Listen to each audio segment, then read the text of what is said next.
Don't everyone speak at once. Sorry, I'm not Hi. recording because Audacity was being really weird. So hold on. Son of a bitch. God, sorry, Cheat. my sound. The Windows unminimizable sound tab is there. Hold on, I have to reopen it. Is it? Should I put eelware? Here we go. Jesus. I thought you had Sorry, don't know Eoware. why, but Nope. It's one of the few biotechs that I haven't either taken or decided, no, I'm not giving this to a 14-year-old. what is happening? Audacity? Oh, no. No. Is that the correct one? Hold on, we're monitoring. Sorry, my freaking audio was. It switched off what it was supposed to be on. Okay, loop back. It's now recording me. I'm pretty We sure good? it recorded Dallas there when he said something. Okay. Sorry about that for the. That's me trying to get the MP3 version going, and it was just not configured right, which is very weird because I haven't had to update Audacity like ever Yeah. since putting it on No. this machine. So I don't know how it got switched around, but we are recording correctly. Sorry about that. Hi. Hello. The video version will be perfectly fine. We're playing the Singularity War again. Woo! Genesis hack. Yeah. And because it has been about a year since we did that, I do actually want to go around the table real quick and have everybody introduce themselves. Do you guys want me to do the patron read before that, or do you want to go around first? Let's do the picture read first. Yeah, patron read. Okay. So, this audio recording on StudiOmega by the StudiOmega Players is brought to you by our patrons like, but not limited to, Adam Harp, Lucas G, Call Me Zed, Carlos Dragon, JDV9000, Starlight, Legendary Boss Hunter, Rise of Kenji, Rogue Robin, Trevor, and Varen the Crow.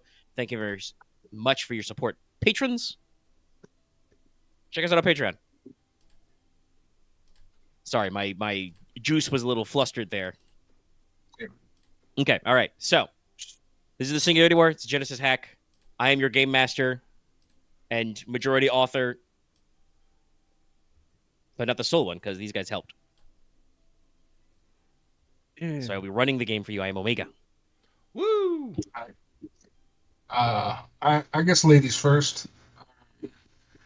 I am playing Jacqueline Stone, better known as JaqX, JaqX. The Jockey, essentially, focused on drones and vehicles. Basically plays like a summoner. She has 4 drones, 3 named, 1 unnamed.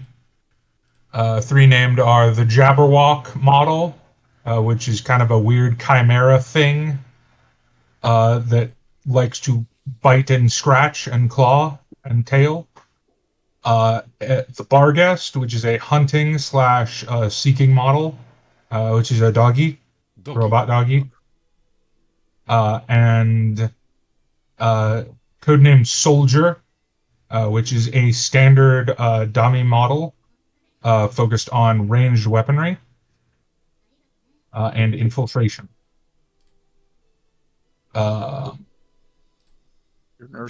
She is a 14-year-old girl taking over for her brother's character, who, if you're a longtime listener of the series, was Metatron. She is the youngest daughter of one of the Corpo families, although she is a Newgen rather than a Scion, which reflects her personality, in that she's very much cyberpunk activist, down with the system, anarchy kind of vibes. She is kind of addicted to the knife in a way. She has, let me rattle them off because it's funny. Cat claws, chameleon skin, enhanced smell, venom glands, grip pads, gills, healing boost, muscle graft, night eyes, and Ostranter's tendon as BioWare. As well as a cyber arm she has had since age 4, and a neural interface as the only piece of cyberware she has. So, bit of a knife addict. But yeah, she's generally a support slash control character. Not leaping out of tree houses.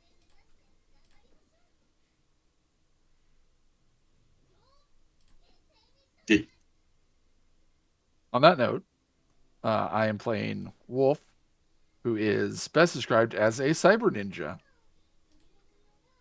Probably closest character you could kind of associate him with is like Raiden from Metal Gear. He is Asian. He went through a lot of shit during the Singularity Wars and just doesn't talk about that. He is spiritual. He is ingrained in the Neo-Shinto religion that has reformed since stuff happened over in Japan. And yeah, he kills people really good with blades. He now has 4 arms. Wait. Got your arm split. I forgot. Yes, they split.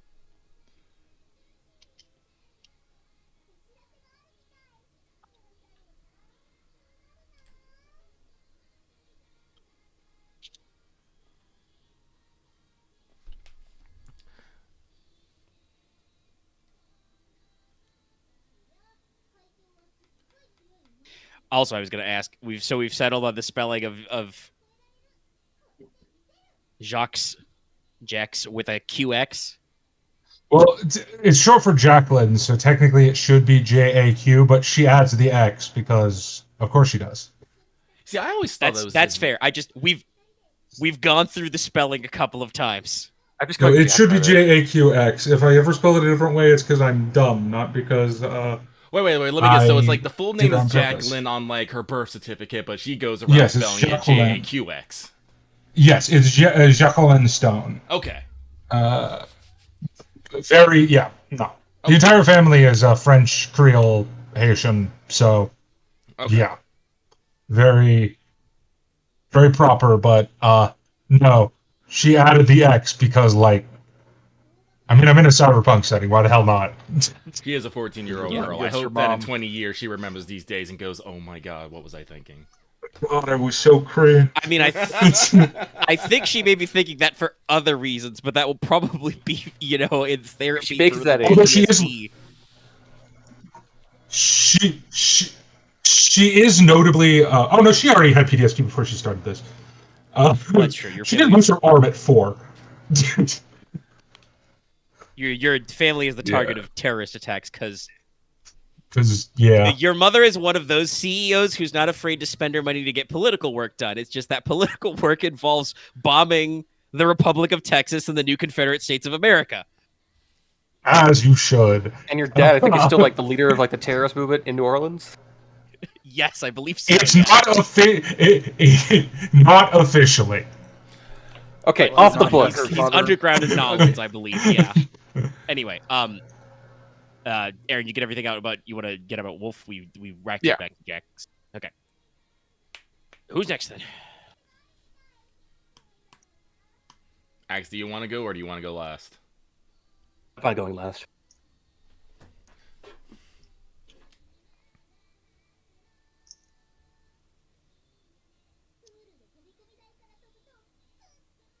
Sorry, just the way that you said that just triggered something in my brain. Oh, okay. That was a more natural read. Yeah. So with that, I guess it's me. I am playing Claymore the Cyborg, formerly of a private military group known as the Blades, a group of elite yet eccentric soldiers who made a name for themselves during the Singularity War and are deep within the pocket of Suzaku Security Solutions, a megacorp that rose during the events of the Singularity War. Due to a ongoing feud with an enemy of his, Claymore lost his body and has been repurposed into a high-grade military spec combat cyborg.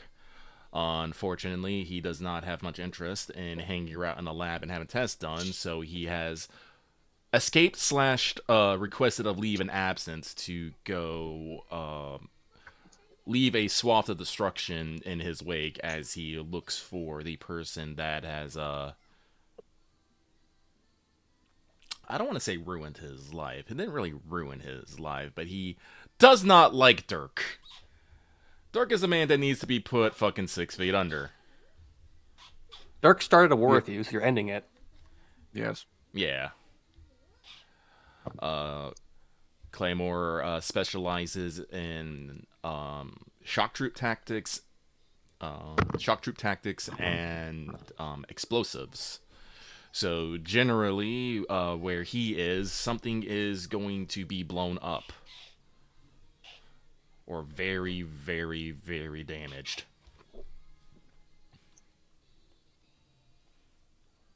But I think that's enough on Claymore.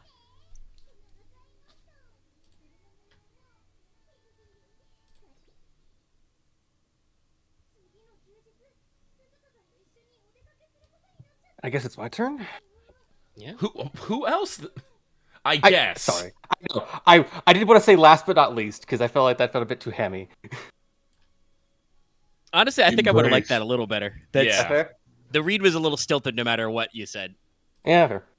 Also, sorry I'm not facilitating very much. I'm a little groggy today. It's a Sunday. I will drink some more water. But yes, please. I play Odin, formerly a soldier, and now, I guess, case with the system, a refu, a person who has been deep in cross Nexus and then moved on his own path. He's been in and out of the criminal and the corporate side of things of the world. He's the team's like negotiator and coordinator. He knows a lot of people, knows where to get things and get people, and knows to get things and find people.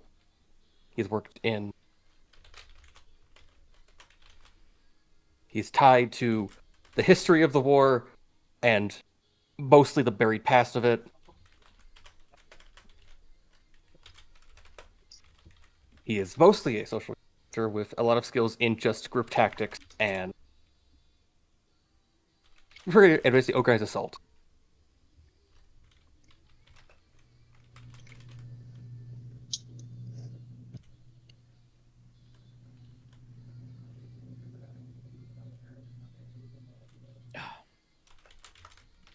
Sorry, rubbing my eyes. Okay. All right. Everybody got everything out on the table? Yes. Yep. All right. So, B1 is alive tonight, so we're good. yeah. So, the lovely city by the Bay Area mega city, where you all currently live and work and do stuff. It's been probably a week or two since what we called the Rustler's job, but was really more of the Rustler's independent action. Rustler's Eradication Initiative. Yeah. Claymore's independent action in order to eliminate the Rustlers, which you were paid for, though. And, we talked earlier about, I'm pretty sure all the loot and stuff was broken up. And if some of it, fell off a truck or got lost, that's fine. Because, like I said, it's been a couple of weeks. During this time period, Claymore, you have been busy basically wholesaling and moving a lot of the Rustlers' old slop. Because, I don't think your plans were to open an Onigashima field office in the canyons. No. Because that's a little far away from where they operate. You've got good contacts with the remaining 3 gangs here, because you turn their 4-way pie into a 3-way pie. Mm-hmm. But you've been, shipping materials, whatever like spare fuel and battery packs you did not, I don't want to say auction off. That's not quite right, but traded to Jack for her support. No. JaqX. integrating Rustler vehicles into the Onigashima vehicle fleet. Yeah, I think I So said now we- you we- guys we have a took lot of, over a parking garage or something in Little Rashomon. Yeah, I think that was your plan to store all this. So now your gang has like a bunch of fucking It base was boosted it was a deep parking suspension. garage. It was a parking garage I sold you. No, you did not sell me a parking garage. You do not have property to sell. No. No, I remember this because I bought it and it turned out to be in your territory, so I sold it to you. No, that was a when I got the mechanic tower. shop. That was a mechanic shop, Yeah. right? Sorry. Because remember, we Different. got in a Not a fight over garage. protection money, It remember? had garage-like qualities. I mean, it had a garage, but it was not a parking structure. No. Garage. Okay. To be fair, garage and parking garage and mechanic shop is in the same ballpark. Well, no, I'm just thinking about like, the 2 to store 3, just, Yeah, I know. nothing but parking spaces. Those parking structures are like everywhere in the mega cities. It's pretty important. So yeah, you've taken over one of those, and like I said, your gang has now got an extra probably like half dozen or dozen big ass off road tires, boosted suspension, giant fucking bumpers, 4,000 headlights, and they have replaced all of the truck nuts and mud flap women and fuzzy dice with like people at home may know this, but hopefully the players do. But y'all know like Japanese trucker culture stuff. Oh, there's a specific term for it. I can't remember it. Yeah, I don't remember what the slang term is, but like they go very ritzy with like big lights, banners, lots of like not like glitter, but like sometimes they will basically like bedazzle or stud the cars. Yeah, no, like I know what you're talking about. There is like a very specific term for the culture. I can't think of it to save my life though. So like all the chrome is replaced with like fake gold finish, Actually, who is my vehicle guy in Onigashima? I think he's one of my attendants. Let me check that real I quick here. think I have all the LT in my notes. Like I said, I still have a note block. Shin, because he's Vix, right? That's vehicles, right? Yes. Okay. Shin is probably very busy then these couple weeks. Yeah. And honestly, you've probably been, because a couple of these would be militarized, you've probably been pulling the like fitty cals and autocannons off the back of the technicals and like repurposing them because you can't drive, on the expressway, even in the commuter lane, with just, a guy in a balaclava on a Browning. It's not allowed. It's not street legal. I'm sorry. Can we set up some hidden gun nests on some of our territories? Oh yeah, no, definitely. Like Yeah, you can probably manage repurpose that them kind for of that. stuff. And just have like a mounted probably, 50 like, cal, throw like a tarp over it. There's nothing under it. Don't Yeah. worry about it. And probably like if you're actually getting vehicles, replace them with like compact like remote operated vehicle turrets, like pop-ups and stuff. Yeah, the bunny has a pop-up turret. Yeah, so like you're busy, and everything that's not vehicle related is just, I imagine that you are just like selling the rustlers shit in bulk to whoever will buy it. Yeah. Stacks and stacks of tires they had an entire like hangar sized garage building which had the fuel truck that JaqX took, but other stuff in it, like that's full of probably like machine shop tools that you were like, all right, take one of everything. Oh, they have 4 spanners left. I don't need these. Just go out in the street. Spanners, get your spanners here. You want a spanner? Here, free sample. Set him by the street with a free sign on it by it. I don't know. It's like if there's some other like independent fucking mechanics in the area, Claymore probably would have done the fucking rounds to be like, yo, you paying your dues? Good. Here, have some tools and shit.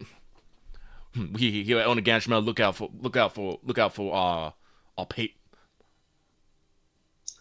neighborhood. But yeah, like selling, dropping off, whatever, and that means that there's a lot of just scrap. Like I mentioned, they've got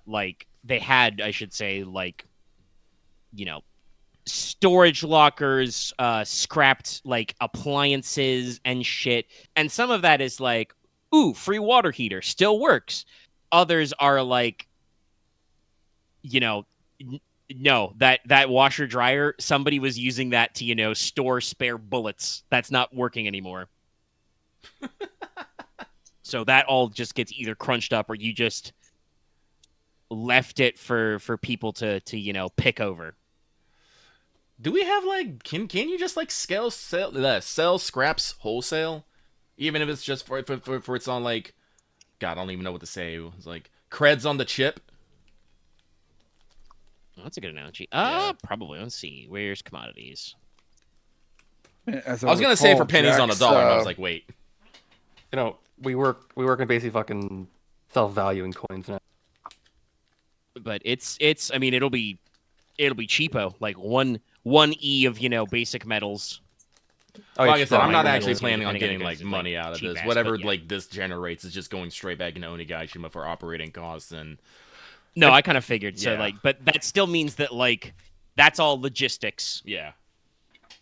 Which is probably why you did a little respecking off camera. Probably why Claymore's a little different. You're probably getting tired of this business shit. Either take the scrap or I will blow it up. Take the If scrap this or I'll junk blow it car up is in here your tomorrow- backyard. I double check where the fuck. If this About junk car what? is still here tomorrow, I will launch it into the stratosphere. Well, the bay's right there. I do have to make a actual sale check to sell stuff. Yeah, you do have some gear that you want to get rid of. Yeah. Scooch some stuff.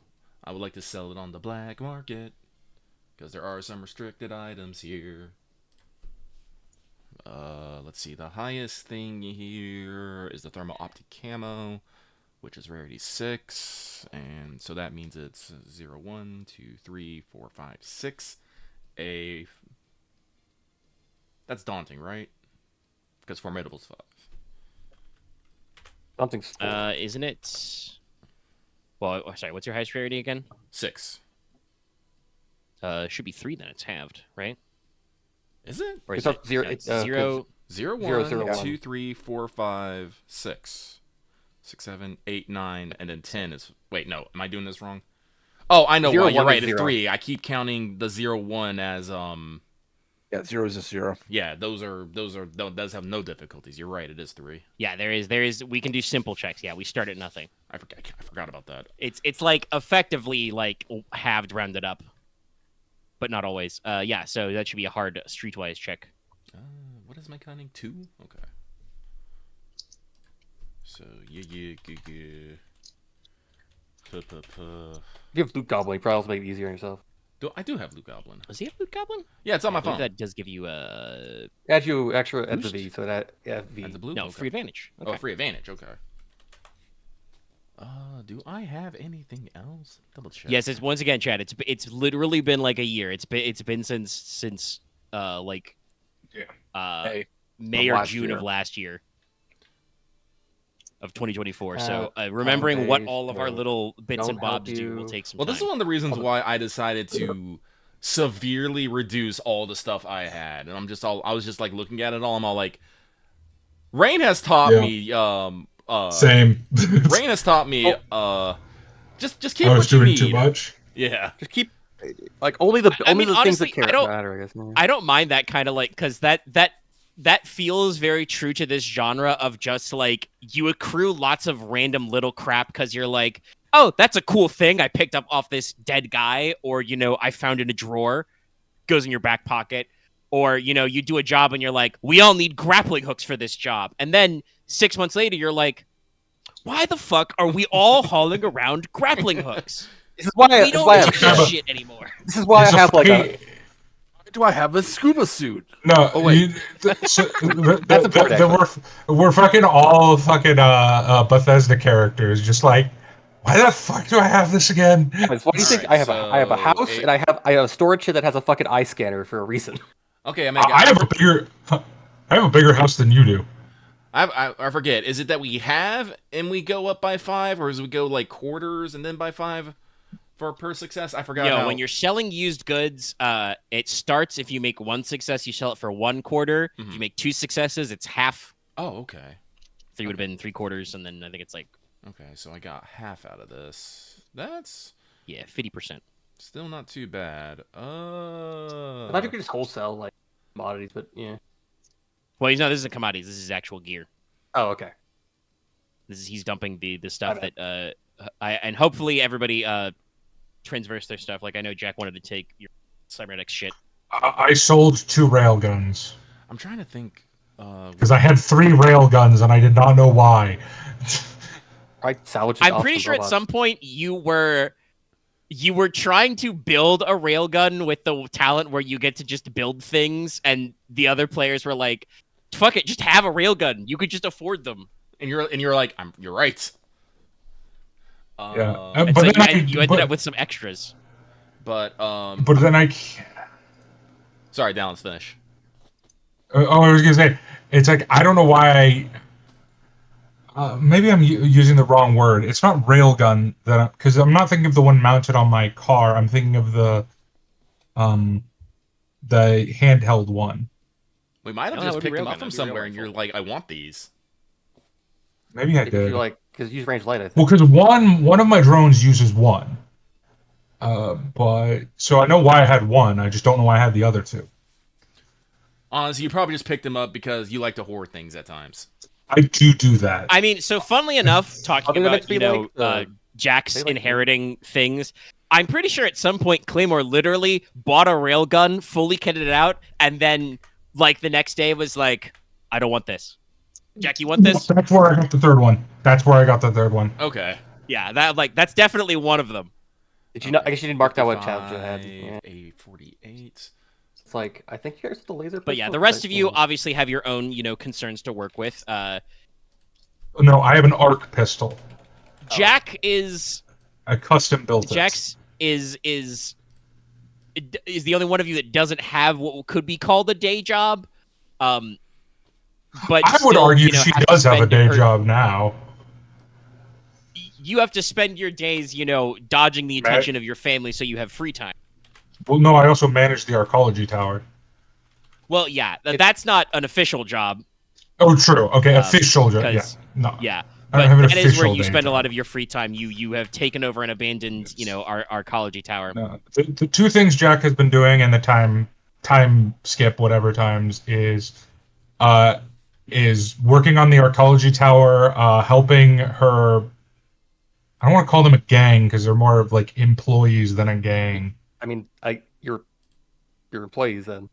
Yeah, my employees. You're Help lackeys. them figure out. Yeah, lackeys is a better word. Lackeys is a better word. I was about to say, I don't know how well you pay these guys. I pay kinda them better than their self-paid. previous boss. No, I give them a cut of what they make from like flipping this stuff. But the smarter So ones they are just- helping me with the nano machine stuff, figuring that out and how to reproduce those. Social skills. Right, they have Yeah, 'cause production you for that have in their have server a farm. advanced sort of in the Well, basement. no, because you've taken I over some of got their old facilities and I have got like a 2 fab farm. tubes of nano machines, and I'm trying to figure out how to reproduce them. And then obviously we're gonna flip some of the fuel. And then the other thing I've been doing outside the arcology tower is helping Joy reacclimate to not being a child soldier. And like showing her around. I almost called it San Francisco. Showing Nope, her around right, Pacifica. The vibes are correct. Yeah, showing her around Pacifica and all those places. Feels so weird now that I know Dogtown. Full rend is not restricted, so I wouldn't get a bonus there. Son of a bitch. Yeah. So yeah, that's what Jack's been doing. Thanks for reminding me Also of marking picked it- down my sound investments because Oh, wait. my business does work. Sorry, hang on. I gotta What up, Lucky? check something. Yeah, I think that you talked about using your advantage. I asked, is there anything Claymore wants in barter? You could probably because you are black I want to market see if I can find me selling, a you might Carnage get some shit again. back.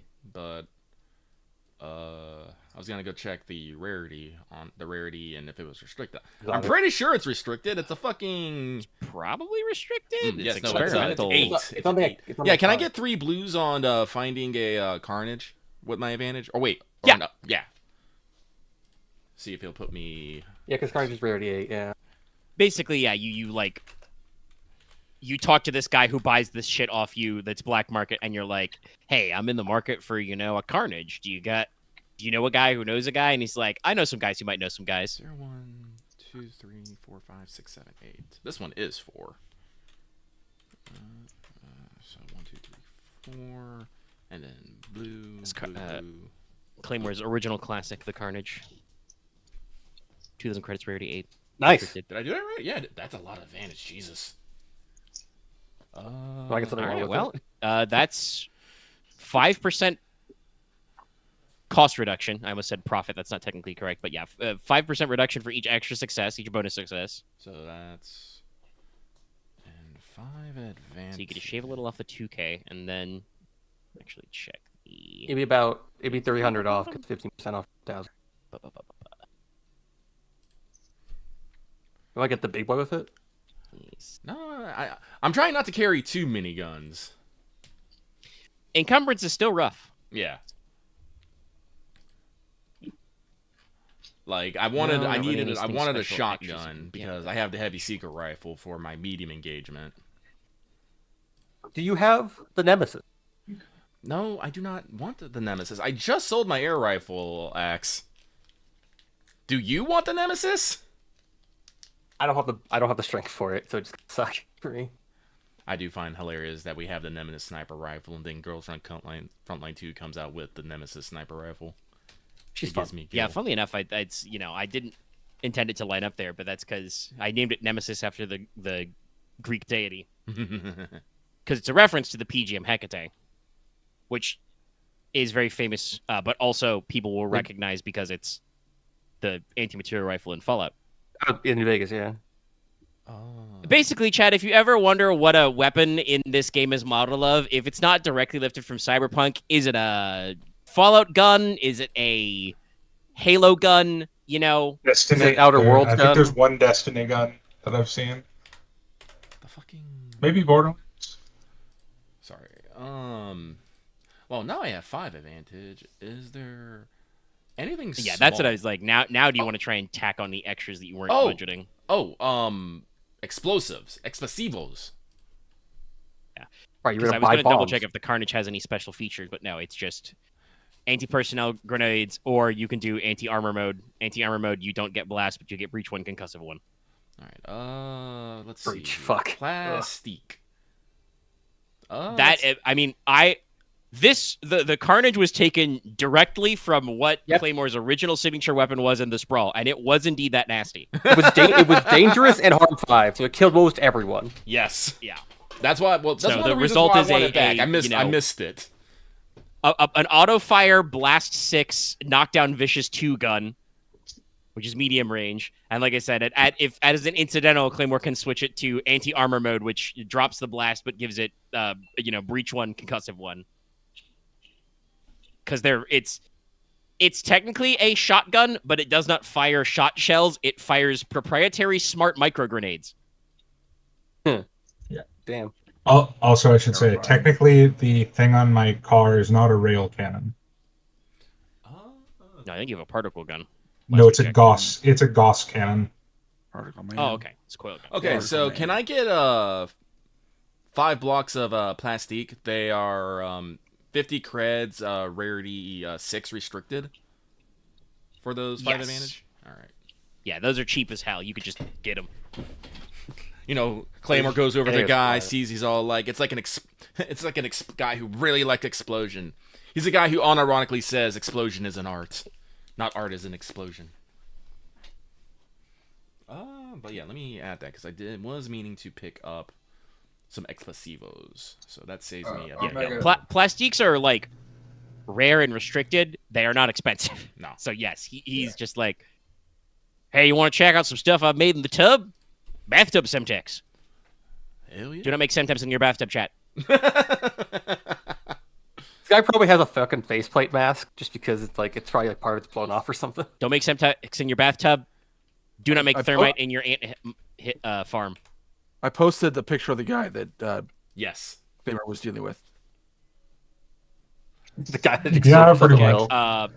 But to talk briefly about what the rest of you are doing, you guys do have your own stuff. Odin, you have your, you know, No, it is actually. technically private eye business. You work on the side, so you take, regular legwork to keep the bills paid, keep the lights on, and get a little extra also- cash in your pocket. You I also sound just sometimes investments. I also just connect people to other people if they need them. 'Cause I know a lot Yeah. of people. Doing a little bit of baby fixer stuff. And Wolf has a relatively new operation in that he's running his dojo and kind of like future community center. Nameless dojo. So I'm also you've been keeping out by working- certain group of ninjas also. So And Yeah, those still guys have 3 of not those to go. resurfaced, and it's been probably only 3 weeks since you guys fought. I forgot what the fire guy was called, but he was fire. Like Fusion? That was No, that's wind.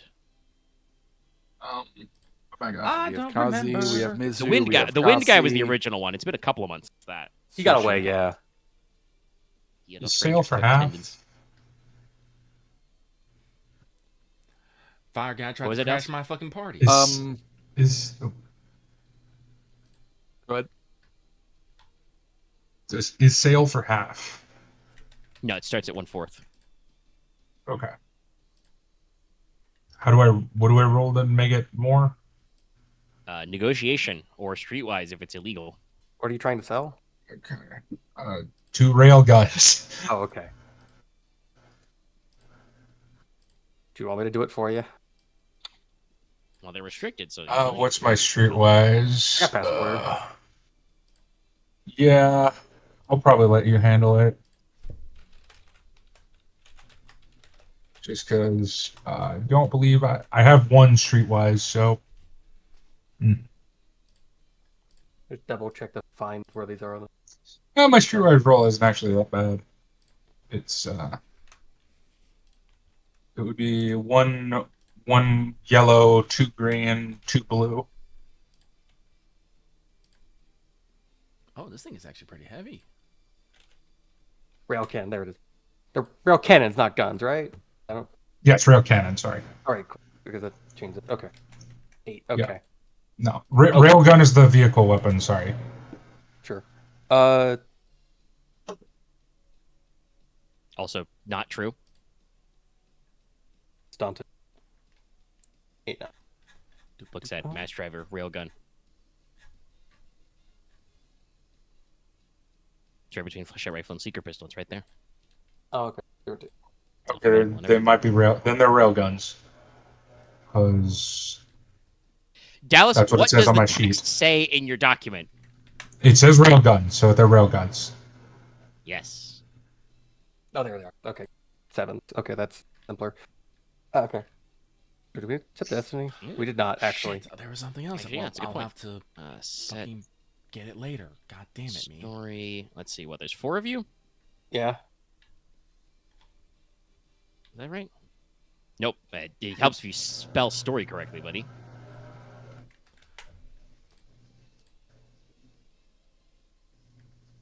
Is it story set?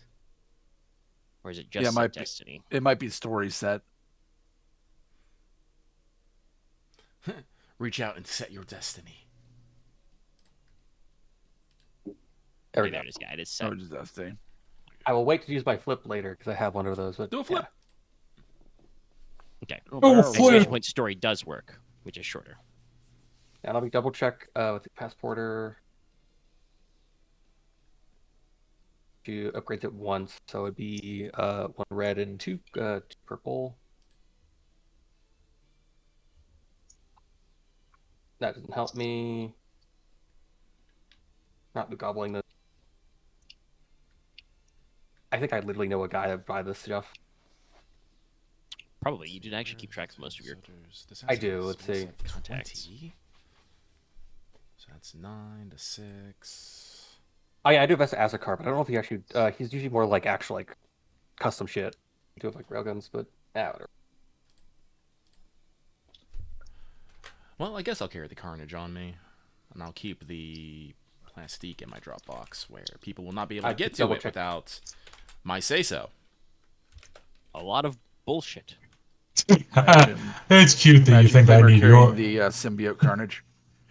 It's cute that you think I need your plastic explosives. Well, I never fucking say that. Stop making it all about you. Fair enough. No, Jack is not the person that Claymore is concerned about taking his plastic explosives. It's probably his, and we could call them minions. Ah. Cronies. Yeah, no. I feel like Jack is a much more like chill boss than Claymore. Claymore is definitely one of those people who's like, would you rather be feared or respected? And Claymore just, says simply both. Yeah, Claymore's leadership style's not gonna win any like ceremonies and awards at the Corpo farm, but he has battlefield experience. I mean, honestly, I 100%. expect Claymore probably channels a little bit of his old drill sergeants sometimes with the Onigashima guys, because a lot of them, quite frankly, are kids. Yeah. So Well, no. it's a lot of like, tough love bullshit. You hate Claymore's guts, but you respect and fear him because he will, God help you if he does knife hands. You'll die. No, because Jack 100% plays favorites, which I don't think is something Claymore would do. All right, so you get to sell those 2 railguns for 50% of the cost. 100%. All right, so that's 2,000. And technically, Odin is selling. You got like a triumph and a content and advantage on that.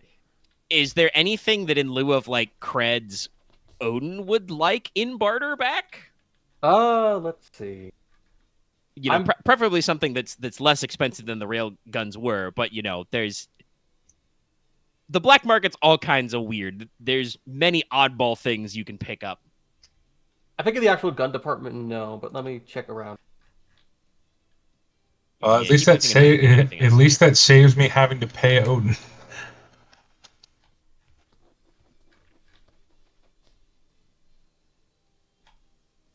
Gonna maglock the carnage to Claymore's back. Yeah. No, wait, I can't remember. Did I have dinner with my family recently? Yes. Okay, then I definitely have been couch surfing. When I'm in the Bay, I've been couch surfing on Odin's detective agency couch. Because I'm all familyed out for now. You're a kid, so I can't not shelter you. So, I mean, I'm gonna be honest. You've done a little bit of work in the old. What was the actual name of the tower? Let me check my notes. The Arcology Tower. Yeah, it's called Skyview? Yeah. No, it wasn't Skyview. It was There- Ocean there- Oaks. I can't- That's right. It was. There's That's right. We I gave it remember the most one. fucking- The one thing is, that's just sounds like an actual place in South LA, and it's like. I mean, I knew what I was doing when I randomly It's generated just these a names. South Bay but no, name. like you have not really poured a lot of credit into making that place more comfortable. It is, an abandoned, mostly finished arcology tower project. Most of So, my like, money has gone into making it more productive. Okay, so Yeah, I have like you've been buying printers and shit. So like, yeah, no, it totally makes sense that you go like crash it at Odin's or something because your choices of Odin's, sleeping are like, bedrolls depending or on hammocks. depending on how annoying he's being in the given day, maybe Metatrons. so I have 2 weird things. One picture. is they're both like under 1,000 each. So, Okay. but one is toxin filters, which is only 400-6 or 2-4, and then there's the Drink Master, which is already 10, but it only costs 750. You gotta try him if you wanted to pick up a Drink Master, like as I'll take a as Drink trade. Master. Yeah. Mostly because that amuses me. I just like the idea I'm that gonna you get go that to a something guy else. and you're like, hey, bud, do you want to buy a couple railguns? And he's like, okay, I can't pay you full price, but I've got a Drink Master that fell off the truck in the back. And you're like, I'll take it. Those are impossible to find, so fuck yeah. You can have a high price.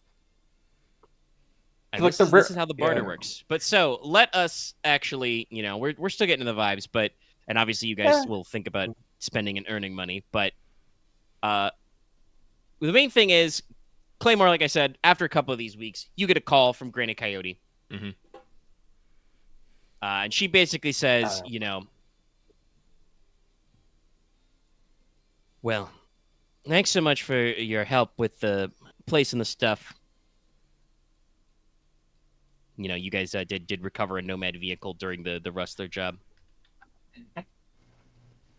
Yeah, wasn't that for But, Penelope Saturn? Wasn't it? I think that was the name, yeah. Okay. Because I do have that on the favors. Okay. But yeah, he kind of runs back, and your Granny runs back to you, and she's like, but I got a little work I want to call in the marker for. Do you want the elevator pitch? You'll probably need a full crew for this. It'll involve travel outside the Bay Area. Do you want the elevator pitch now, or do you want to get the gang together first?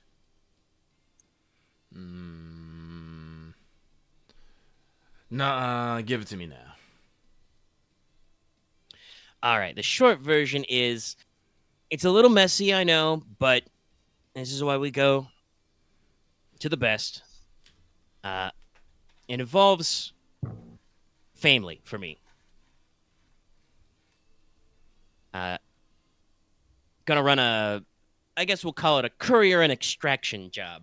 But what exactly we'll be doing will depend a lot on the situation on the ground. So, the short version is, I need you to run some cargo. You'll be going to Canyon Passage Farms, which is a farming co-op outside of town. But, I'll let you know the details of what we're moving and why, if you want to get the crew in on it. But the short version of what we're doing is, I got a grandson. His name's Cody. Goes by Cody Hawk sometimes. He's with Trizo Corazon. They're a nomad clan if you don't know them. Discord? Thank you. Sorry. Discord took a second for me to... There. Trizo Corazon is just triple heart in Spanish. Okay.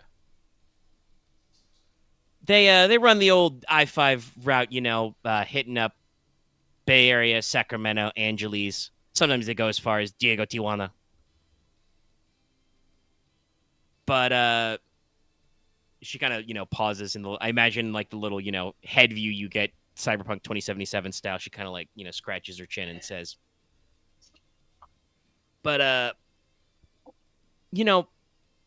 Cody, he's young. He's just getting started in this business, and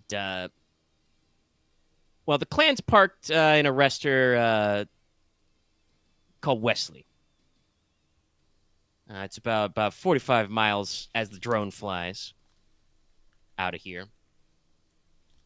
But they're parked up for another week or so. But I got word, Cody's cutting out. He's going AWOL sometimes. He's skipping shifts and work. He's picking up a little extra work down at the Canyon Passage Co-op farms. He's sweet on a girl there. But, and I know the family. Camrose. They done work with them sometimes, so it's a little awkward mixing business and family, Claymore. But for whatever reason, the girl's not at liberty to, leave the clan. The tribe's going to pull up stakes soon. And if Cody doesn't rejoin, that would be bad. It would go against the code. So it would be tough for him to pick up work, even if he got in with another tribe later, So, I got a little something to grease the wheels. I'd like you to drop off and, recover Cody if possible. But, like I said, it would need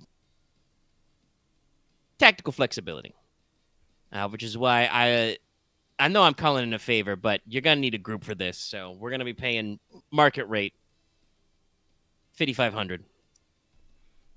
5,500. And she kind of pauses. Yeah, 55 total. Okay. Pre-splitsies. Okay. But still, that is without even rolling anything. That is roughly market rate for a courier extract job. Okay. And she says, and before your incident, I know you and your crew pinched an old multi-pod tank. Took it off the track near Vegas, right? Yeah, it was the Earth Spider, right? Yeah. Yeah, Tsuchigumo model. Yeah. Well, Tsuchigumo. I'm familiar with the model. I'm sure you have your own people putting out feelers, but as an extra incentive, I can run some more of my guys that way and see. I've heard rumors, but some of that could just be urban legends from the job you pulled. But we can see about tracking down wherever the hell that went to. All right. But let me get this straight. I'm gonna pick up a package from you. I'm gonna go deliver it over to this co-op farm, give it to the owners there, right? And then I have to, one way or another, grab your grandson Cody and take him where? Just bust him back to the clan. Like I said, Teresa Corzone's parked in Wesley nearby. The rester's on the highway, next to the farms.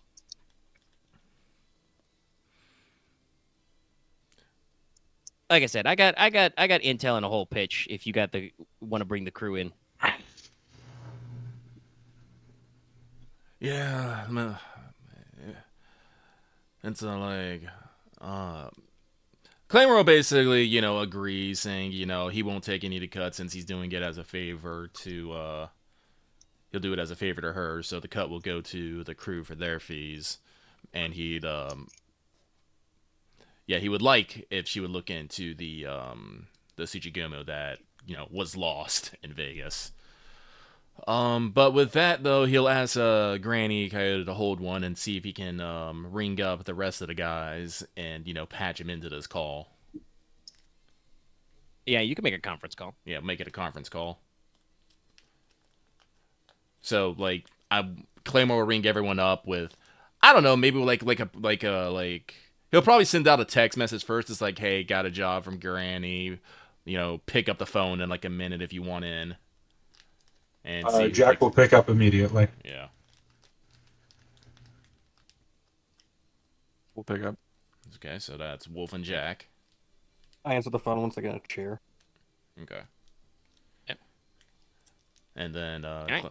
Claymore will, briefly explain the job and ask if Granny Coyote wants to say anything else or if they want to ask any questions.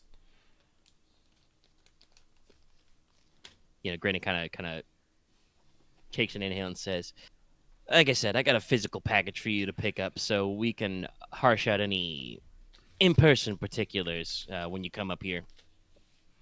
All right. Claymore asks if everyone's in agreement. Yeah. Is there a deadline in mind? Well, like I said, the tribe is going to pull up stakes probably by the end of the week, so...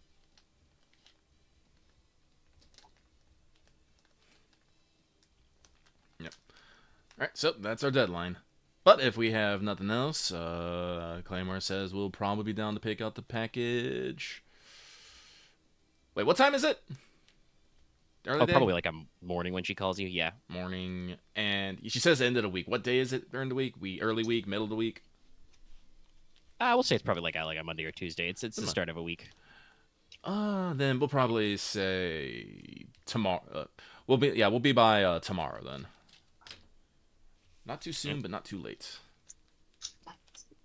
If anybody doesn't have any pre-prep they want to do ahead of time. I would ask Granny Cody one question. Yeah, sure. What size is the package, just so I know which vehicle to bring? It's a hardened briefcase. Oh, okay, I'll just bring the van. But if you want to bring a couple of cars to blend in, like I said, you got to go out the city. Technically, my van's probably better for off-roading and making have quick all-terrain? turns, so I'll just bring that. Yes. Okay. And my van is the one that's like soup to hell. My mobile lab is like just out of the box, not really. Shiny new. Yeah, like Still has that I stereo. have so many different. I'll put it this way: about a third of my talents are vehicle related. What's up? Another transfer over to like Put a lot of juice into the drones van. too. I know. I think specifically stuff like signature ride and stuff like that. Well, drones don't have that many talents associated. It's really just drone master, animal companion. But like custom cooling, tune steering, Right. 'Cause custom Robot loadout, stuff. daring robots that also applies to aviator, vehicles, right? Yeah. sweet paint job, It only applies to vehicles. my ride. Yeah. But No. Hand on the throttle. yeah, but yeah, if no one has any question, I'm assuming a hurrying briefcase is going to be like what, E1, E2? Yeah, something like that. Let me see. Did I actually jot down exactly? We're not really doing any stealth, right? We don't know. Yeah, I'll have to ask her. To do, I'll bring Yeah, all basically three. the way Granny pitched it was that she's going to Claymore because she wants and gang, you know, the rest of the crew, because she wants tactical flexibility. Mm-hmm. Yeah, We're good at Like that. she's not. If it was just a Claymore job, she wouldn't even have told him to get the rest of the gang. She would have been like, "Hey, Claymore, can you and some of your, you know, little buddies, your little gang friends, do a smash and grab for me?" But this is, like I said, this is something it involves family stuff and business stuff. So she's like, we got a little bit of, I need a little bit of wiggle room.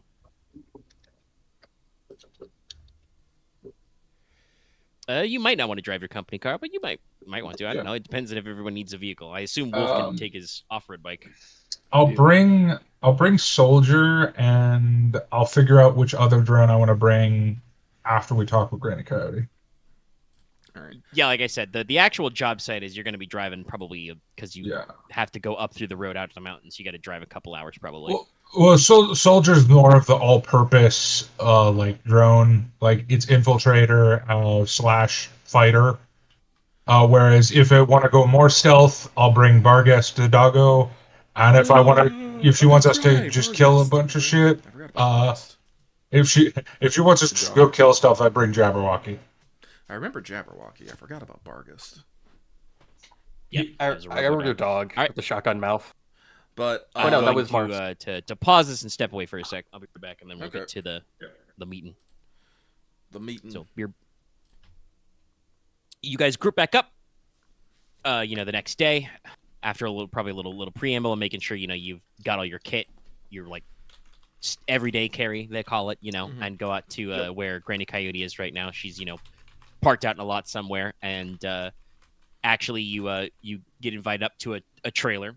She has a classic, like, I want to say like 1950s like silver rounded style, like Airstream style trailer. Ah, the bullet. Yeah. The bullets. And so, you know, you guys are invited inside, you know, step into my office, she says. Inside is like a web of like,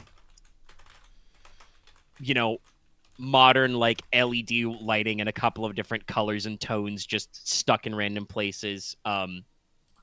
She's got like, you know, piles of fixer related stuff, you know, like briefcases full of documents, lots of like lock boxes, strong boxes, and shit like that, you know, which are open or broken. You know, got like old style like flat screen TV playing something, and actually, yeah, we'll just say it. Playing like telenovela in the background, Huh. and she Cyber invites you to telenovela's go into the insane. back, sits on a mat.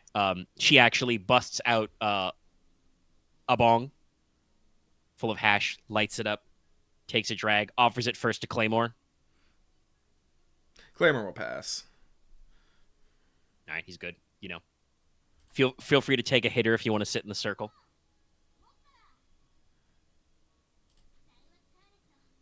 And she Might as well. gets out a brushed steel, briefcase. Something sturdy, but not crazy sturdy. Mm-hmm.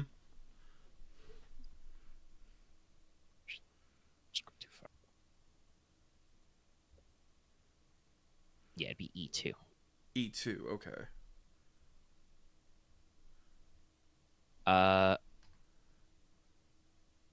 When does Master Merchant say it activates? I'll just grab the description for you. Yeah, because it's like, I know obviously when you want to like make something purchased, active incidental, once per session, send a straight point to purchase price of item or service, 50%, increasing the modulator of a mission reward by 50%. So I think you would spend the point when you get their paid. All right, cool. Let's do it then. It's the kind of thing where you invoke the story point to be like, the client or the fixer, whoever, is just like, oh, you did such a great job. Here's something extra. But yeah, so she's got the briefcase. She sets it aside, invites you guys to sit and says, oh, I should also say, to remind everybody what Granny Coyote looks like, she is actually a grandmother. She's an elderly lady, gray hair pulled back in a ponytail, constantly wearing aviator shades, even now, inside her own trailer. Torn jeans, cowboy boots or biker boots, different jackets, lots of like beads and like classic Native American jewelry and stuff.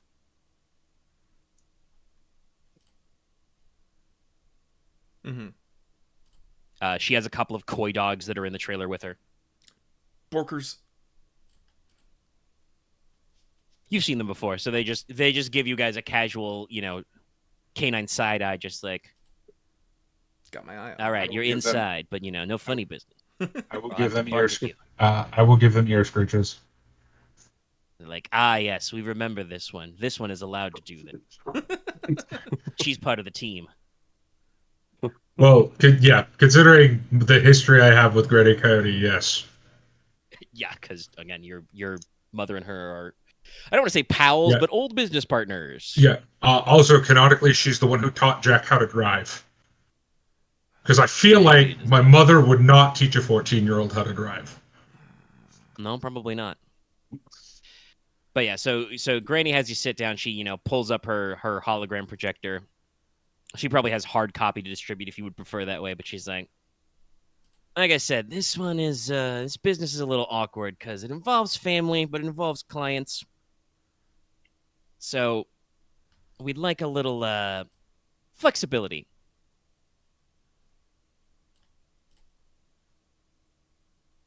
Like I said, Cody Hawk, my grandson, works with Teresa Corazon. I do fixing for them just like all the other nomad clans. But since they've been parked up in Wesley, which is not too far from here, they're, I've been hearing word he's been popping in and out. And, well, I suppose I should start with the highest level, do it real business-like. What do you guys know about farming co-ops? Claymore just shrugs. Is that the place we burned down? No, you guys burned down a Corpo farm. Okay, so high-level business shit. Important backdrop for who we're dealing with here. During the collapse, land was super cheap on account of the fact that governments were exploding and dying, and people weren't sure where the borders were going to be. Now, most of the land outside the cities was scooped up by the Corpos.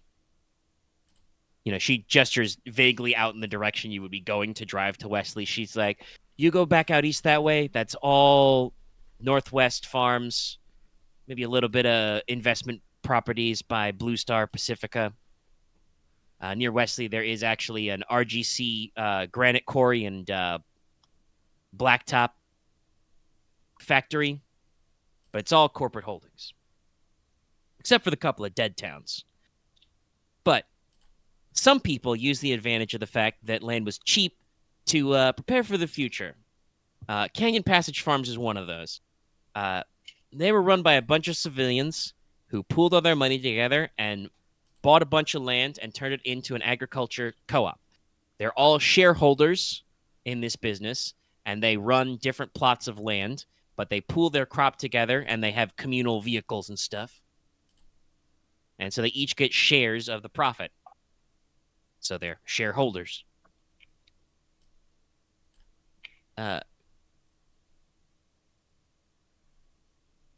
Cody's new flame is Miss Kirsten Camrose, daughter of Logan and Caroline Camrose, who are founding members and shareholders of Canyon Passage. Like I said, Logan's a sometimes client. You need a part for a drone tractor.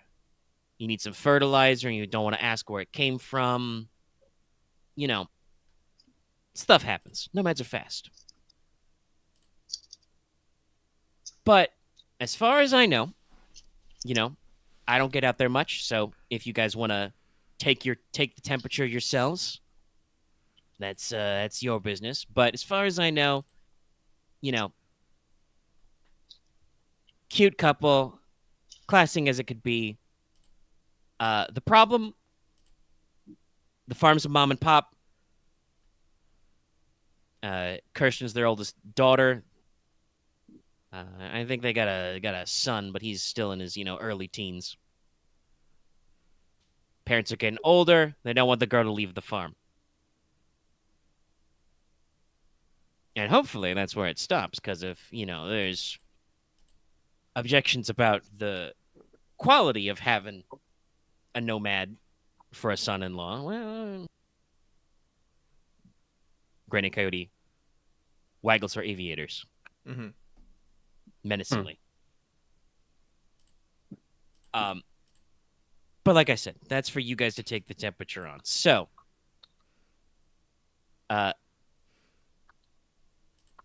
Trios of Courtesans run by Dom Diesel, called Numbers. That's Cody's father. Now, you'd think that he'd be lenient, but nah, he's more of a, tough love and discipline type. So he's got to stick to the rules. They're, like I said, the Triple Heart's old school. They got patches, they got codes. And if you break with the family, the tribe without reason, it's not good. If other nomads hear about this, so we'd like to avoid that outcome. The clan, at least, is okay. The tribe's okay to welcome the girl. So, step one, she holds up the briefcase. She sets it, kind of on the floor in front of her. In this briefcase, I have 10 kilos and 1 kilo bars of gold bullion courtesy of old Uncle Sam. Call it a dowry. Call it a ransom. Call it just enough money so he can buy a new fucking drone tractor and he doesn't need a girl to help him out. But I'd like you to deliver this to Logan as a form of payment to smooth over the process of letting the girl go. If he don't want or doesn't keep the gold, you can do whatever you want with it. No skin off Granny's nose. But if he takes it, you convince Cody, you convince the girl to pop out, and we're all good. It's great. No problem. Once we get to that step, though, that's, like I said, where I want tactical flexibility. Obviously, I'm paying you for the work. As the client, I would consider it a fail state if Cody didn't get back with the tribe. Unless, of course, you can convince Dom to sign off on letting him go. But, like, you know, I prefer to keep him rolling. Like I said, you can work that one out for yourselves on the ground. But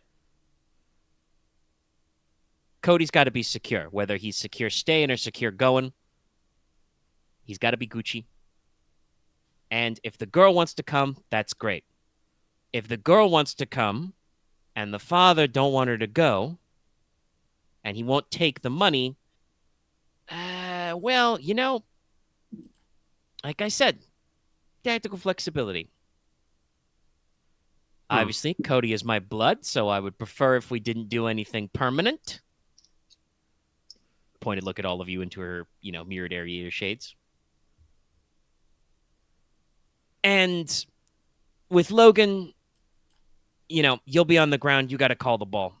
I'd prefer we play softball. Like I said, he's a former client, but Granny, you know, pulls the revolver she has holstered, you know, flips open the cylinder, checks it, slaps it shut, puts it back. I don't fuck around when it comes to family.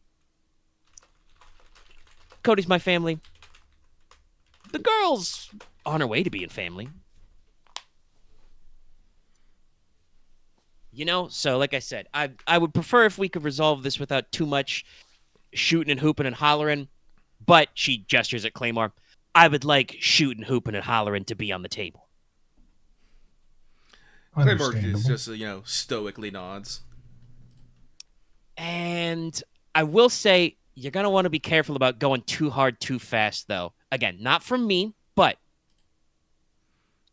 see, the co-op, it's doing all right for itself, but some of the people who made it, they're getting a little older, they're retiring out. They're selling their shares if they can't get their kids to take them. Who are they selling their shares to? Corpos. Now, the co-op can't be dissolved unless it's a unanimous vote by all shareholders. This means that the corpos have an incentive to own all the shares.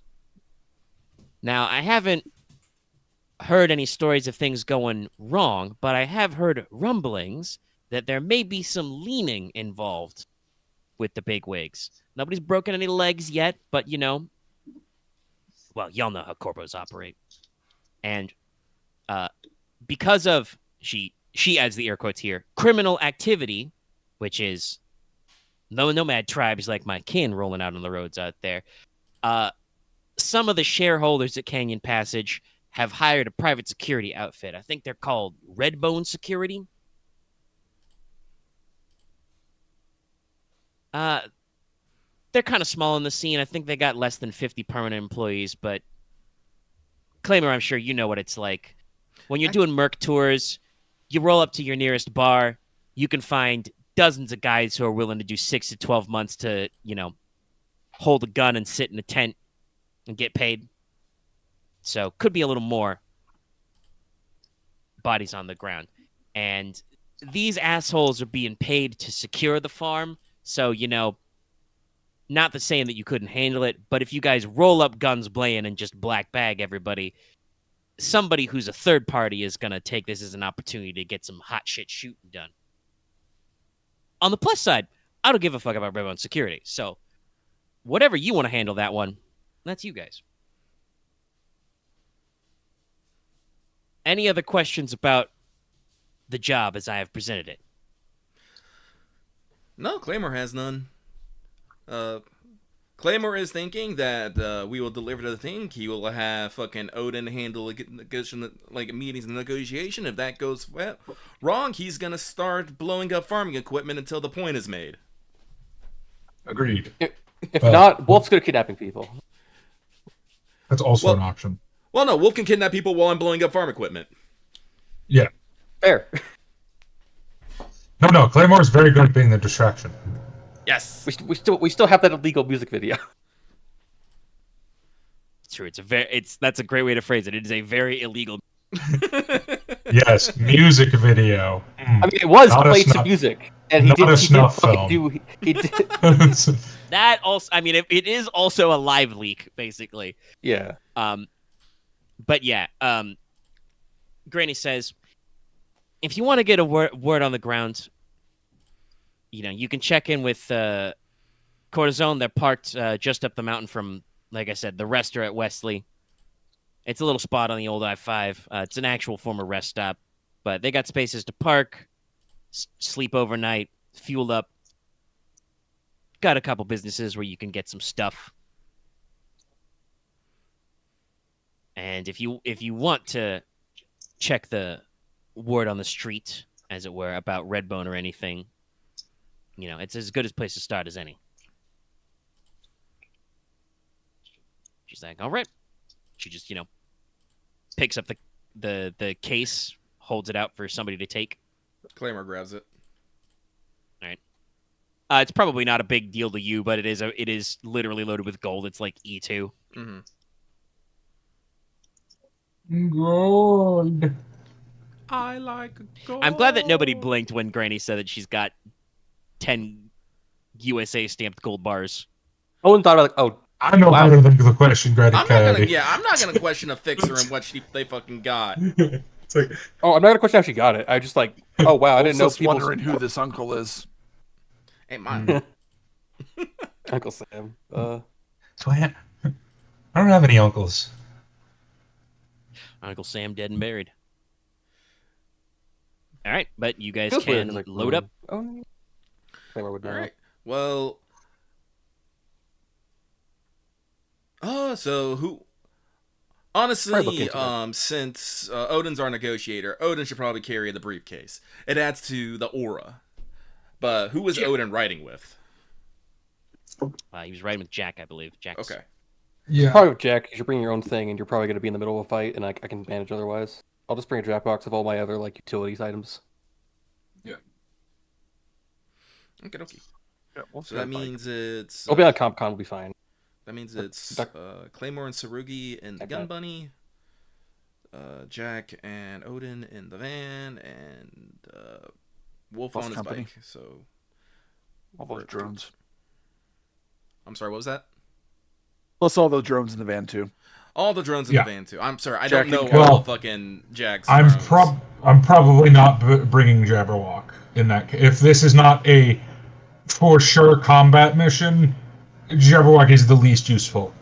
We should see about how crazy Redbone gets first. Actually, honestly, I'll probably just bring Barghest That's and the Doc Mercy.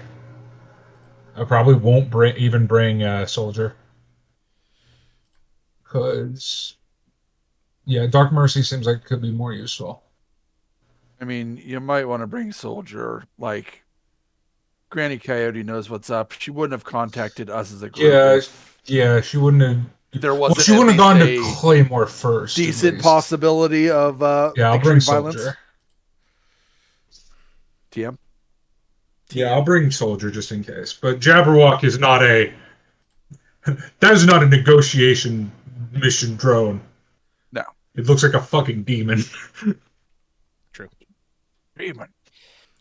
But yeah, so Demon! I mean, we're leg working. Any researching, ahead of time you guys I want was to do? gonna ask, would knowledge warfare give me knowledge about military groups and whatnot? Yeah, I think you can roll that for Redbone. They're a private security outfit. They are a merc company, so All right, let me. Yeah. they are fairly small, but they are in the area, so I'd say hard. Hard. 3. Double check if you have any of your devices give you bonuses. Axe, please let me play I'm my sure you guys character. I need. know what's on my character sheets.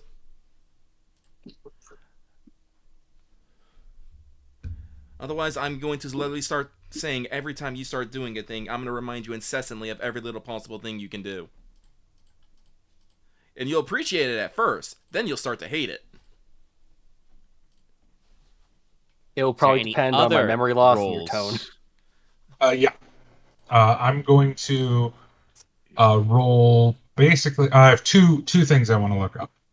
One I don't really know what role I would use, so I'll do that one later. But first one is I'm going to do research on Nomad customs and like the rules of like what is and what is not kosher to ways to handle this situation using knowledge society, I would expect.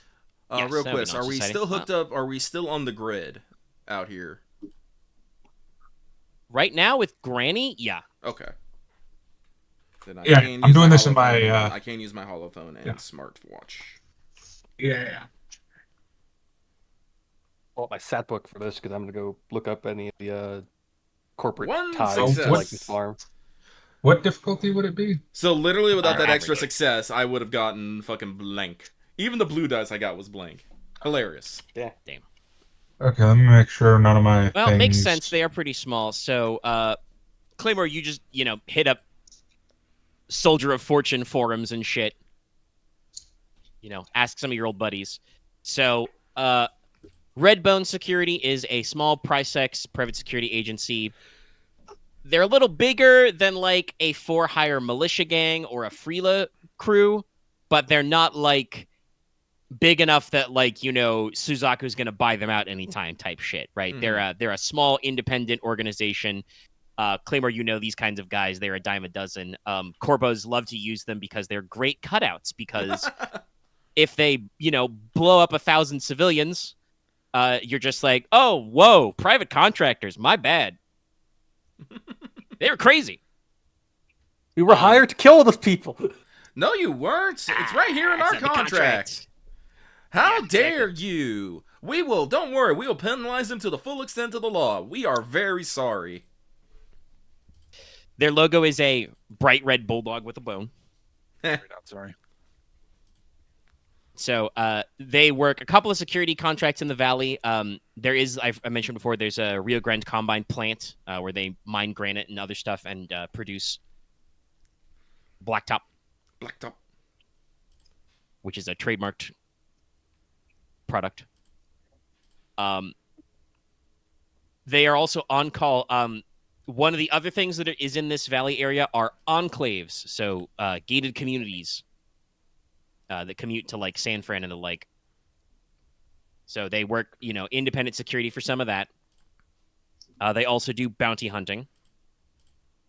Like I said, their permanent employee list is probably less than 50, but they, take a bunch of contractors and temps on tours of duty.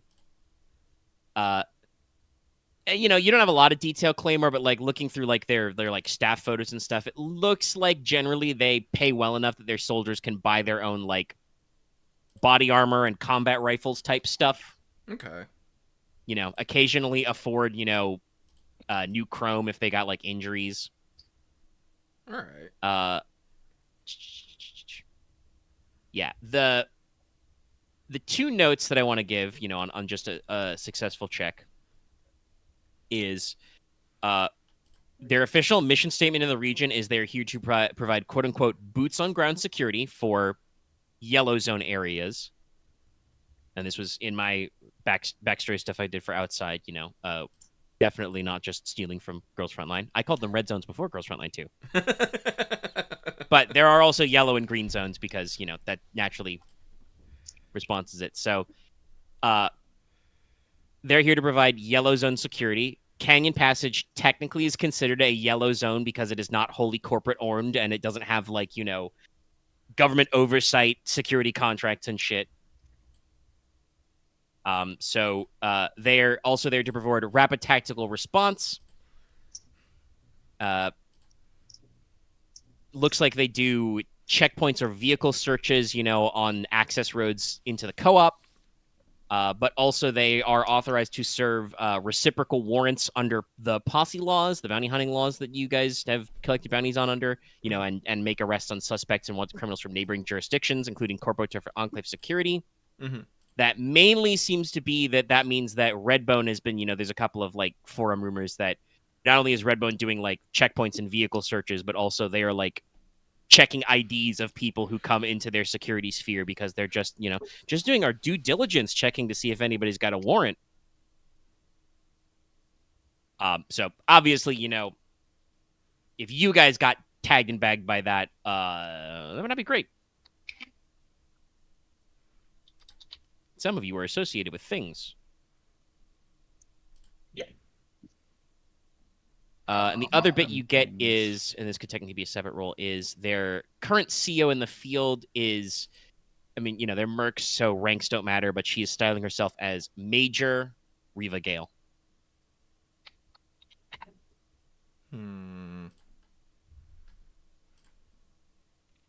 And Dallas, did you roll? Yeah, you did not roll. I was looking. Sorry, I'm sorry for the delay. I was literally looking at all of my things, being like, "Do I have Does things this that affect help? this?" No, I do have things it's fine. that do We're stuff. shaking off the rest. It's weird. I have one thing that does stuff if I succeed, but it's not very helpful right now. Because if I succeed on this roll, I can heal 3 strain. Why would you have strain? When I make a roll to resolve a conflict between two distinct cultures, I can spend to heal strain. That's most Look, things to like. I don't know why I have this talent. This was one of the first talents I bought. It's a rank 1 talent. Oh, is that like something- multiculturalism or Honestly, something? Multicultural. Yeah. I mean, it gives you access to a career skill, but also it's a rank 1 talent. So Yeah. Anyway, Get a success. few of those. I got like okay. So you're rolling society to figure out some stuff about nomads. Road nomads are usually called ARVs. It's a corruption of RV. You might call them convoys. Trizo Corazon is definitely more of the like tribe or clan style. They are, kind of a rolling family unit.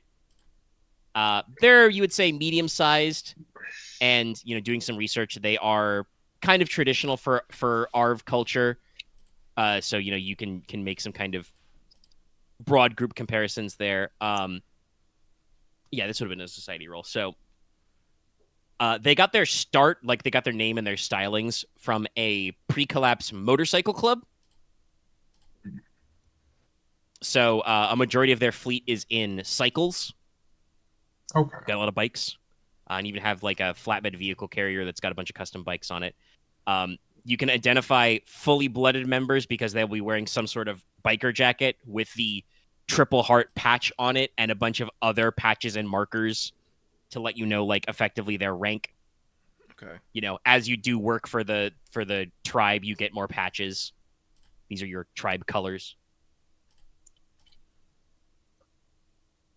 Also, members are a lot of their members, their older members, are Singularity War vets, so they've got a lot of military unit patches and campaign ribbons and shit as well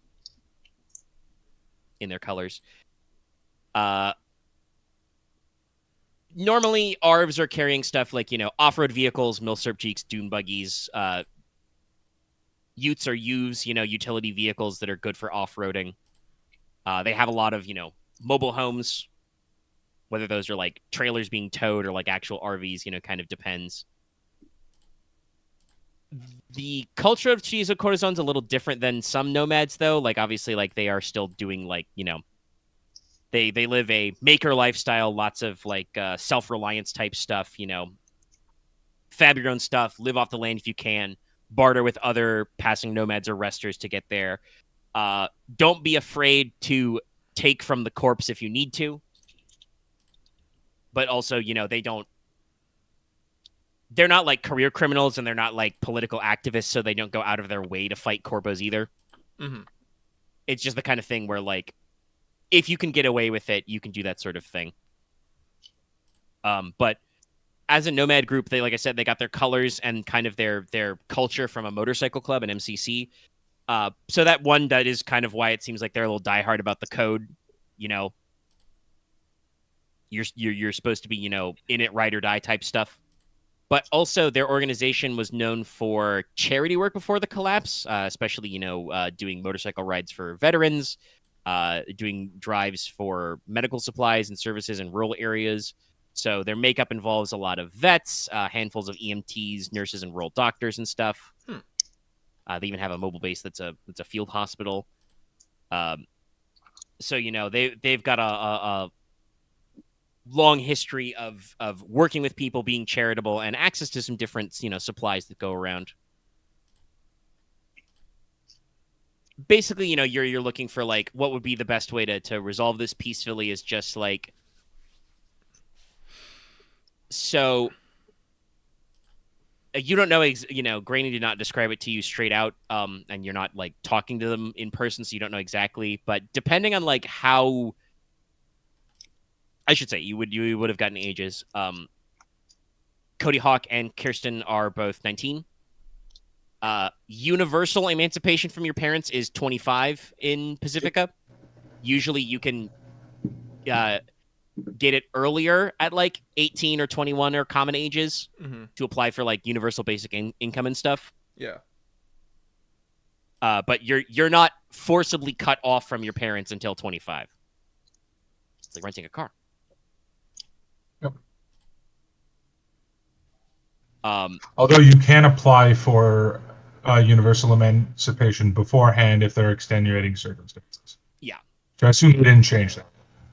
No, that probably would not have changed in Pacifica. But yeah, so it's one of those factors that like, so technically, they're both like could be considered legal adults, but if they're not like going their own way in the system of Pacifica, they are still dependents kind of a thing.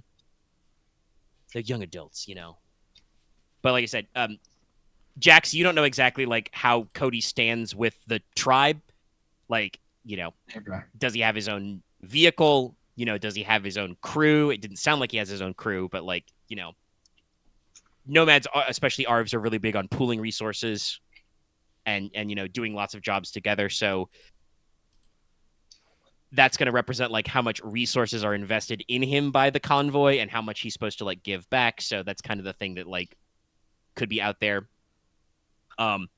Giving him permission to stay would either require explicit permission from Dom Diesel, who's the head, the president of the convoy, or would require a majority vote of the tribe. But like I said, Granny would prefer if he didn't stay, if he got rolling. So that would be to get Miss Kirsten out and to the tribe. It seems like someone's going to have to talk to Kirsten, someone's going to have to talk to Cody, and we're figures. Well, no, like I said, we just talked to Kirsten's dad. Give him the money, and says if he doesn't take the money and let his little girl go, well, his co-op is gonna come under a lot of fucking fire, and then everyone happily goes their own way. That's why I wanted to check one thing on my end. Well, I wanted to check. You did Google Redbone security, so everybody goes their own way. If that own way is in a body bag, Yeah. Their own way will involve Corpo mercs, who at the very least are going to be like, "Hey, what are you doing?" Yeah. If we kill like 80% of their do dudes, we that kind of technically conquest? own that tractor that guy just flipped? Tractor flip. Note, I was going to do some verse searching to see if I can figure out which Corpo might be hiring Redbone right now. I was on the. I was waiting for my turn on this, but I was going to see if I could do society or something to see what corporate ties are into like the sharecropping area or like these certain farms. Probably Northwest. Those, I believe, are technically two separate works. Yeah. You can roll society to just like check like who's on land ownership documents. Who says this, who's got signs posted. I'll break out all my that'll stuff. probably be an easy society check to just check public records.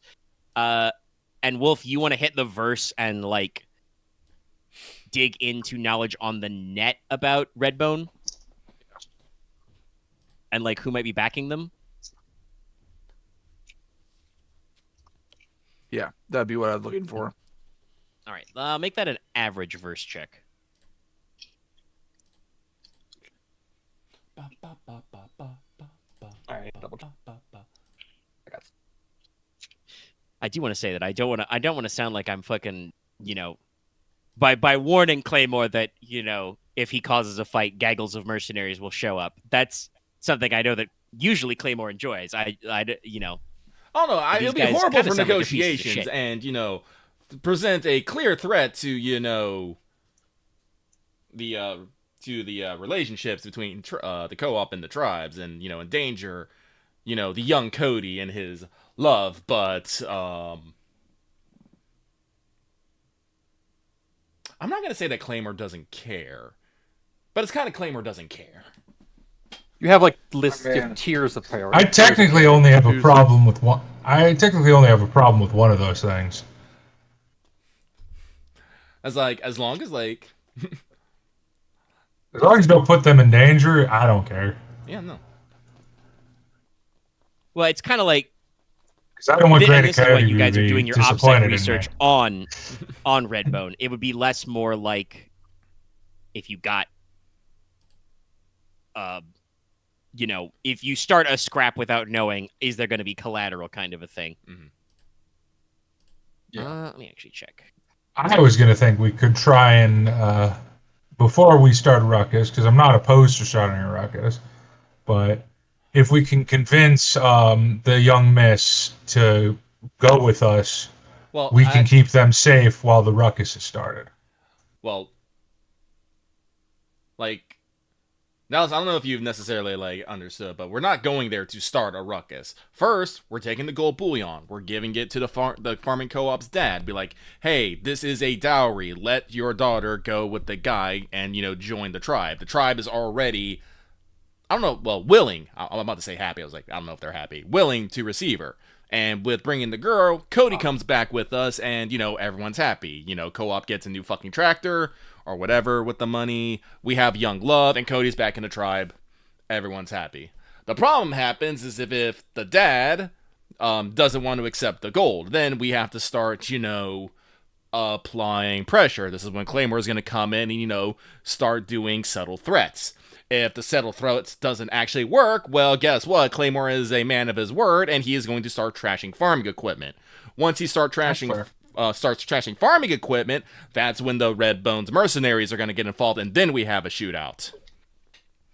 Hopefully, somewhere between the idea of subtle threats and active farming equipment thrashing, Wolf and the rest of you will, you know, quietly sneak out Cody and... What was her name? I'm sorry, I've totally forgot already. Kirsten Camrose. Which then, at that point, while Claymore is causing a ruckus, might require a bit more negotiation on your guys' part. You do not want Claymore probably there at that point, because... No. So, and once you guys got those two squirreled away, probably in Jack's van, you may join Claymore in Merc thumping, if you wish. I got like gun for a reason. Yeah. So that is the plan. That is the plan as I envision. I'll probably focus on getaway driving because, like, it's kind of my thing. As long as you're not too eager to start destroying stuff and let us work a bit. So, no, like I said, I just don't want Cody to get injured. That's. I mean, I'll say this. You know, Claymore's not afraid to cause collateral damage, but I don't think Claymore gets anything out of, you know, like I said, just, you know, setting tractors on fire or blowing up grain silos. Like that doesn't advance the game state any for Claymore, you know? No. He's doing it as a last resort, so. You know, like the hoarding dragon than like, I want to see the world kind of thing. It was more like somewhere in his threat is, in an hour, I'm going to start destroying shit if you don't comply. Yeah. I mean, I feel like he's got like 5 plastiques now, so it's just like, it's a fucking Metal Gear Solid mission where it's just like, he pulls out the detonator and he's like, I've rigged your grain silo to blow. Don't believe me? Push button. That's one. Blow up a barn. It's like, all right, I've got 4 more of those. How do you want to play ball? But if I could only, you know, preemptively set up plastic explosives, but I have no stealth. People be very weird asking, why is this man running around putting things on barns? You have to get Wolf to do it for you. I don't use good explosives though. Well, actually, we'd have to check about that with everything, but we'll worry about that later. Yeah, that's the the job site, which you guys have not. If you wanted to pre-eyeball, you have not pre-eyeballed. I don't know how much recce you feel like doing. Well, you can play it as well, but it's like 3 success. Intel gathering. We'll go with Wolf because he rolled first. Verse search, Redbone security. Redbone doesn't really have a lot of like diverse security on their end. They have like a web portal. They probably have a verse server for like training and stuff. You're pretty sure with that role, Wolf, that they have like, a rental office in like a Corpo office park somewhere in San Fran or in some other places in Pacifica, Like they have a quote unquote corporate overhead, and that's kind of where you can use your verse skills to kind of I won't say They got the same exactly sort of office attack you do, Odin. yet, but they have a angle from which you can gather information. Their biggest contractors, like Corpo wise, is you still got a success, but we're shaking out the rest. But the biggest Corpo hiring them is basically because you got some advantage. I'll throw in some bonus info. Effectively, the major corps that are basically buying up shares in the co-op are Northwest Industries, obviously. Yeah. But also major corps like Pacifica Investments and Blue Star, who also handle like real estate investing. They're basically like buying up shares so that they can sell them to Northwest later and get their cut. Leverage, essentially. Okay. Just literal corpo, like what do you call it? Like pork trading type shit. Like, I'll give you 2 of these for 1 of those, kind of a thing. Literal house flipping bullshit. That's the sort of thing that that are the backers that are hiring Redbone to work at the co-op. In their subcontracting for like enclave security, those are mostly like run through like Blue Star and subsidiaries in real estate stuff, bought up the gated communities and built them. And they do work security for RGC at their plant, but that should not be directly related. Yeah, it's a little bit distant for us to get involved with. Yeah. A bit too wide. They do, like, because of the reciprocal warrants, they do occasionally, like, accept bounties from, like, the straight up, Pacifica Highway Patrol and Pacifica Federal Police. But that's, like, very rare that actually comes up, and probably will not be a direct problem unless you guys somehow get into, like, a rolling gun battle on the interstate. By the way, in the cyberpunk future, you probably don't want to get into a rolling battle on the interstate because I think that the highway patrol are a lot more likely to hit you with a drone strike. They better or run a you satellite, or a Listen, satellite cannon. have some of those. Listen, hunter killers are scary. Yes. Considering there's no regulations on like killing people causing problems, yeah. What people? There are people out here. Yeah. I mean, also it's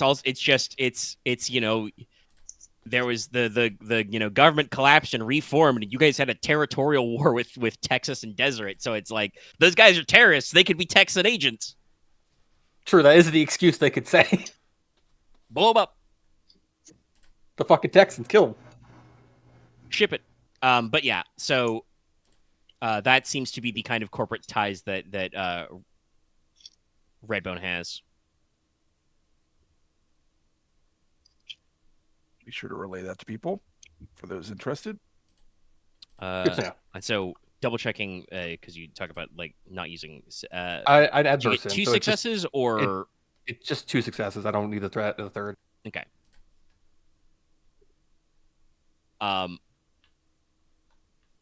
So you do research, like I said, into basic, inventory. The area in the valley around the farms is like, I want to say like 80%, maybe 90%, big box corpo farms, like just factory farms by like Northwest.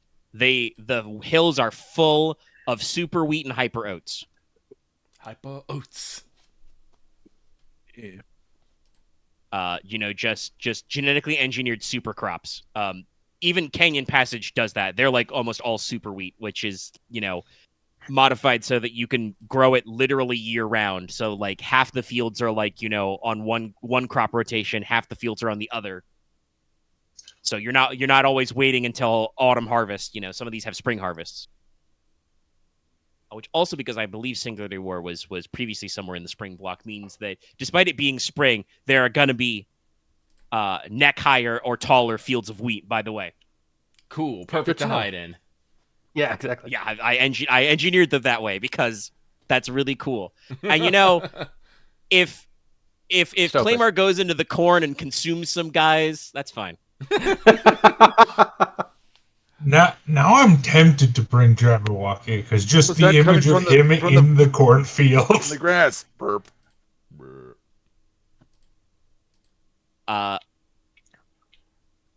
There are some dead towns, like there were small towns that are being like either compressed into company towns or just being stripped for parts by the corpos so they can build more enclaves. Basically, I've realized that in the future of Singularity War, we had, huge urban sprawl, huge urbanization. Everybody got concentrated into the urban areas. Then all of the rich people are like, wow, this is our futuristic city of the future is super cool. But also, there's a lot of dirty peasants here. We're going to my country reinvent club. the suburb, but for rich people. I would have a country club. Ooh, excuse me. Which honestly, on the scale of cyberpunk dystopian responses, is not that bad. It makes you think of Norfolk. Honestly, No, from like Night in City. Pacifica anyway, they don't just, Yeah. blow They don't up just poor people. They don't just grind them into paste.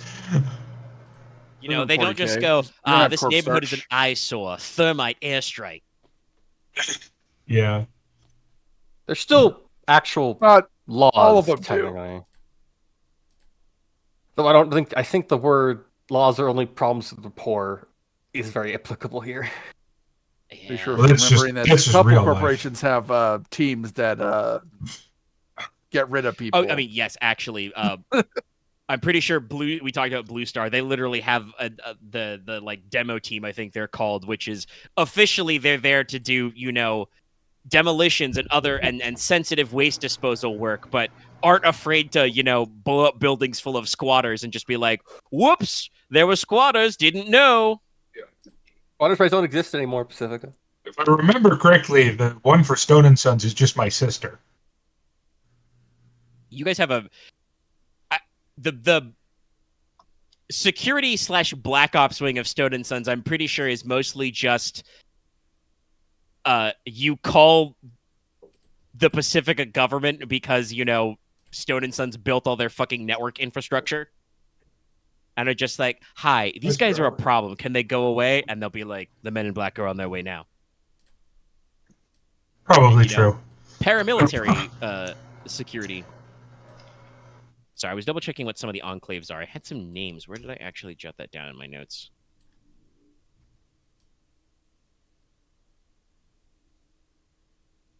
Yes, that's right. I'm saying there's some ritzy enclaves nearby. To go back to Odin's check.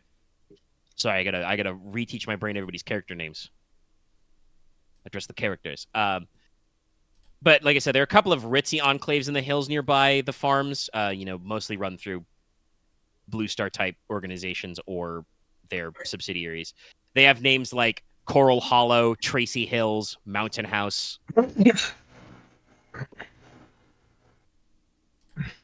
Sorry. I can't tell if that was unprompted or not, or just Dallas is having a visceral reaction to my ability to name gated communities. That's very accurate. What I know. The remaining like 10% is split between handfuls of eco shield parks.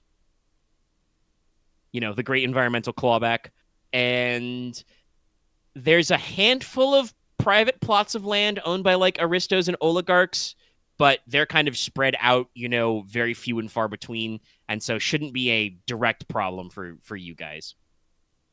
But it's mostly Northwest mega farms. And there is that single, like I said, RGC industrial park and plant, quarrying granite, crushing rocks, warehousing supplies. Crush it.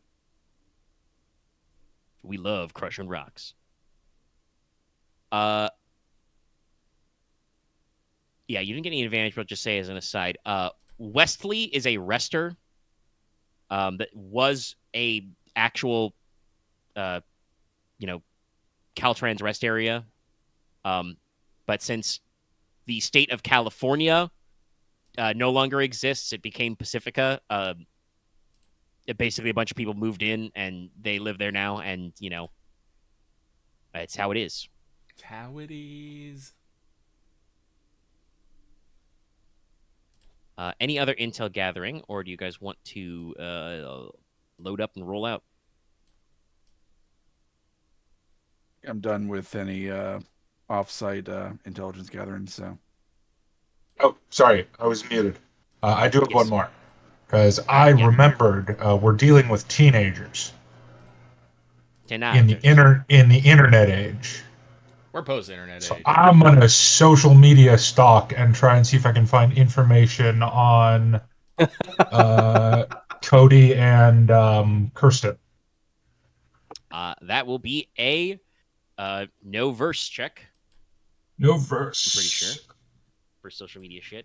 Social Yeah. And No knowledge of the verse. Okay, yeah. Yeah, knowledge of the verse. verse. Let's see. You're trying to just no, you have exact names. Make it an average For check. Kirsten, I'm just wanting general information. For Cody, I'm gonna see if because I feel like Jack is more confident in her ability to approach Cody from the lens of like, you like cars, I like cars. We can talk to each other. But for Kirsten, I just want general info, making sure. Oh, yeah, let's say it's average. I was going to make it harder for just looking for a couple of people, but you're not looking for any old rando. You have, specific No, I names and have faces specific to Google. names. Yeah. 3 success. All right. Well, just lots of rolls.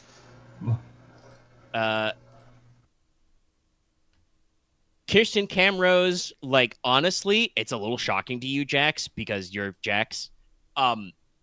She's not super on the verse and the web 3.0 or whatever. She does have like a social media where she posts every once in a while. You catch a couple of like selfies or like group shots of her out on the farm. She's kind of average height, athletic in her build. She works down on a farm, so she does get out physically. Blonde hair, blue eyes. I have it written down in her description that she is pretty, but in a turn of the century girl next door way, not like modern cutting edge marketing way. Natural beauty. You do find some, teenagers on social media. There's some, posts she's made clearly like taking pictures of like the sky or the sunset or the road and like, waxing poetical about, big skies, open roads type stuff. She probably does actually post a couple of selfies with Cody. And I'll describe Cody in a second because you'll have tracked him down. But like I said, she's not really on big social media. You would guess that the farm co-op being outside of an urban center does not have a super consistent hookup. They're like not on the verse grid, for instance. Fair enough. So they're on, Wi-Fi and satellite internet. You do find like some like posting and messaging back and forth. It seems like she was educated at like virtual classrooms. Okay. There you go. Probably super So, common for folks in that area. But does indicate that her parents probably make decent money. They are part of the shrinking middle class.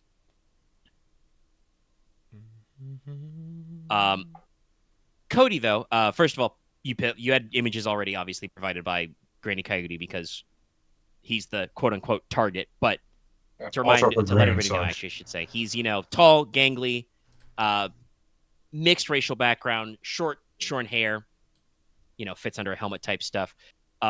There are actual, this works well with your society role earlier, Jax. You do find like social media posts of him. He's actually got his jacket and his first round of patches. So he is a junior member of the tribe, but he is like full in it. He's got his like triple heart patch on his, faux leather jacket. And it seems like probably sometime in the past year, because he's posting about it, he actually got a truck. There's images of a full truck. He's got a off-roadster, big boosted ass truck, roll cage, way too many headlights, tow winch on the front and back. Damn. You know, Please no flame painting. Please no flame paint. Please no flame paint. no. That would not be their thank God. style. There are probably like a couple of like the bright red triple, like the Trizo Corazon's like patch is literally like 3 hearts clustered together. So like probably like images of that, or like a stylistic drawing of the playing card, the 3 of hearts kind of a thing. Yeah. But no, he's got like probably like coyote brown or like desert tan, flat paint. Extra solar cells are bolted to the top of this thing because it's a Nomad vehicle. It's not exactly like Claymore's gun bunny, because it's not like fully technicalized, but it's like a big fucking like what do they call it? Like super cab, big cab, extended cab. I know what you're talking about. It's one of those pickup trucks where like it's a fucking 4-door. It's got a big ass cab. Yeah. Yeah. Like I said, huge suspension and big off-road tires. Still has, the pickup truck bed. But like it seems like he's been rolling with this for about a year. So, maybe like something he got for like an 18th birthday or something. And he's actually a little more active with slow speeds because this is where you guys find out. So one of the things that Trizo Corazon has is their convoy, their tribe actually owns a mobile command center truck. Rad. Rolled it right off some government lot somewhere. So they have a big fucking shiny black truck and trailer that's covered in antennas. Doubles as a drone carrier, but they got a rack of verse servers in the back of that thing. So like when they have like clear skies radio comms, their whole group has like a verse instance they can work in. So like, yeah, Cody's on social media, like he posts on stuff. Looks like he's basically been doing like gopher or intern type jobs. Like he's not quite full blown freelancer, but he's got a truck. He knows how to use it. Also, you see him posing. He has a trained pet falcon that's got a little camera on it. It's been trained to kill drones. This is a real thing, by the way. Police agencies have actually tried this, getting birds of prey to attack drones. Because quad rotors and cam drones are pretty fragile. Yeah. So you get a big fucking hawker or an eagle or something to take talons to that, it will not last. So he seems like he's got some, animal handling jobs and does some cargo running for the crew. And lately, yes, his posts have been, picturesque pictures of fields of wheat, him and his sweetheart, on the ground,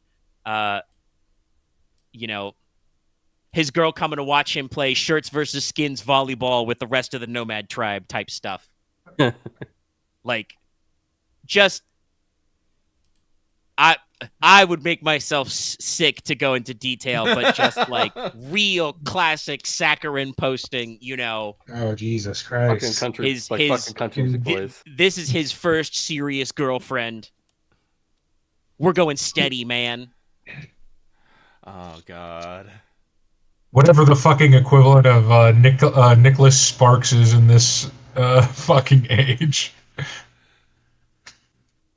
And that's not to say, like I said, Cody's like 19 and like, he's taking pictures of like, here's what it looks like when I ride in my big truck. Like, and it's, it's him in the jacket, sitting behind the wheel, showing his iron, he's carrying a gun because he's a nomad. They're out in the sticks. Like, but he's definitely pretty serious about this girl. And, he is posting about it to anybody who will see. If you did want to get in touch with him, you find some messaging apps. You can send a ping. There's no guarantee you'll get it right away because with nomads, you're never sure if they're like in a place with connectivity. Probably not yet. I don't see a point.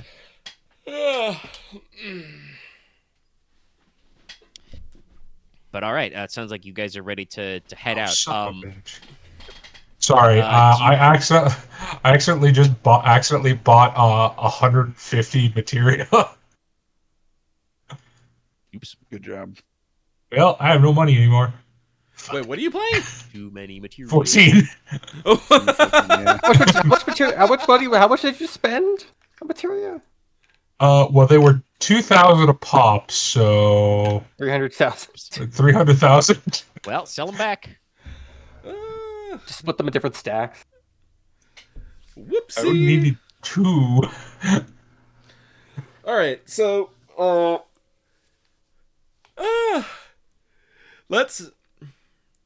Well, you want to head out there today? We don't have to. You got a little bit of time. The far question away? is mostly just like you guys can roll up to Wesley.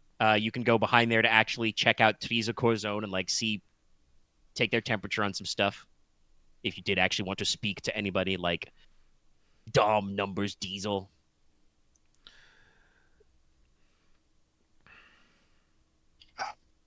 I have made my intent of what I want to do very clear, and what in my step process. So if you guys want to do anything else, that is on your mind to do. Otherwise, I'm gonna keep advocating we just go out there. How far is it to go out there compared to the where the Artie family is? The Corda. So Wesley, the rester, is about 45 miles outside of town. It's a couple hours drive because you got to wind up and down the mountains. Okay. The Arv clan Core Zone is literally parked like maybe 100 yards from the rester, like up in the hills. Like they're off road technically, but they're staying near the rester because that's kind of what they do when they're parked. Okay. I thought there was a little more split between them, but that's fine. No, they're meant to be pretty close together. The co-op farm is probably, probably less than 10 miles, like, down the highway further.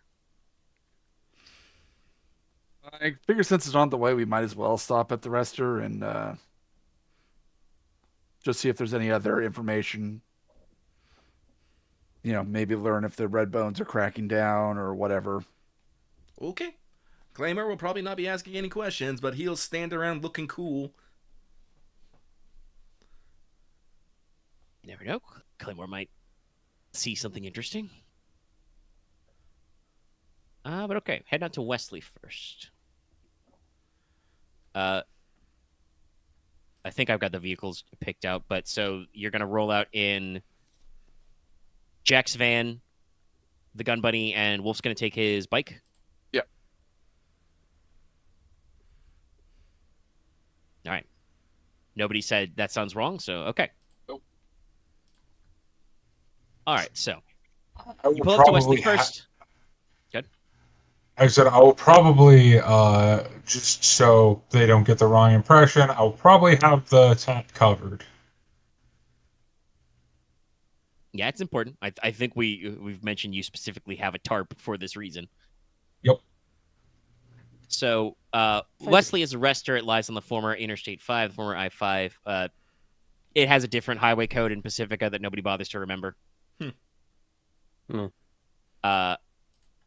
Originally, it was, a northbound and southbound rest area.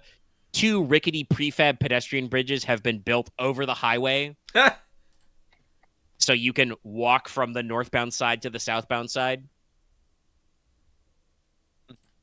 In the central, there are the plazas, which feature the big one is obviously they feature the amenities you'd expect from a rest area plaza. So there are showers, toilets, aircon, and networking you can get here. If you just need to pull off park, spend a little jingle. The old information center has basically been converted into a small tavern or cafe where people can, sit, put their feet up, drink, and talk. The locals and regular customers call it the Ick. Information center, something. Yeah, because it's formerly was the information center. Now they just call it the Ick. Makes sense. This place is like a wash in holograms and flat screens that are showing like news broadcasts, job postings, verse forum feeds. There is a fiber optic line because Wesley is close enough that goes all the way back to the Bay Area megacity, but your network speed is pretty slow. But if you need to, you can, get a hardline connection that runs all the way back to the city. And there are like message boards and help boards and stuff posting odd jobs and shit. I said that the Ick is technically what you would call a tavern or a cafe or something, but the drinks here are terrible, which is also probably why they call it the Ick. Your choice is you can buy bottled product, which is all like perpetually lukewarm. Ugh. Like nothing is fully refrigerated. There is quote unquote on tap drinks, which is watered down beer, which is a little flat or a little skunky because it's clearly been stored somewhere too long. Or they brew hellacious torpedo juice moonshine. Ugh. Or you can get authentic loose leaf herbal tea, twigs and pebbles included. The only thing that is any good is the basically head of Wesley. She operates the Ick. She takes payment for if you're staying overnight because there are like prefab cabins and tents and like camping areas where you can pull up and sleep overnight. Her name is Mare Ramada. She can't cook at all, but she makes a damn fine cup of coffee. That is the only thing that is of quality in this place. Meals in the Ick are all pre-pack. So if you want real food, you got to go out to the parking lot where there is a half dozen food trucks parked at all times. Oh shit! You can get some hidden gems up pizza, in there, burgers, shit. barbecue, tacos, grilled sandwiches, any of that shit. Damn. All right, food trucks it is. Just like I said, permanently parked out here. It's a rester. They are like basically to kind of highlight what I wrote about resters in the new fluff stuff. Like I did a little background writing for this. If you've ever been to a big like rest area or like a state welcome center on a highway, or if you've ever just passed those specific kinds of American towns that are built under interstate or highway interchanges, where they got like the 4 different exits that all dump out onto the same road, and it's just that cluster of those really tall signs for like gas stations and fast food places. Oh yeah, and there's just gas stations and fucking fast food just encircling the fucking exits. Yeah, just clustered right around the exit. Same with like there's usually a couple of like cheap hotel or motel chains. Oh, I know exactly. Like That's fucking rusters are the cyberpunk future version of that. So like you're driving on a highway somewhere, and if you're driving on a highway outside of the mega city, like you clearly are doing something. Like you're trucking, or you're a nomad, or In fact, you're I think I commuting, God help literally you.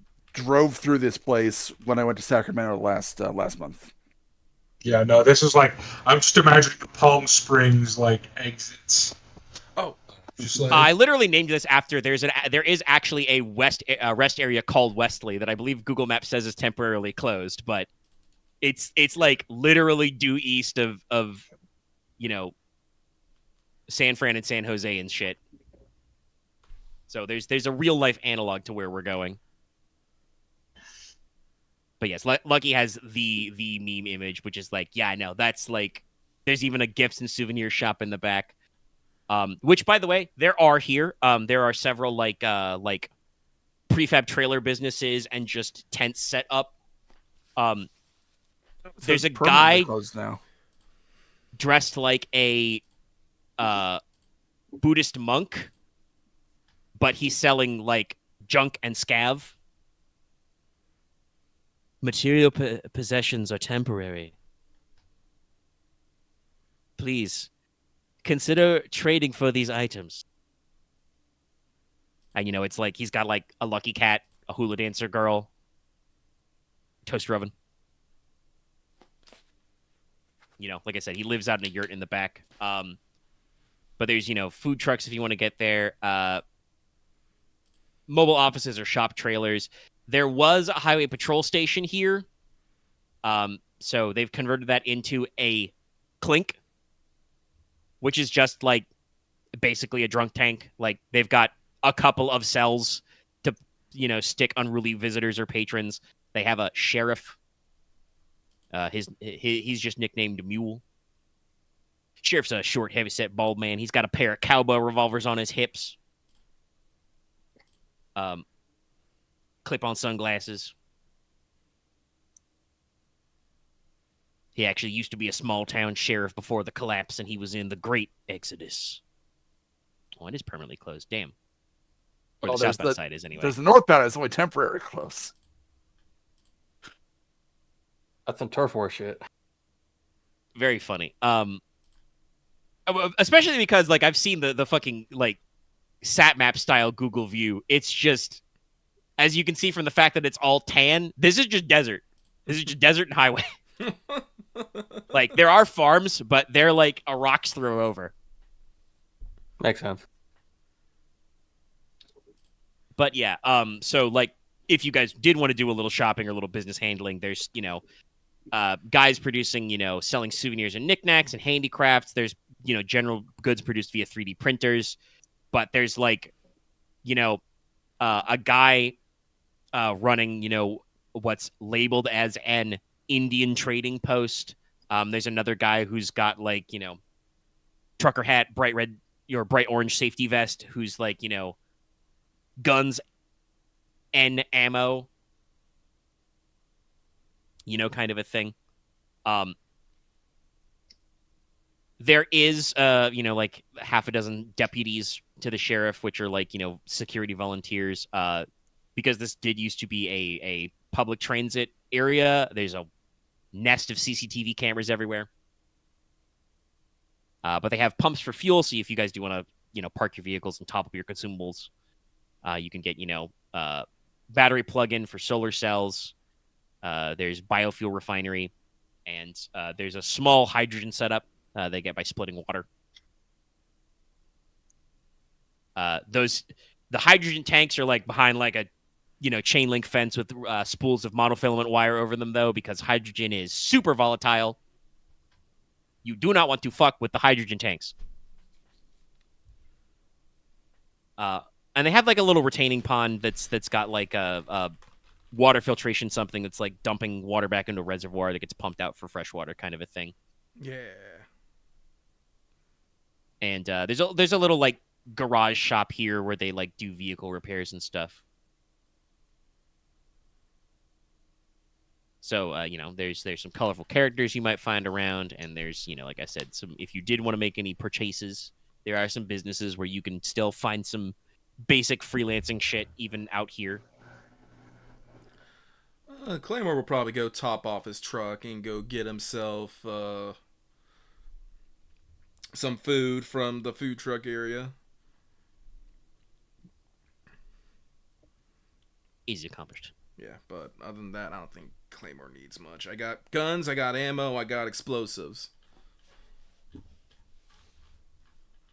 I got a drink of coffee. I got a cup of coffee and a toilet. All right, you can get a damn fine cup of coffee. Do not drink anything else at the ick. Wasn't planning on it. Would top off his bike and then might ask around, just kind of inquiring about what the road's like ahead and all that stuff. Seeing what information you might be able to dredge up. It should be a streetwise check. Maybe an easy streetwise.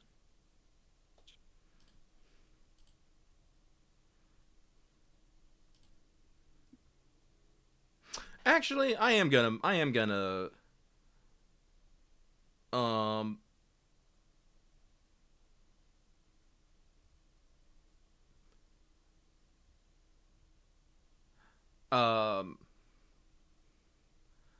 ask around. I want to know how these guys actually feel about Cody. You want to ask at Wesley, or do you want to hike up to the Trizukuro zone? Because they're parked, like I said, about 100 paces back from Yeah, here. no, I'll hike up there. All right, then we'll come to you in a second.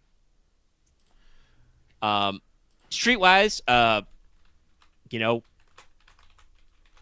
Wolf, you driving on an off-road bike. You're dressed, like a poncho on. A traveler. Yeah, Hey, I have my, because of the I have my ride camo today. cloak, which is street street Yeah, because of the ride, I was just imagining the fucking poncho. Yeah, no, see, that's exactly what I went to go dig up, because that was my first thoughts on Aren poncho. I just think it's the sombrero. It's like a hood with like Do a not have- plate. Oh no, Wolf has like a full on like the kind of like wide brim Japanese hat that has like actual material hanging down covering his head. Oh, yeah. But got your fucking road. No. Going for it. But yeah, so you ask around. Roads are all right. Like I said, there's a back up the way you came. You know, kind of northerly. There is an actual like quarry and industrial park that RGC runs. So the highways here are actually like decently maintained because they're right next to the plant where they make the new trademarked blacktop material, which is not asphalt, it's carbonado, so it's synthetic black diamond. Yeah. Does really great on wear and tear.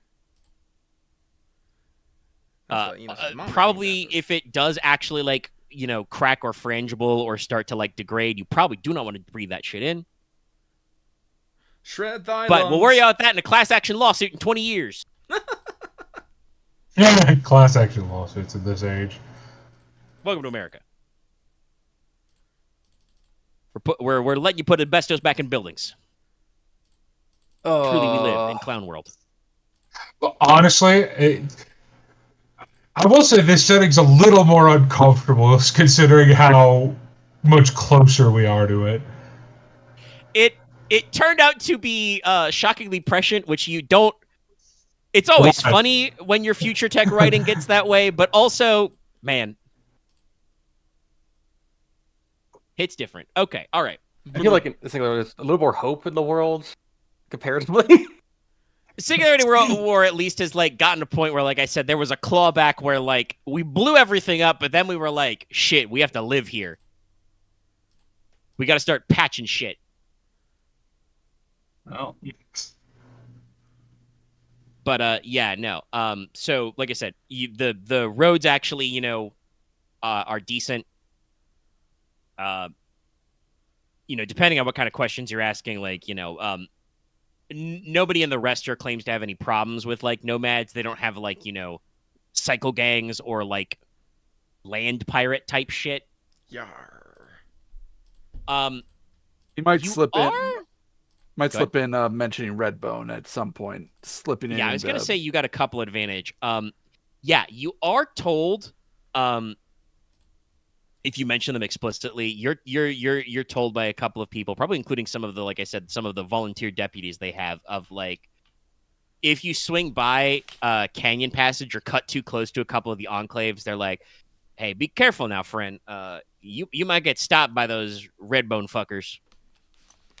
You'll know them because they got, they describe the bulldog patch to you, and they're like, doing some kind of fucking reciprocal warrant service shit. Sorry, I'm getting a little too Boston. That's not right. I gotta be slight twang. It's that or I have to go all surfer, bruh. No, please don't. Redbone guys are real bad news, bruh. They're gonna There's harsh not your enough vibe. there's not enough water in this area for that. We surf the No, road, no bruh. I'm about one- to say, haven't you heard there is actual sand surfing? Also, no one from California actually talks like that. No, I don't know where the surfer bro like 80s lingo came movies. from, but like It I was don't even just know if 80s movies. 80s people in the California sounded like that. They definitely don't sound like that now. No. Like, at least with the Valley Girl accent, I've actually heard people talk like that. Maybe it was Miami people talking like that. Maybe. I don't think so. Having lived near Miami a few turn them. Yeah, I No, also the- couldn't imagine it in Miami either. Like, People from South Florida either sound like Northerners because they're imports or they're Or they Caribbean, have or Cuban. Yeah, that's what I mean. Like they're from Cuba or Haiti, Jamaican, Dominican, that kind of stuff. Like, that's like if you want to do a little Al Pacino Scarface, that kind of works. Fair. Google this. Anyway, no, they're like, you gotta watch out for those Redbone fuckers, brother. They do reciprocal warrant service. They'll pull you over and check your ID, and like, you know, most of us here, other than that we're squatting in the rest area, you know, we don't got anything wrong, so they just move on. But, you know, some of our kind of gesture, you know, out back to where the nomads are parked, some of our friends might get a little ding up. They've been a little scuffing. A couple of them came into the ick one night and tried to have a drink, but one sip of the beer and they fucking left. Huh. You know, you don't come to Wesley for that shit. Shame they didn't drink it. They would have left with more problems. Hey, that's the truth, brother. Well, thanks for the heads up. No problem. We're out here living on the road, brother. Firm handshake. Firm handshake back. Yeah, so like basically to you know, to not also do role playing, you know, getting the lay of the land in Wesley.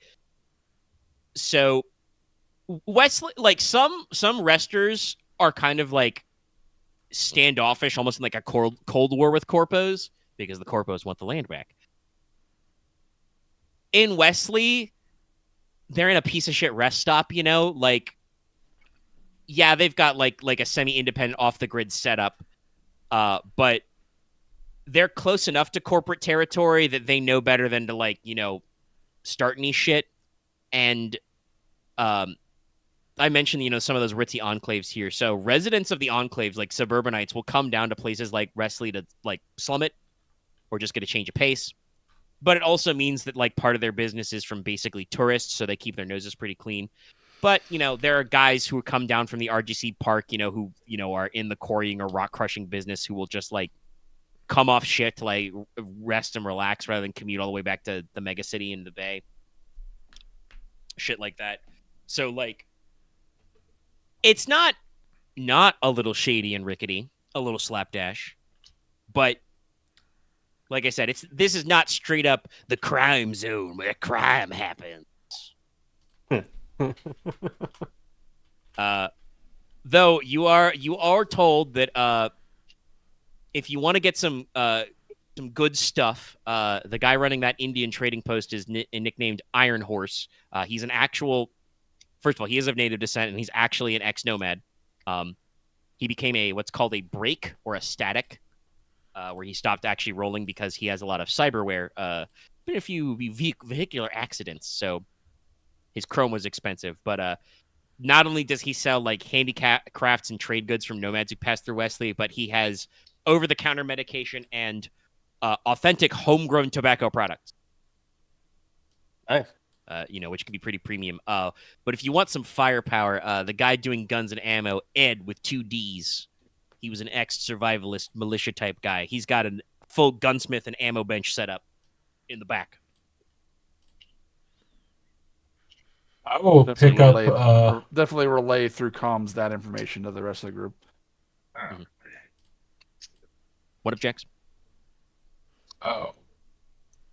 I mean, it's not important, but I was just going to pick up something from Iron Horse when I get a chance. Sure. Claymore, you actually good question. Do you want to roll, because you know you're I won't say riding alone, but you're riding without any extra PCs. Do you want to roll your vehicle up, or do you want to walk up? You know what? I'll roll my vehicle up. All right. You know, you're driving a Nomad spec vehicle. I'm pretty sure you sourced it from Granite Coyote in the first place. I remember I bought a Suzaku like Genbu and then had that technicalized. So okay. So yeah, if I remember maybe not, correctly. but yeah, still, it's still you are driving in a technical. So you know you look like you got a Nomad vehicle and you roll up, and so Teresa Corazon are parked. Mm-hmm. Like I said, they're medium-sized for an Arv tribe, you know, a nomad clan. So they've got a pretty decent, you know, there's several dozen people here. They've got kind of their, you know, utility and runaround vehicles kind of parked in the outskirts. Lucky I know has played 2077, so you remember what the Aldecaldo's camp looked like. Yeah. So it's kind of like that, you know, they've got dune buggies and, you know, milsurp jeeps and Humvees, rovers, basically. Again, some of these like Claymore, you're pretty sure with your military background, if you like dug into like the glove boxes or checked under the seats for like the ID numbers, you could probably figure out, you know, what pre-collapse army base or marine base these vehicles, you know, mysteriously vanished from, kind of shit. Like they're old gen. They're like at the time of the war or even, you know, pre-war vehicle reserves, but they are actual like military vehicles. Like I said, they have a shitload of cycles. Literally, they have a flatbed, trailer, which is doing nothing but carrying a bunch of tricked out bikes. And lots of the like rovers and utility vehicles have, you know, a dirt bike on the back on a rack. Yep. And even several of their like actual mobile homes and battle wagon type vehicles are you know, racked with bikes. Mostly dirt bikes, but you see a few, you know, proper like cruising highway bikes and a couple of like chopper style bikes. You know, like I said, they used to be a motorcycle club. That's kind of where they got their vibe from. Yeah, they got like a full dozen campers, trailers, and mobile homes, and a couple of mobile shops above that as well. At least one of these is basically a cantina truck, like a food truck on extra. They've got like the big awning and like fold down sides, so there's like actually like a little like dining area they've got set up, you know, as a little mobile eatery. Should I no, I like this detail. I won't make Claymore roll for it. Claymore, you spot there's a like dirty RV that's parked a little ways away from the rest of the other vehicles that you're pretty sure is like a rolling meth lab. Probably. Sure. Why not? You know, like it's the windows are like all taped up and like extra sealed and shit, and they've, you know, given it clearly amounts of spacing. In the center is the mobile command center type vehicle. Like I said, sleek black truck, web of antennas and sensor domes on top. Hooked to the back of it is a mobile greenhouse. Mm-hmm. So they got kind of, you know, everything they kind of need. Actually, what? How we talked how Wolf was dressed. How are you dressed right now, Claymore? His Onigashima combat armor, face mask. He's got his Kanabo and his Carnage maglock to his back. So a couple of the guys, you know, probably give you some healthy side eye. But you look like a freelance merc, basically. Yes. So, you know, they'll probably like, you know, a couple of guys will probably walk up when you pull up and be like, you know, hola, brother. What you need? Fill up? Ammo? Here for work? It's Dom who's the leader, right? Yeah. It's like, Clint was like, nah, I need to talk to Dom about his boy, Cody. See. Hey, yo, Dom! So, yeah. Just for setting the scene in the mind, do you want to get out of your truck to talk to Dom, or do you want to do this leaning out Nah, of the window? Claymore will, you know, get out of his truck, you know, go around, lean up against it, you know, start smoking a cig. Right. So yeah, they call out, and yeah, Dom comes out. Dom Diesel, you know, tall, somewhere in maybe his you know, early middle age, shaved head, you know, wears a bandana over it. His only facial hair is he has just a little bit of a soul patch. He's wearing, you know, white tank top under denim biker jacket, which is just absolutely covered in patches. Like you can tell he's clearly, you know, been with the club a while. wearing like cargo pants, motorcycle boots. Has a pair of welder's goggles on. Mhm. Kind of comes up, lights his own cig and says, "You want to speak to me, friend?" Dom Diesel. Boys call me Numbers. Do I want to just introduce myself as Claymore, or do I want to keep going as just Gozuki? Nah, fuck it. Claymore it is. Gozuki is for Onigashima business. Claymore will, give him a nod. Claymore. Granite Cody hired me and some folks I know to go pick up your boy from the co-op. Kind of, not quite a dismissive, but makes kind of like a wave-off gesture with his cigarette hand. He's like, Granny. She's always getting her nose in thing. He does kind of pause, though, and kind of, adjust his welding goggles and says, "Don't tell her I said that, though." Claymore just, inhales. I didn't hear nothing. Thanks, brother. He kind of glances around. You guys, you're drawing some gazes because, like, you're Claymore. You exited the vehicle, so you're kind of exuding an aura.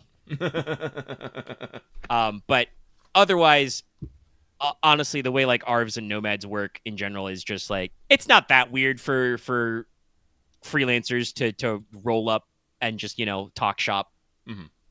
But he'll kind of say like, he'll glance up at the sky and be like, "You want to talk in some shade, or you good to talk right here?"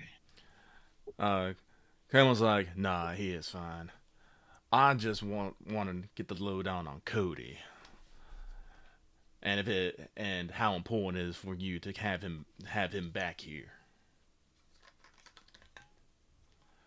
Dom kind of, rubs his soul patch and is like, well, obviously, he's my boy. He's my flesh and blood. That's family's important. But I did get voted to be, head of the convoy, president of the club. So I got to take that seriously. I can't hold up the whole clan, not even for my own family. But, I mean, takes a long drag, and he's like, not to claim full credit, He's got his, he's got a paw and a maw. If you want to talk to Cody's mother, that's Paciencia. Mm. She's a Coyote's kin. That. Which, by the way, to read between the lines, this is why Dom said you shouldn't tell Granny about that because that's the mother-in-law. Yeah, he's basically the son-in-law here, so he's like, shit. Okay. Granny hears me saying stuff. She's gonna have me buried in the desert. The coyotes are gonna eat my bones. Always the bones. But he's kind of like, she drives the convoy's ambulance. But Cody's, he's young, but he's pretty good with a wheel. Knows how to fire iron. And I mean, it's something I'm not good at, but damn, I don't know if we got any other young ones who are good with animals like he is. Good with dogs, knows how to ride a horse. And I have seen that bird of his, chew up quadcopters. It's real handy. Mm. And obviously, he's got he's not here now. He's got his own ride, so he's independent, but rides are important. Don't know how much Granny said it, but every man and woman here in the club who's got their own ride, it's important. Every little bit of cargo space we got to haul is, something we can carry. We don't got to beg, borrow, and steal when we stop, Mm. So is a youngin with value to him? in Yeah. more ways than one. Claps a hand to his heart and says, obviously he's my own flesh and blood, but yeah, he's part of the crew. And from what I hear, I haven't seen her when she's only been here a couple times. I think the family, the shareholders are, not too keen about waltzing through a nomad camp. But from what I heard, the girl's got valuable skills too. But like I said, he kind of glances around again. He's like, but, we got rules, we got codes, we got bylaws. I can't make an exception for my own kin, even, because then, folks around here, they start asking questions. Oh, that old Dom, he just, he's not thinking about the convoy. He's only thinking about his boy. Gotta be careful about that kind of stuff. Yeah, Claymore just grunts in a segment. It's like, so none of y'all have any problems with the girl coming along too, either? Nah. He kind of glances around, looks around. He's like, "Nah, we got places. There's some convoys where they're so full up they can't take another mouth or another body. But Frieza Corazon, we're going strong. We got space. We can fit another couple of mouths, another couple of guns. If you ever want to leave the city behind, brother." Kind of glances up and down at your truck. He's like, "You got a pretty good ride already." Claymore kind of scoffs at that, and it's like, and then it's all like, about Cody. Would you say he's reckless, headstrong, prone to making stupid decisions out of pride? Anything like that? Shoot first, ask questions later? Well, not that last thing, but he is a young, red-blooded man, so I'm sure we've all done a few things that were reckless, stupid, and show-offy. But, he's been driving since he could reach the pedals. Knows how to have a steady hand on the wheel. I don't think he's ever fired his iron in anger, All right. But if you are going to run out and get him back, not that I think he would use it that way, but if you run any trouble with those, like, Redbone cocksuckers or Corpo cops, he's got a big boosted truck. You've already seen it because Jax dug it up on social media, but he redescribes the Nomad truck that Nomad pickup that Cody has. And what Dom says is, as another thing is it's his responsibility for the vehicle, but it's part of the convoy. And one of the seats in the back of that big fucking cab is actually, he kind of glances at your ride, sees you're a serious man carrying serious hardware, and he's like, it's one of our best rides. There's a pop-up HMG turret back there. Got a smart link and a remote control on the passenger side. Means cramped as hell if you got to ride in the back, but ooh, baby. It's like fucking Pan Am's truck. Yes, actually, I was thinking of Pan Am's ride specifically. Something you can haul cargo in, but it's also got some punch. Okay. And, Dom will be like, "Who?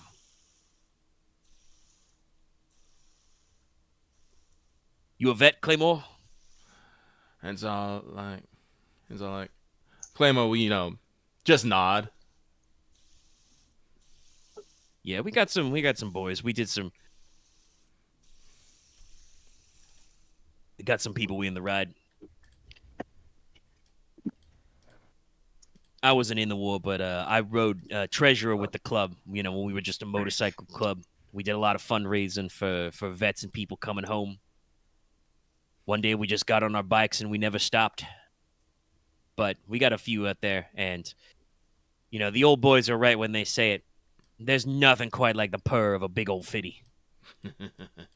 Claymore does chuckle at that. And that's, Dom kind of gets a little more serious. If you wanted to, I believe it's vigilance opposes deception. Yeah, maybe. So Sounds about right. if you wanted to get a read, you could roll a Yes. vigilance check. I'll roll a vigilance check. Yeah. He's not really opposing you. It's just, what he's kind of like keeping to himself passively. So we'll say average vigilance. Two difficulty dice. It's willpower. Willpower. Okay. Yeah, vigilance is willpower. Yes, I know it's pronounced vigilance, but I like to say vigilance sometimes. It's funny. Damn. Threat, but lots of success. Well, you're pretty sure you got a read on Dom. Like I said, he used to be treasurer when this was an actual motorcycle club and got voted into being, head of the clan later. Mm-hmm. Which does seem to be like an actual, like, majority vote type shit. Obviously, he's not like I don't think I want to communicate. He's not like a deadbeat dad or anything. Like, Cody's his son. He's involved in his life. He and Cody's mother are not, like, married. Because nomad shit, who's signing marriage licenses and stuff. Mm-hmm. But, he's been involved in his life. He's been talking a lot about the truck, Claymore, you're not sure. He might have, done a little bit of nepotism to get the boy a cool boosted ride that's valuable to the crew. But the thing you think with, like, a vigilance check is, like, no, he cares about Cody. He wants him back in the crew. Mostly he wants that truck, though. Doesn't really care about the girl one way or the other. New blood's new blood kind of a thing. Yeah.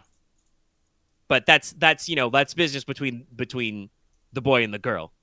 The romance partners. He's not really here for the young romance of it, but the truck is a serious piece of hardware he wants in the crew, and he is genuinely afraid of showing favoritism because he didn't used to be the president of this club, so he's worried about someday his time will come to be voted out. Mm-hmm, mm-hmm. And, like, he's just kind of a guy, He drives a car, drives a bike. He's probably good in a scrap. He's called Numbers because he does actually, like, do, like, business stuff, run logistics, run numbers, that kind of stuff, make sure everybody's, fed, paid, got fuel and shit. But if he's not, president of the convoy, head of the tribe, you kind of get the impression, Claymore, that old Dom Diesel doesn't know what he'd be doing with himself. Yeah.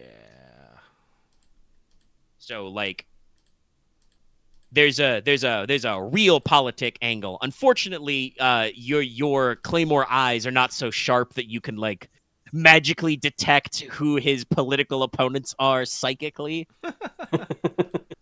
If you'd rolled some advantage on this check, you might catch him glancing at the corner of his eye at something. Nah, it is what it is.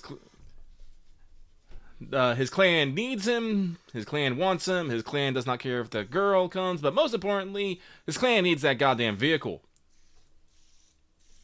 I mean, Dom did tell you they put a pop-up 50 cal, a heavy machine gun turret in that thing. That was probably expensive. Yeah. All right. And, like, yeah, you got like 5 successes. I'm still getting back in the swing of things. I probably shouldn't give you unrelated stuff when you got threat on a check, but I do have, like, extra detail to point out. Like, Claymore, you're pretty sure, like, that mobile command center thing they've got, like, actual antennas and broadcasters and stuff. What was it? JaqX found out on the web they've got, like, a server set up there, so there's, like, remote, network instancing.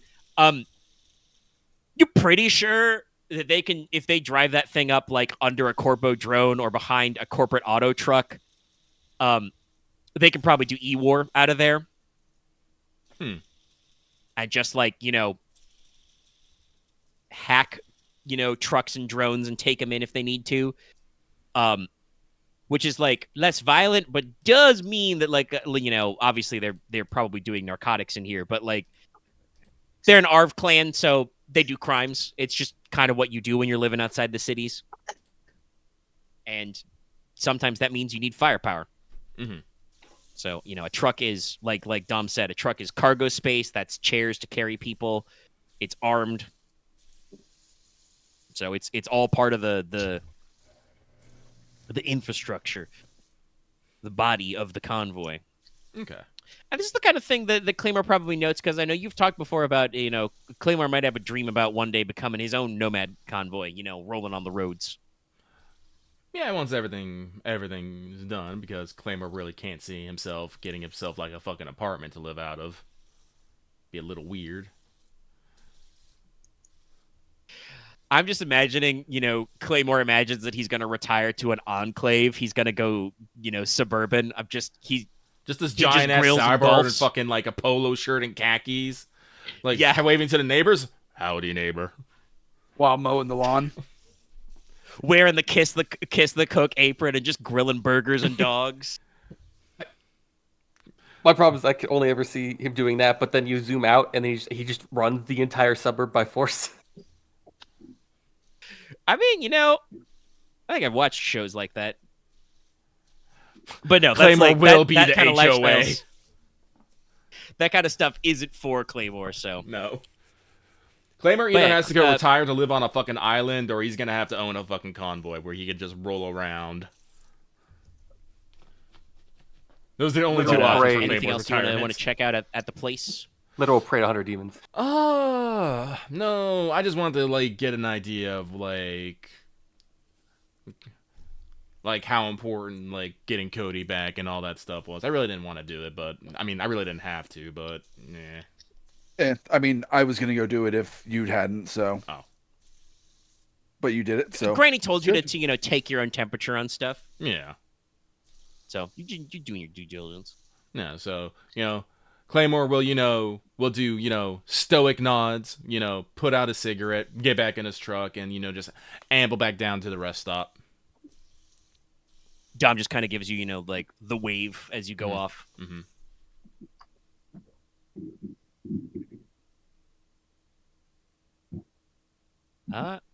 Any other stuff at the rester, or do any of the rest of you want to pop up to the Triple Heart and see, anything going on with them?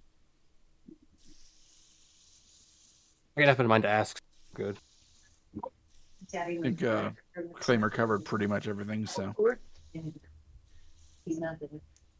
Pretty sure you guys have. Did I just call it TACnet? Yeah, TACnet. Yeah. TACnet. So yeah, if either Claymore could have given you a sensor feed of him having that entire conversation, or he could just jump on the TACnet VPN and be like, "Hey, I talked to this guy." So that should cover most of your questions. Yeah, Wolf definitely relays the mostly the fact that, like, we might have to deal with Redbone, like, while on our drive to the location. They try and stop us, so. I like to see them try. Maybe why you guys have off-roads. All right. I'm going to take another pause and step away for a second. We'll be right back, and then you guys probably want to at least start eyeballing Canyon Passage. I'm snacking on kimchi and taquan here, and I do not want you guys hearing. It's working. All right, cool.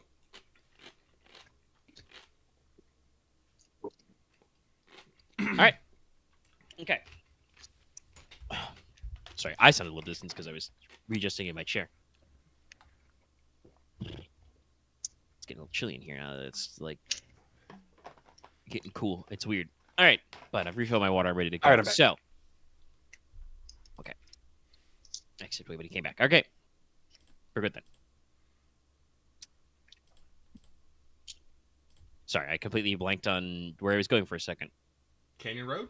Sorry, guys. We're shaking the rust off, and I'm a little gooped today.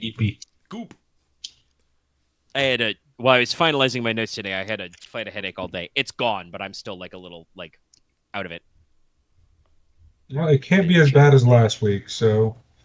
No, I think we're doing better than last week, at least. No, we are doing better than last week. It's just sometimes I have like moments where I'm like, how does game work? What am I doing with people? All right. Speaking of myself, how people did I doing get here? things and basic RPG functionality. Next, I believe you guys are ready to head towards Canyon Passage Farms. Yes, I believe so. We've previously been kind of describing things, and I think you talked about it earlier, because you're not in like a huge rush. You spent a little bit of time, but you didn't, waste a lot of time. So you've got several days before the convoy is due to pull out. But we've previously been describing it as in it's been, like fucking middle of the day type stuff. Do you still want to roll out in the middle of the day? What time would we get there? I mean, it's probably only like depending on how fast you're driving, 10 miles 10, up the road 15 or minutes something? down the highway. Oh, okay, then yeah, because I feel like we want to get there midday. Okay. You still want to get there when it's light. Well, that doesn't apply to that, because what I was going to say was that, speaking of normal RPG actions, typically player characters like to look at things before they get, hip deep in them. They want to examine them. So my question is, obviously you guys will be perceiving Canyon Passage Farms. It's just a question of how. Are you guys just going to eyeball it as you drive up and drive by? Do you want to, some of you probably have electrobinos and stuff, are you going to park it and actually scope it out? What's the steez here? If we were actually going to do some sort of Black Ops, I would probably be all we need to scope it out. But ultimately, we're just going up to this guy's front door, knocking on it, and being like, "Hello, sir. I am here to pick up Cody, and I would like for your daughter to go along with them. Here, have gold. Take this. Listen to my man, who is very good at negotiating. Negotiate with you."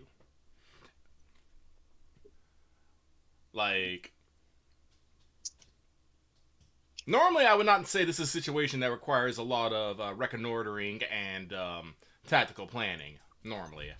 Generally, I feel like this is something we could do more straightforwardly. And if shit goes to shit, well, that's when we use our good old tactical adaptability. Yes, that is when Claymore appears.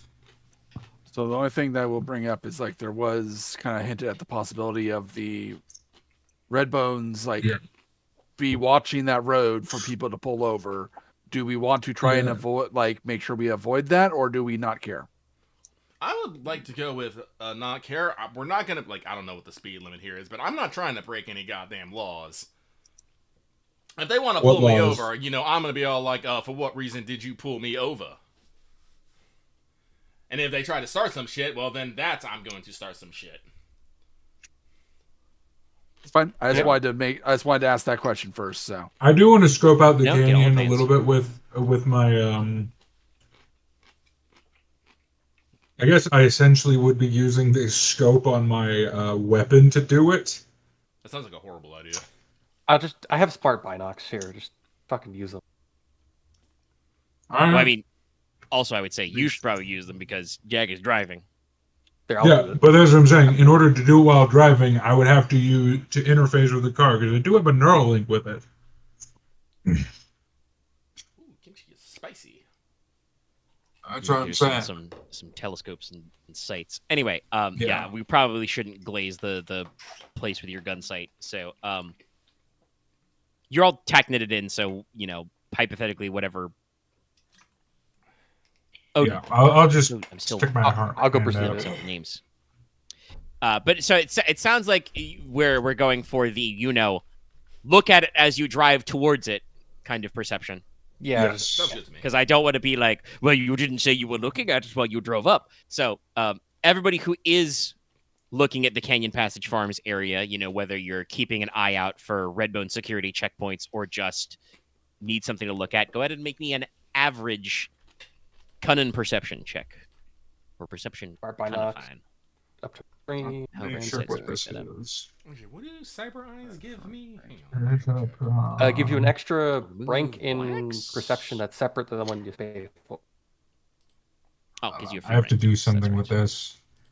Rank in also reduces removes a black die. from concealment. Yeah, and, there's no black darkness. dice for concealment because you were doing this in the middle of the day. Yes, this is why asking was important. I didn't roll it. Or And that does happen. I rolled okay. sometimes. You got 2 successes. You succeeded. Okay, yeah. So I do have. Perception. Let's see here. Most cybercells AR interface could see in natural exposure, but advanced versions could see into near IR and UV area, low light, performing zoom and other zoom and digital ultra features. Okay, so I can it was average. Enhance. Yes. Enhance. Okay. I only got the one cyber eyes. I don't really use it for long range stuff. Failure, but with advantage. Yeah, that's the beauty of this system. Yeah, just a straight roll for me. I only get special stuff if it's at night. Wow, brutal. No. Wow, we've done everything. The plethora of results. I mean, we'll resolve this way because it's really easy. Claymore, you don't really notice anything because you don't care. You're driving. You are driving your car, and you are reasonably certain that there are no tactical threats to you. And until the rest of the crew tells you you need to worry about, tactical threats to Cody Hawk and Kirsten Camrose, you don't care about that. It's true. Honestly, genuinely, I think in Claymore's mind, and you've said this to the group, your ideal plan is, Odin says in his very nice way, "Take this gold, sir." Mr. Logan takes the gold, and probably Cody and his girl, load up in their truck and drive. You all drive away. Simple. Easy money. Yeah. So yeah, you don't really notice anything. They're like the things that even if you fail checks are like mandatory C's, is that the co-op is pretty big. It feels, kind of idyllic. There are like big spaced out chunks of land. You see, a handful, like maybe half a dozen attached farmhouses. In the middle of the co-op, there is a central grain elevator with, rings of these huge grain silos, to load up in trucks and stuff. And there's a big attached barn for communal vehicles. Generally, it seems like everything here, planting and harvesting and irrigation, pest control, etc., is handled by multi-purpose drone tractors or other machines. Nobody has to drive anything. It's all either autonomous or remote access. And like I said, because they can grow, hyper oats and super wheat, open source GMOs all year round. Half the fields are, would be, winter and spring crops, so they're tall, ready to be harvested. The rest of the fields are, either being fallowed out or because they're being rotated, or are, early in the growing season, freshly planted. Let's see. For like security and borders, I should say there's not really a lot going on there. There is a cluster of like network antennas because the drones are kind of handled remotely around the garage. You guys all of you will see like nodes for what's called geofencing. So there are like RFID transmitters and posts so that, the drones know where the property lines are. Mm-hmm. But there's not a lot of like physical fences. There's some chain link, there's some chicken wire, there's a couple of white picket fences. There are some fences that look like they have little, electric shock, cattle shock fence boxes on them, to deter casual trespassing. Mm-hmm.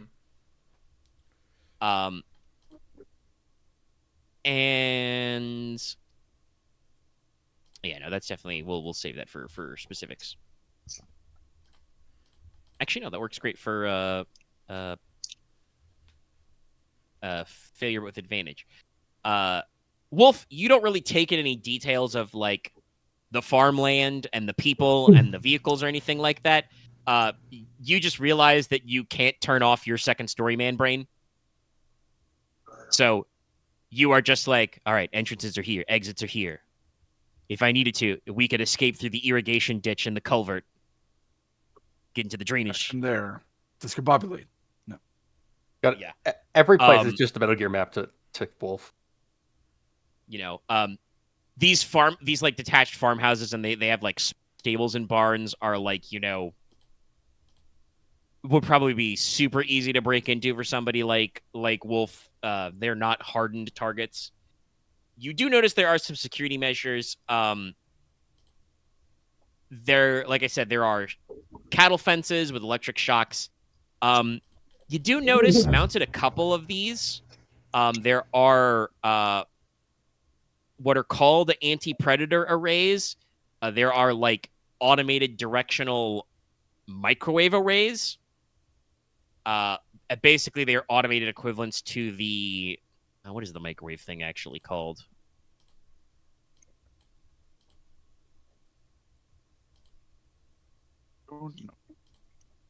Energy weapons. Maser gun, yeah.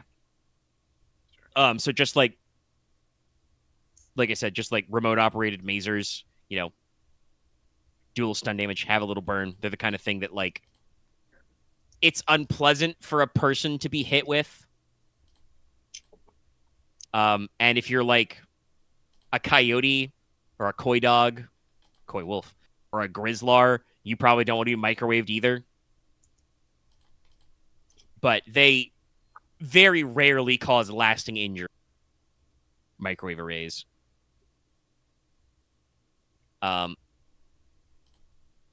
But Wolf, you are pretty sure also that like for like general security, in their big drone barn, they probably got some security drones, some quad rotor types with maybe some rubber bullets.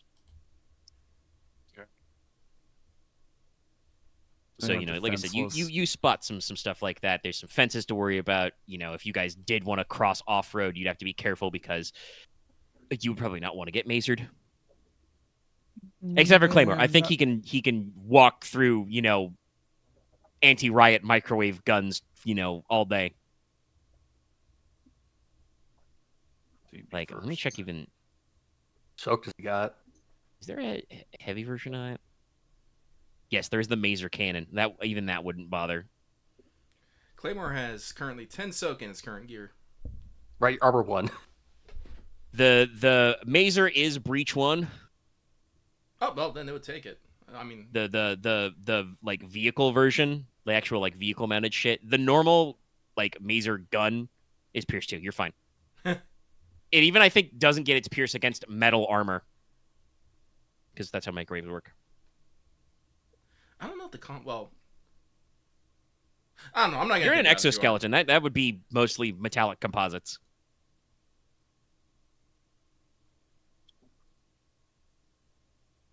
Lightweight alloy plates, some ceramics, some cool servos. Yeah, but no, like so. That's just like that's nothing to you.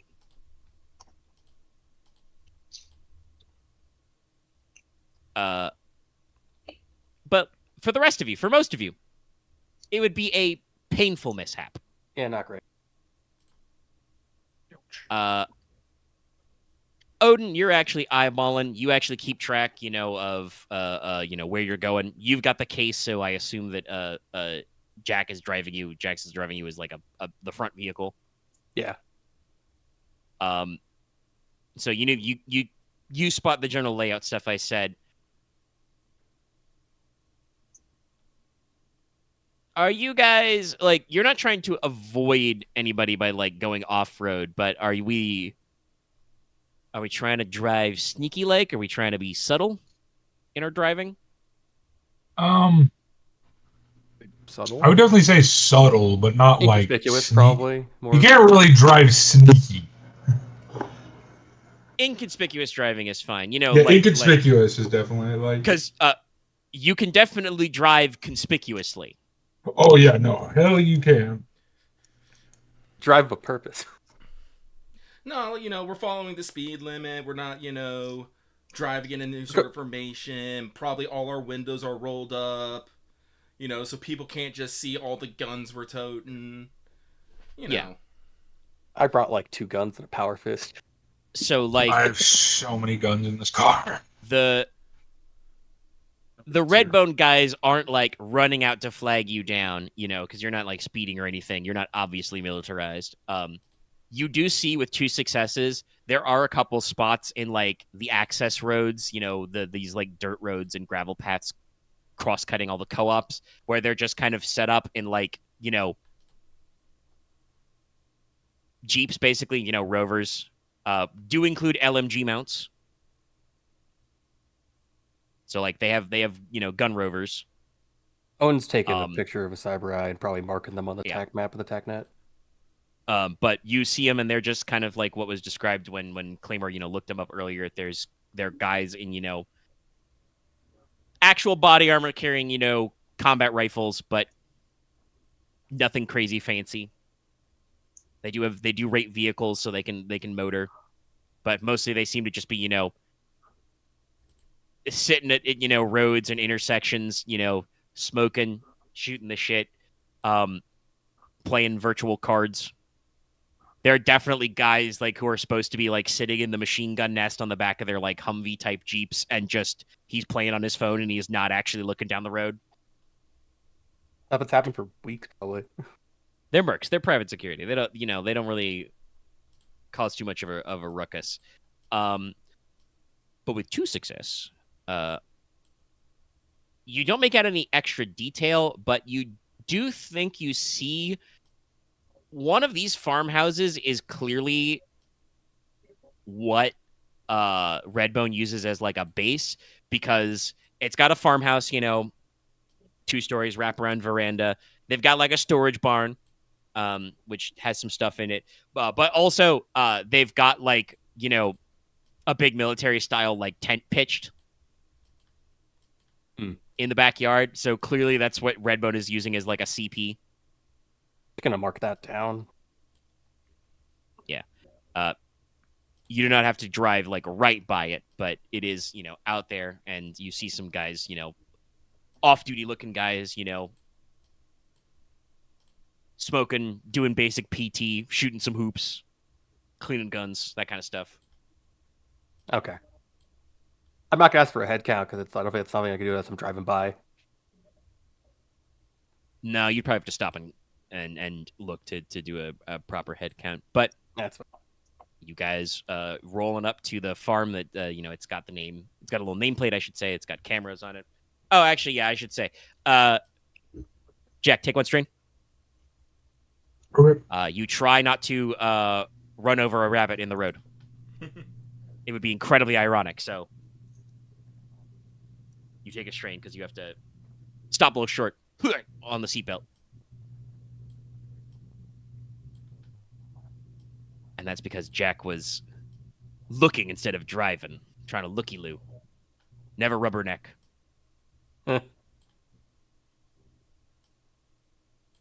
Anyway. Ugh. Sorry, clearing my nose a little there. Okay.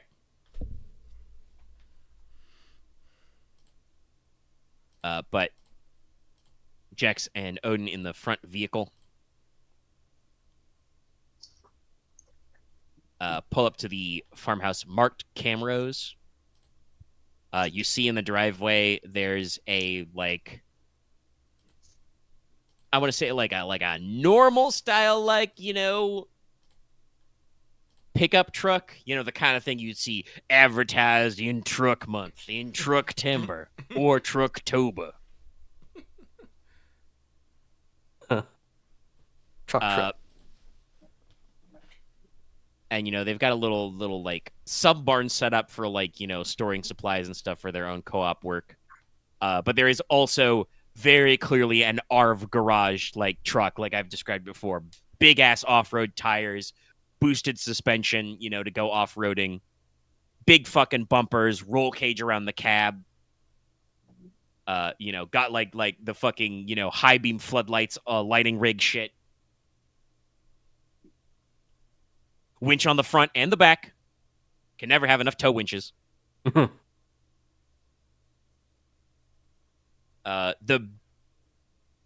bed, like the truck bed is like a little shorter because the cab is expanded, but you can see that there's like, extra jerry cans, like water containers and stuff like strapped back there.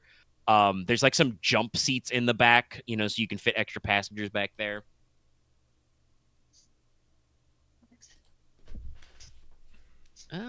Actually, hold on.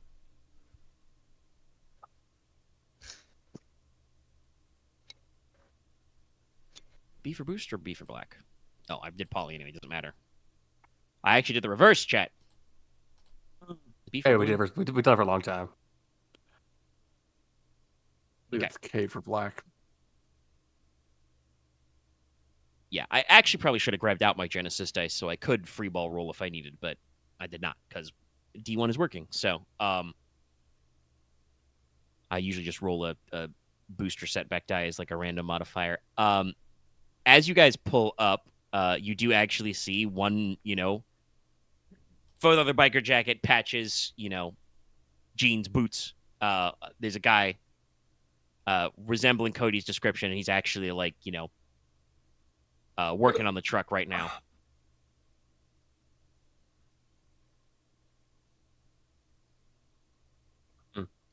You guys pull up.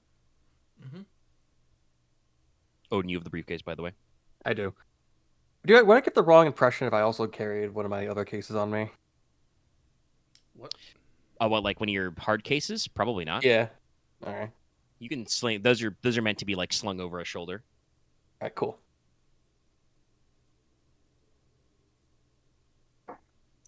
I assume it's your rifle bag. Yeah. Nah, if it's zipped up, that shouldn't be a problem. I'd keep it in that. Yeah. Are I should talk to you? Viper. I should say. I should ask Odin. Rather. Are you in your normal like? Ex Corpo style wear? Like, are you out here in like a suit jacket and tie?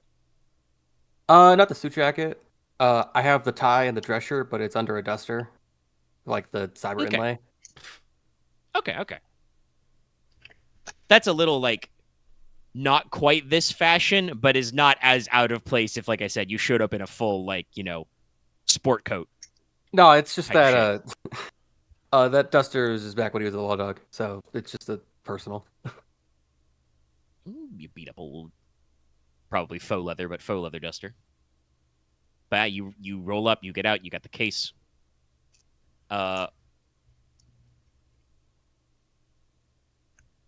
Actually, yeah. Well, I was gonna ask one member at a time, but then I was like, no, let's ask the whole group. How are the rest of you gonna handle the approach? Because obviously Odin wants to do the talking, or you want Odin to do the talking, however grammar works. So what are the rest of the crew's dispositions?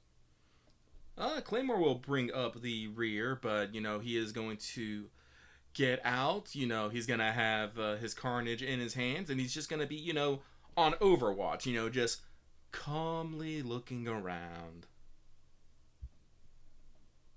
But he will not like approach the house or anything. Yeah, you'll just Overwatch. Mm-hmm. Okay. Probably remaining on his bike, just having it like leaning to the side, but it's otherwise keeping watch on the area.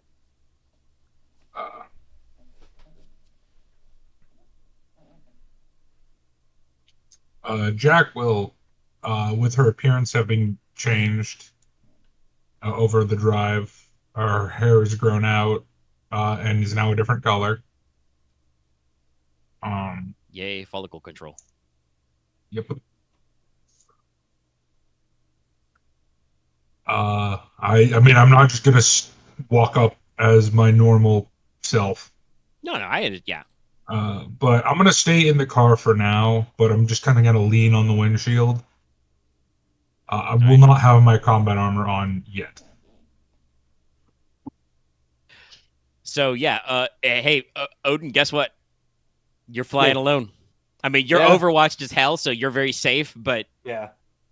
none of these guys However- volunteered to step up. So You do get in if you are outside. You do get a bonus carrot thingy on social checks. get a V advantage. Right, because Yeah. your ride's cool. Yes, because of cool paint job. All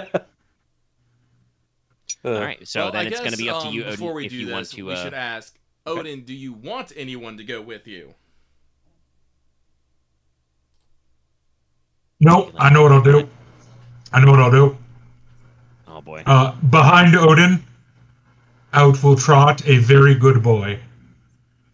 Okay. You now Cyber have dog. a robotic cyber dog following you. Well, technically a security drone. It's dog shaped Yeah. because a cyber dog Well, no, is a but it's- dog that is cybernetic. Yeah. Yeah. Robo-dog. It's would like- electric blue. I personally like Wolf by me, but I feel like I'm okay That's fine managing if with you this. I mean, Wolf will approach with you then. Alright. You just have to ask. Yeah. Like I said, you guys had a couple hours drive to get out here, so there's plenty of time for you to like sort out like. Yeah. Also, as are on TechNet, so you can just say, Yeah, Wolf because with thee. yeah, I want Wolf like behind me, and then if it comes to it, I want Claymore to come over. If things get to that, I'd rather him walking over be part of the bit. Claymore will be listening on TechNet, don't worry. Yeah. He'll figure out what he needs to do. No, Jack I is feel like all if Claymore ears can be more impactful up close or far away, Claymore will figure that out. Yeah. Or can we both at once?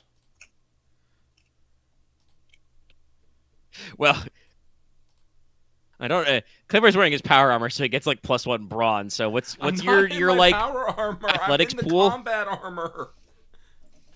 I can't Oh, you're drive just wearing your wearing the combat armor? Okay. power armor. Remember, you've said this. It was too wide.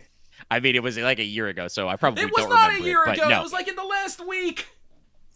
We talked about this. Well, we discussed back and forth. I am pretty sure previously I said yes, it's drive because the power armor is like you definitely can't like ride shotgun and put on the power armor. It's a whole process for you to go in. No, the power armor's in his drop box right now, which is in the truck, but it takes 5 minutes to put on. It's in the truck bed. It does take you a little bit to put on. I'm in the is one of combat the things to be armor, like I concerned about. said when I drove up talking about my style. Well, it makes my question about asking about how fast you are less impactful. Yes. I think you do still have a default brawn that's pretty good, though. I have a 4 brawn? Yes. Default.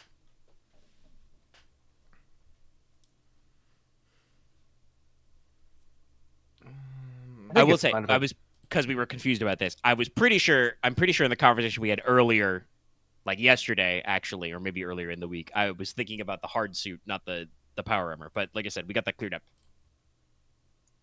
You definitely cannot drive a truck and be in power in a hard suit because it's another vehicle.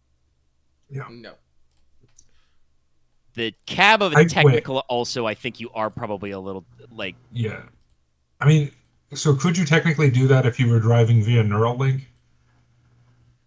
I mean, if you don't need to move, yeah. I'm just thinking about like in the cab of like a pickup truck, if you're like. Oh yeah, no, that wouldn't. An extra like half a foot taller and you're already Claymore sized. Nah. Yeah. And wearing like giant like servo enhanced gauntlets. No. Claymore has a big ass truck and it's still a little cramped for him. Yeah. I don't know if people could actually Also, sit behind Claymore. That seat's all the way pushed back. I mean, I think also like to the question that about full. the pierce protection with the masers, that also for the combat armor because that's like still steel or ceramic strike plates inside the vest. Yeah, no, that's why I was like making a weird noise, but I was like, exoskeleton? What? I still got my stuff on. I'm just like, it's been. Well, you have like concealed streetwear armor. Yeah, I do. So like, it's most of my understanding.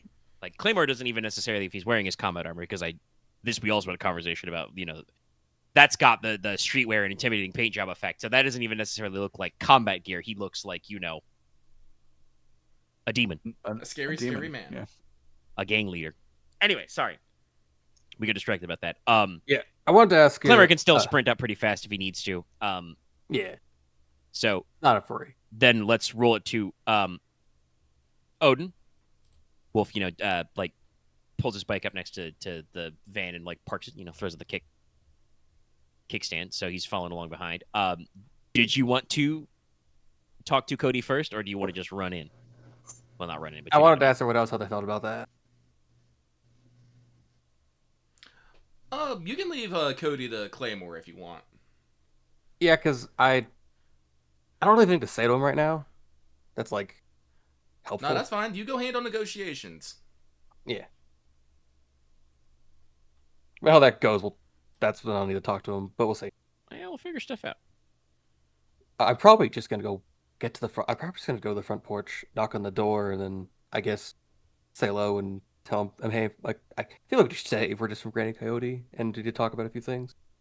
That's Granny did say that Logan was a customer, so he knows her, yeah. So that all right. and Logan Cameras is the demand. Sorry, I almost asked a silly question. I was gonna be like, "Are you stealth?" No, you're not sneaking. No, up I'm to just the front walking. door, I'm walking so over. I'm just walking over politely, or more just walking over. I should technically probably then roll like a flat check to see if Cody notices you, but I really don't care. So, Yeah. probably once you're like headed towards the steps and start headed up, like Cody Hawk or Cody the Hawk, actually like notices and like gets out from where he was like replacing some stuff or adjusting some things. Double checking his tires or his suspension. Like I said, Cody is kind of tall, gangly. He's young. Got kind of a splash of freckles on his face. Gives him a little bit of a boyish look. He is kind of like close cropped hair, so they can fit under like a bike helmet. He does have probably just like a standard issue heavy pistol, like holstered, like in his back waistband or something, with his biker pants and his biker boots. Mm-hmm. Biker. But he kind of like gets up from where he was, dusts himself off, is kind of like holding a spanner or a tire iron or something, is kind of like surprised as he see you guys roll up, and he just, looks around, notices Claymore chilling in the back, and he's just kind of like not like scared. Mm-hmm. To activate fearsome, Claymore has to be engaged, so you gotta be up close, but he's definitely like, this is different. What is that? Like, if Claymore sees Cody, looking at him, Claymore's gonna do the "Hey you, get over here" gesture. Like kind of with his neck.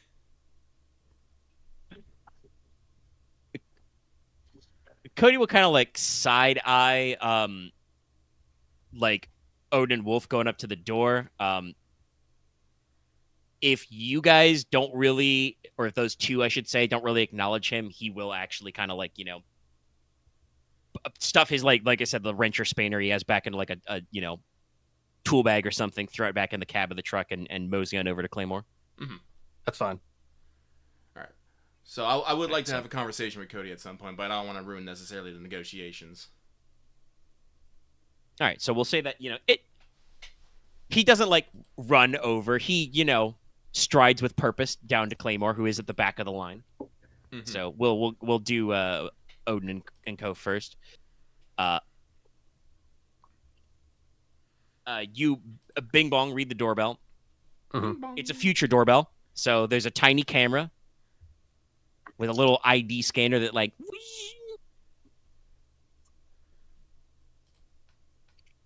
and a little canned voice says, "This is Logan Camrose. Who's out there now? No solicitors."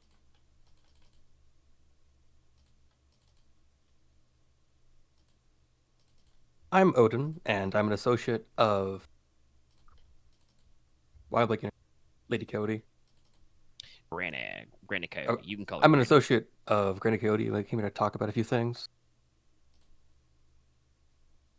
It's kind of a a beat. There's a little light on the intercom that lets you know it's like still open. It's still in use, but no response for a second. He says, "Well, Shit, I guess you better come in. Wonderful. You know, Deadbolt pops in the door and, you know, opens it up, and Mr. Logan Cameras himself is standing there, the big man. He's tall, he's broad, he's muscular. He's in his early 50s, though, so he's getting a little bit of paunch. He's got, you know, nice pressed iron flannel shirts, synth denim jeans, cowboy boots. He's not wearing his broad-brimmed hat, but he has a big mustache. In his offhand, he's carrying, because it is, you know, high noon. Sun's over the yard somewhere. He's got a can of some sort of light beer, spelled without a G. You can be reasonably certain that the alcohol content of this beer is much closer to a bottle of water than to, you know, real beer. It's safe to drink. But, you know, he cracks it open, takes a sip, and says, it kind of, you know, you're a little eclectic, you know, you're in a duster, but you've got your nice, you know, button-up shirt under it. And Wolf is kind of clad in you know, his nondescript literal because it's the chameleon cloak, so kind of, you know, poncho mode. He does looks kind of like a normal poncho until activated, so he's kind of like, come on in, I guess we'll talk in the kitchen. Wipe your feet now, boys. Of course. Oh, and we'll do all the polite things. He kind of all the marks. You know, it tilts his head, catches you guys on a side glance, and says, "Is it improper of me to offer you a beer, bottle of water?" Water would be fine. I'd have the wife put on the kettle. Thank you. Kind of does kind of a slow nod to himself, you know, when says thank you in that pointed way. He's like, okay, they're polite. All right. You know, just hands you a cold, tall glass of water, Odin, full of ice. You sit down at the kitchen table. It's you know, rustic, homey, but still has like some like decent appliances. You know, like there's, you know, like microwave, you know, electric stove top. There's, you know, big double fridge freezer with the water thing in the door and the ice maker. You know, I'll probably have like a light sip. they got a it's purified, so it tastes like water, which is good. As a, you know, it's hot out. Former refugee, I'm sure Odin has drank some water that did not taste like purified water. Oh, that reminded me back when he was a kid. Yeah, that's it. That was... You know, and but it's good, clean water. Nice on a hot day. So, you know, Logan kind of, you know, sits down and says, "Well, I didn't order nothing from." Yeah, Logan would phrase this as Miss Granny Coyote. But I kind of wonder what we may be here to talk about. But, you know, kind of adjust his collar. He's like, I'm a respectable gentleman, so at least hear your piece. What are you here to talk about, boys?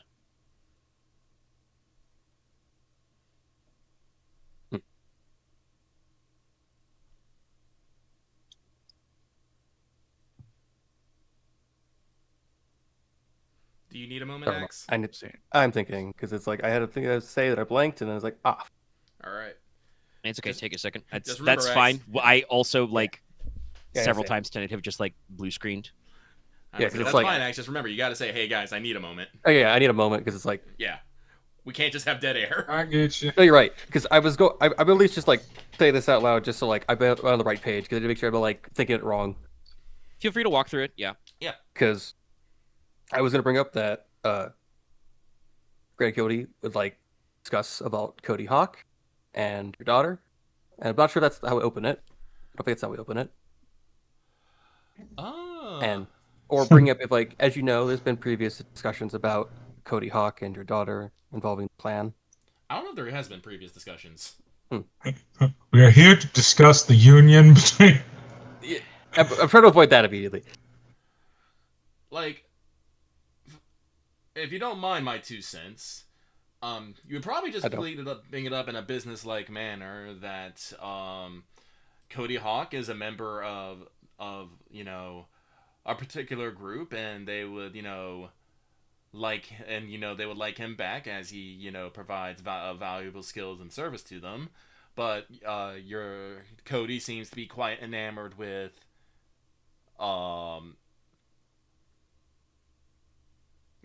his daughter, and seems to be quite serious about her. Emphasize that Cody is actually serious about this girl. It's not a fling or a fool thing and whatnot.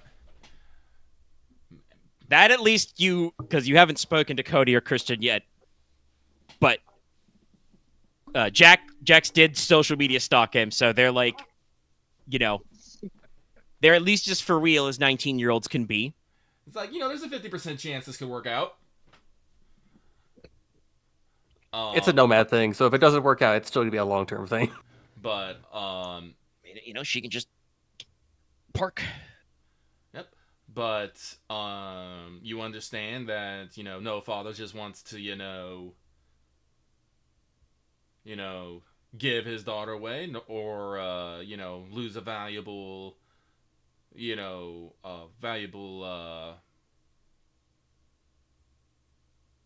I want to say work source, but that doesn't sound quite right. You could probably find a better word than I. So granted, Coyote has sent over,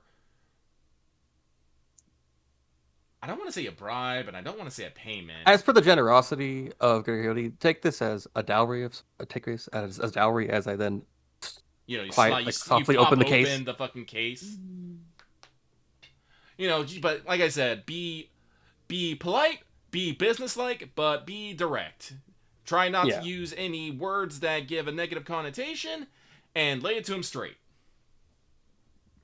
Emphasize the benefits to him for this first, and if he seems to waver on that, double down on the benefits. If we are at the third go around and he still not seems convinced, well, then unfortunately Claymore's going to start getting involved. I was like, I have my friend out the front. Because like I said, you guys are TACNETed up, so all of you can perceive. Mm-hmm. Yeah. You have a little window in your fucking HUD that shows, I don't feel like stumbling along the way, so maybe we just shortline that. Yeah. I was listening approach. along mostly. Sorry, I had sometimes I had to reset my own mental, but I think I followed most of that. Okay. I guess actually, if there's anything like specific you want to call out, because you even described like you'll be like, oh, we'll offer we've come to offer you this dowry and open the case kind of a thing. Yeah, it's like any other like specific. Yeah, any other specific things you want to call out? Because he you say like if you mention the stuff, I should say that like this is a serious matter for Lucky brought up that like he kind of nods along and he's like, well, I know Cody. He starts to be like, well, I like the boy, but nothing against trizocortisone, and he does actually pronounce it decently. I was like, this is a serious matter. They're nomads. I know they make some of their daily bread doing crime, and that's not the future I envision for my daughter, kind of a thing. And then you go, but listen, Granny understands. She's here to offer. You pop the two little cases, slide it open. This is actually a really good question. Wolf, Odin, have you guys ever seen like gold bars, like that kind of gold bar before? Gold bars? I feel like these are the proper like Fort Knox type, movie gold bars. They literally have a stamp from the United States Mint on them. I think like Odin has seen like Koban coins back in museums when he was a kid, but like I don't think he's ever seen like this many at once. I don't even think Jack has seen gold bars, because like the closest thing Wolf would have ever seen was maybe some like gold statuaries at temples back when he was younger. Yeah, this is actual gold bullion, and like I said, this has the fucking seal of like the old United States of America Treasury on it.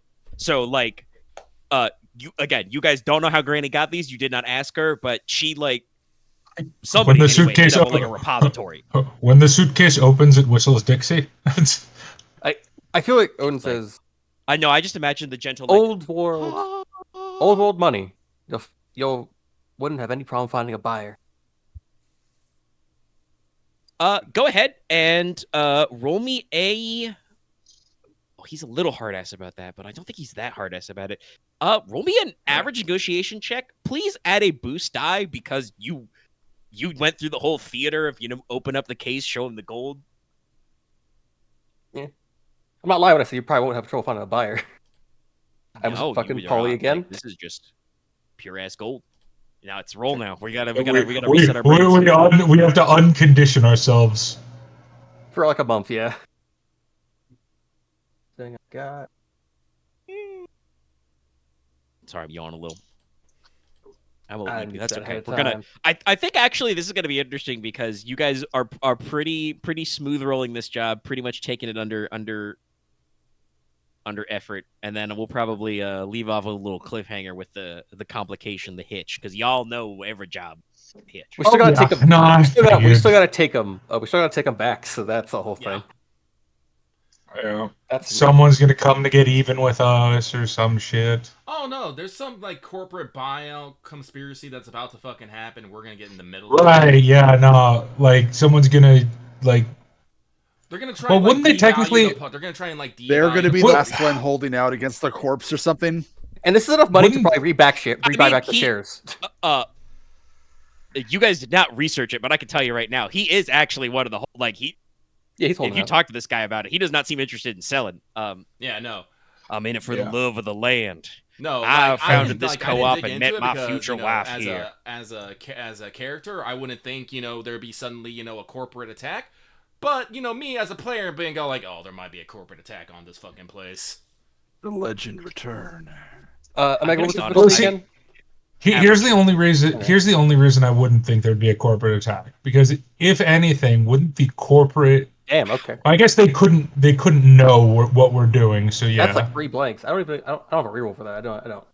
There's a lot of assumption didn't that reroll, the you corporations succeeded, don't know what we're doing. That's like. Well, look, because if they do know what we're doing, I mean- wouldn't they be interested in supporting us? What do you mean supporting us? I mean, you don't really know what their Because angle. we're would be. taking the girl away from being the successor to her father, I don't know if you need. so it'd be successor easier right for them now. to get it. That's not a thing. Well, that's also, not it was worried about. Granny, I think, mentioned it. And you guys hanging around the farm might see it. Christian has a younger brother. Yeah. He's only Oh, okay, yeah, never mind then. Look, Yeah, Well, that that was shit's not playing in the fucking foot. wild ass dice, but you still I made rolled- one success. I'm just like, okay. The It blanks worked. just like I'm more annoyed by the blanks than anything else. I know how it goes. There's no It's been a way. while, but we're here. Axe, I can tell you this: don't be annoyed at blanks. I rolled 3 ones. Can always annoyed be at worse. squibs. D4s and D12s.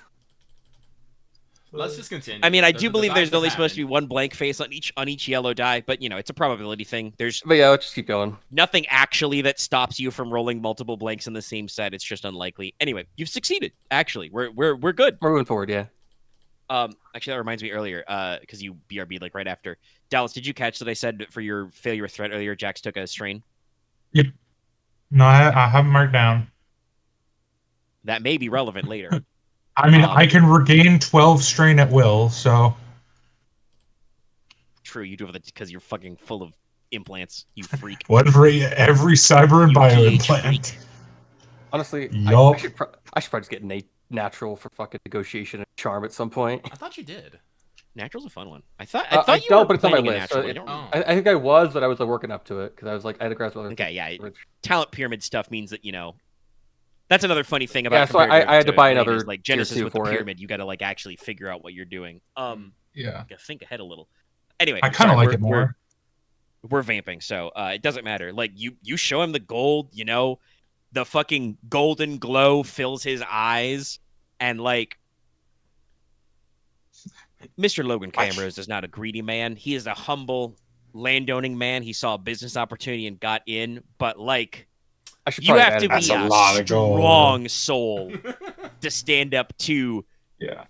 Go Old War beat Buddy. 10 kilos of gold. It'd probably be different if this wasn't what his daughter wanted, but the fact Yeah, that I it's, thought about, complications and interpolations, but I think, like, young starstruck lovers works out better because that's, They're like the classic, the parents stand against it, but the kids are in love. I'm not sure if it would Well, change will anything. their Added, love it's like it's probably enough to buy out a few shares out of the other land if you need that. But I don't know if it might just be adding more. We don't food need for to that. keep going into it. We have Not worried about it. succeeded. No, Granny even said that, like, you can think of it as like a down payment on getting yourself a new drone tractor or something. But he looks at it and he, like, kind of like, reaches out and, like, doesn't pick it up even. He just kind of, like, taps it with a fingernail and is kind of like, damn. Granny and I talked about it a little, but kind of, rubs his mustache, takes a sip of his beer, does like 5 more other environmental character animations in the mocap booth. Sorry, I'm just like, this is the thing I picked up in my creative. This is a complete aside, but I picked this up in a creative writing class. But this is the thing I actually noticed about, like, when humans are speaking and interacting, they're very rarely still, and that just like stuck with me. So I feel like I'm dude, always I pace literally all the time. Yeah, ambient, and like I feel like I describe a lot of like ambient idle animations, but Logan does actually have to think about it. He's picking his words carefully. He basically says, Granny and I talked about it. I know Cody's means well. He's serious. 2 of them are crazy about each other. But, I was thinking she'd, go to college, inherit the farm. And if she's don't want to take over the farm, she can get a good job, working land management at one of the... He says it a little derisively, one of those Corpo farms down the road. But, damn. Listen, we just gotta get her daughter a mobile greenhouse to work on. She can still do a lot and probably get some fun. Get some hydroponics. Get a whole trailer. So you can still take college courses. Yeah. Course is very, very wide. Virtual courses work a lot better for college than they do for other schooling. I had a small list of various Nomad NPCs you could have asked about. You guys didn't really need to get any extra information, but if you'd spoken to Paciencia,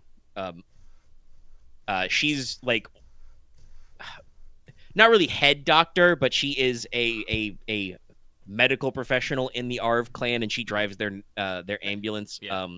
Christian knows a little about first aid and like veterinary medicine, so like Cody's mother's offered to like take her as an apprentice, basically. Yeah. No, I figured she'd have a spot when I saw the mobile healing. greenhouse and all that stuff. It's like, nah, this. Greenie Coyote family ain't stupid. No. But anyway, I mean, like I said, I could have written a thing where like Claymore asked Dom about it. Like they could be like full up. There are some nomad clans that are literally like living meal to meal because they've got too many mouths type shit. But no, the triple heart are supposed to be comfortable. So you've succeeded, like I said. Logan takes it and he's like, kind of takes the case, closes it, slams it shut, takes a deep breath and says, all right, well, I suppose I might as well bless it. I can't say I need her to stay and work on the farm, taking money like that. He says, I guess we'll tell her if she wants to go, she can go pack. He kind of he's thinking about the seriousness of it again. He strokes his mustache a couple more times and he's like, Triple Heart aren't leaving for a few more days at least, right? No, you should be able to see her. No, it's the end of the week. We should have at least one big family dinner. Maybe I'll strokes his mustache more slowly, more contemplatively. You already see his mind is changing from concerned father to big man father. And he's like, maybe I'll ask that old so-and-so Dom Diesel down here. Have a real family. Yeah. All right. I'll go. For once, Actually, diplomacy works. let me go. You know, he kind of like his eyes go low and focused as he kind of like pulls up. Glances around, pulls up like they got like an intercom console in the room, kind of like, let me actually see where is that? She out in the barn? Out in the fields? Oh no. Do not see her outside when we approach. He starts flicking and like he like flicks over the like closed circuit to like the barn feed where like she's visible. Okay. To have Dallas go the oh no, she's not like kidnapped or something secretly, but like yes, she's in the barn outside the farmhouse, like probably looking at like they probably have like a chicken coop, so maybe she's like feeding chickens or checking on them or something, cleaning out some of the loose straw. Chicken. And he kind of like looks over. Coda boy is still parked out front. I suppose I should have a talk with him too. But he taps on the intercom and is like, Kirsten, girl, I don't know how else to say this. We got family stuff we should talk about. Why don't you come on back down to the house? The chickens will be all right. And if you see Cody outside, I know he's hanging around. Bring him on in too. And she's just like, well, all right, Pa. I guess. What's it about? He's like, don't worry about it, none, girl. Just come on by. And he kind of like remembers that he's got a couple of freelancers in his kitchen, sitting at his table, and he's like, oh, and if there's some strangers outside, don't worry about it, none. Let's just say Granite Coyote came by with the delivery. We'll talk. It's almost lunchtime anyway. He kind of like flicks off the intercom. He kind of once again glances at you guys. It's like, sorry. Usually, Granite's couriers are here and gone in a flash. Would you boys like to stay for lunch, or do you have somewhere you need to rattle and roll off to? Odin like looks at Wolf. You get a ping from Claymore, and it's all like, remember, the job is to bring Cody back. So Yeah, so we can't like leave. we might need without to stay him. for a couple of days. Yeah, it's like, Well, not for a couple of days, but Yeah, you're we'll not stay in a for lunch at rush. least. we could Go for wait lunch. a bit. I'll put some more synth dogs on the grill. Like, we got a few friends out front. Real, genuine, cloned beef. Cloned beef. Try not that bad. It's beef. Wow. Now we've had It worse. means that if he's serving you glizzies, hot dogs, they're at least made with, it's cloned, but vat meat, but it's at least genetically based on beef rather than what could be in a hot dog. Soy dog. It's not, rat, pigeon, and raccoon. Ugh. Listen, if you guys eat street food in the Bay Area, you have probably eaten some processed rat and pigeon sausage. This probably at least passes the the food safety rules. I mean, rat's pretty bad. I can't even defend it. Rats are omnivores, so it's not like gamey. It's just that like urban rats, God knows what they're like eating or living Yeah. in. Because honestly, I was on the fence of being like, we could probably just wait outside of this because I feel rude being here. But I guess, or we just all commit to just all being here. I guess. I would say Logan seems like he's kind of like a down home hospitality type guy.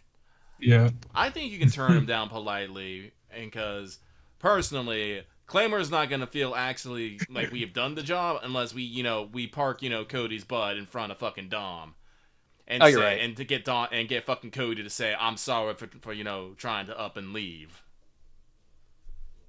He is, in military terms, AWOL. Yeah. But honestly, you're right because it feels a bit wrong. 'Cause it's like I think I will actually. No, we politely can turn him hang down. out outside, just take in the scenic farm for like an hour while they hash shit out. Then we can, either she can pack We'll it. leave them to their. I can simplify the conversation with Logan. You can maybe go back and forth. You politely decline. Ultimately, he still says, "I'll put a couple extra dogs on for you." It just seems like a sensitive family Only conversation. polite. You have to decline 3 times. Yeah. He Yes. pats the briefcase full of gold you're leaving with him, and he's like, "We can afford a little extra. Don't you worry now, son." Yeah, it's technically yours. Like he's like I said, he seems like a down home hospitality type. So I think we cut outside to Claymore and Cody. Mhm. As Odin and Wolf kind of extract themselves from the business. So, like I said, Cody kind of sidles on up. He does not like keep a hand near like his gun. Like I said, he's probably got like a heavy pistol tucked into his like a back waist holster. Mhm. Actually, no, he drives a vehicle. Thigh holster probably over his pants. You can't if you're parked in a car and have to draw, you can't reach into the small of your back. No.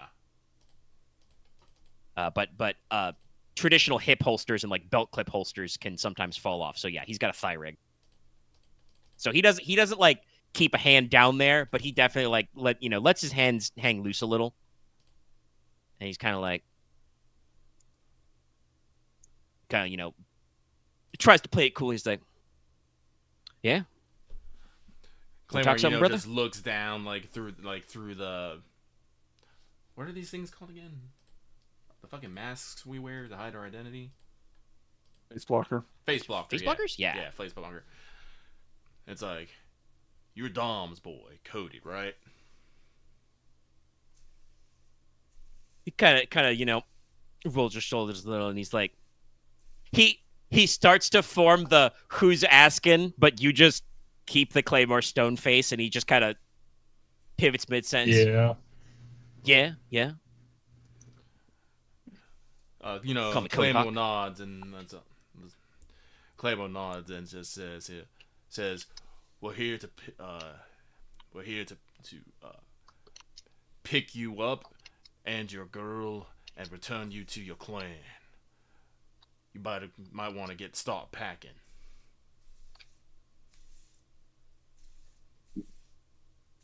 He kind of seems a little surprised, and he's like, then he thinks, he realizes that you guys are dressed like, eclectic freelancers, and he's like,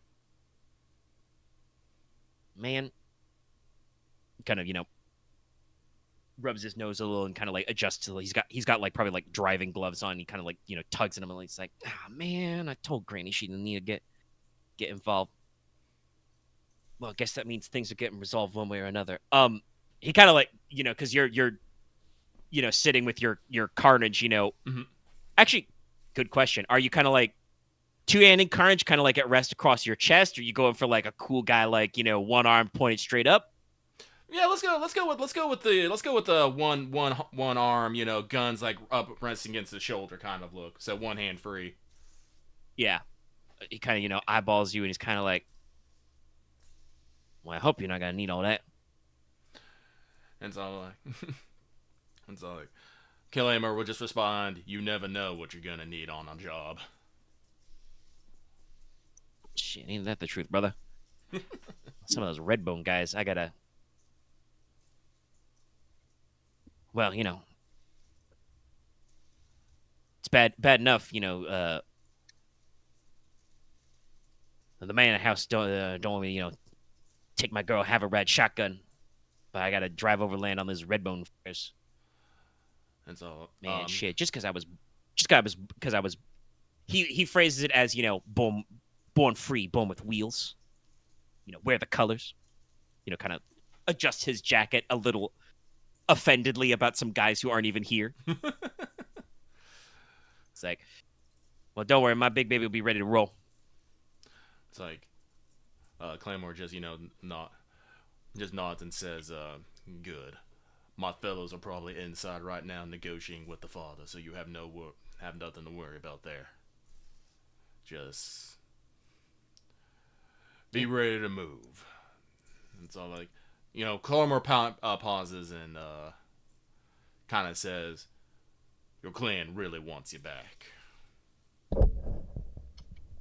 He kind of he doesn't like blush, but he kind of gets a little bashful. He kind of like rubs his like boot heel in the dirt of the drive, and he's like, shit, man, I know they're family, but kind of looks at you with a side eye. He's like, you've been sweet on a girl, Mister. Claymore just kind of sighs sadly, but goes like, That's a memory I don't want to think about, boy. Well, shit, brother. I'm sorry, but she. He goes on for a little bit. Claymore probably has to like reel him in a little bit. Claymore will let him yammer a little bit. So he gets a little back and forth, but it's just like she's the first girl he's felt this way about. He's known some girls in the clan and like riding on the waves, like riding the roads and stuff, but like he does actually like genuinely feel affection for this girl, for Kirsten. He talks about how like, but I just came out here to just run some pot and soil bags and stuff, just normal stuff. Saw her, talks about like seeing the light catch her eyes kind of a stuff, When the moon hits your eyes.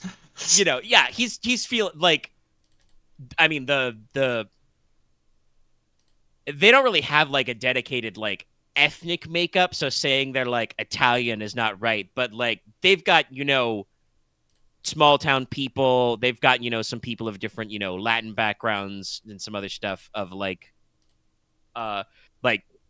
the Triple Heart are serious about family, so he like knows about all that kind of stuff, so he waxes romantical a little bit, but he's like, but I just like, I didn't want to be apart from her. I tried to get her to come along, but father man says we gotta, I can't spare her for another season, yeah, he can't. Son here, Georgie, he's all right. He knows how to wheel. He knows which end of an iron to hold. He'll be all right. He knows the animals. It's Claymore just nods. He's letting the kid yammer because he knows that's what kids like to do. Like they want someone to hear them talk and stuff. But when hearing's like, well, you're not gonna have to worry about that tomorrow. Your worry now is gonna have to take care of your girl within the clan. You're gonna have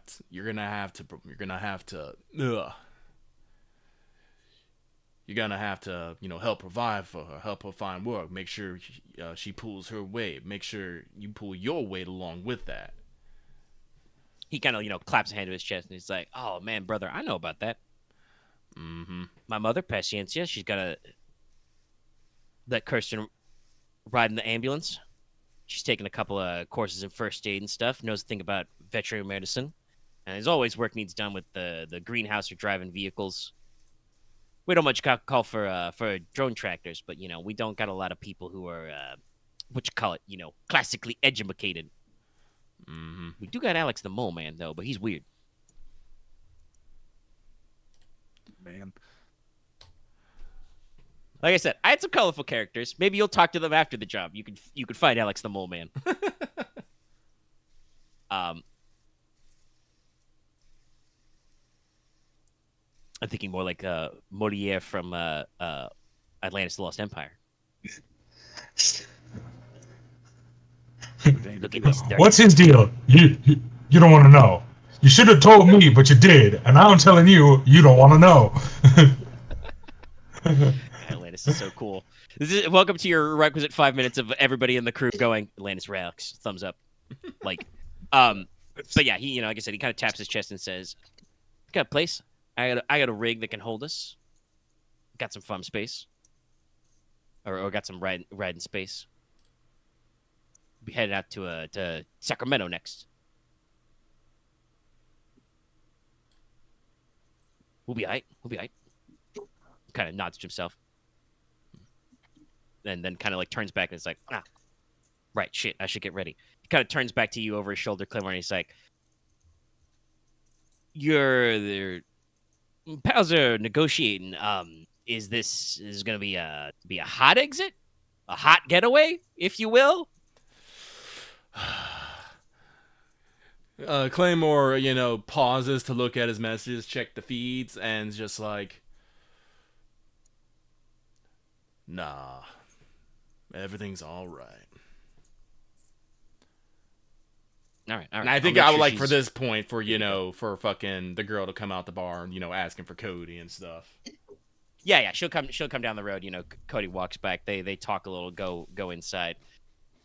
And where I think I want to. Yeah, we're at about 4 hours. Here's a perfect cliffhanger moment. Claymore's. No. Jack's outside. She like popped out of her seat to look, but hasn't really been saying much. But Yeah, no, she's playing fetch with Barghest. Claymore, go ahead and roll me a average vigilance check. Can I roll it as well? Yeah, sure. You're there. Sweet. Oh, excuse me. Not gonna say There's it's vigilance. Let it pass. You gonna say. asked. Nah. If you guys are tech-netted up, I do believe you do get Success. success. Yeah. Well, then make that 3 successes then. Okay, what's vigilance based off of? Oh. Willpower. Willpower, yeah. That's the one you got a 1 in, right? Nope, that's not the right.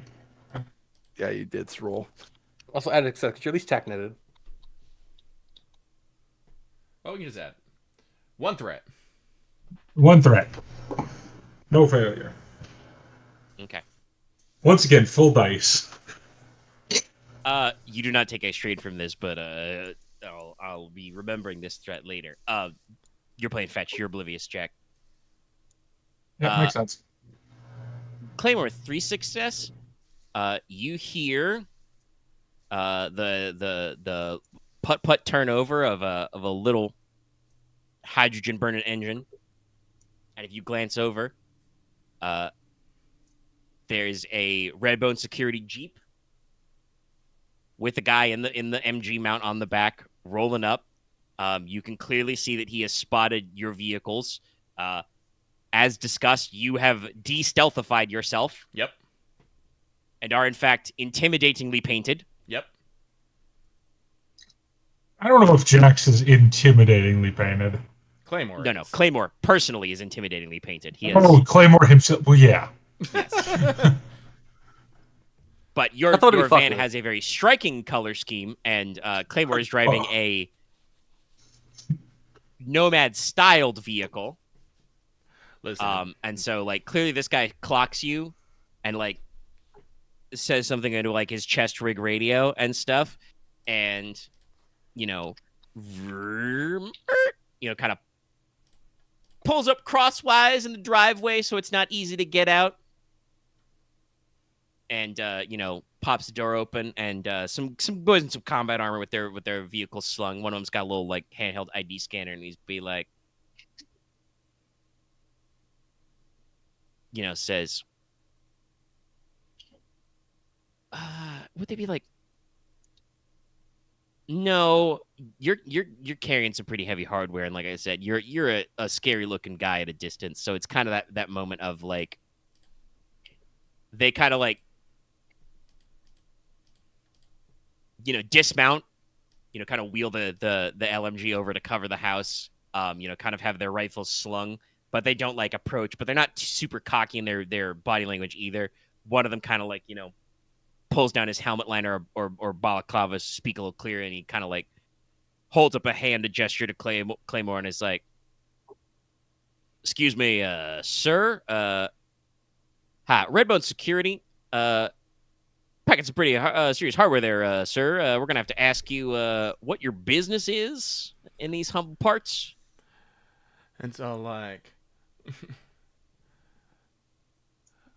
Claymore just says, private security for a negotiator. There is business happening inside. Kind of look at themselves and kind of go, business?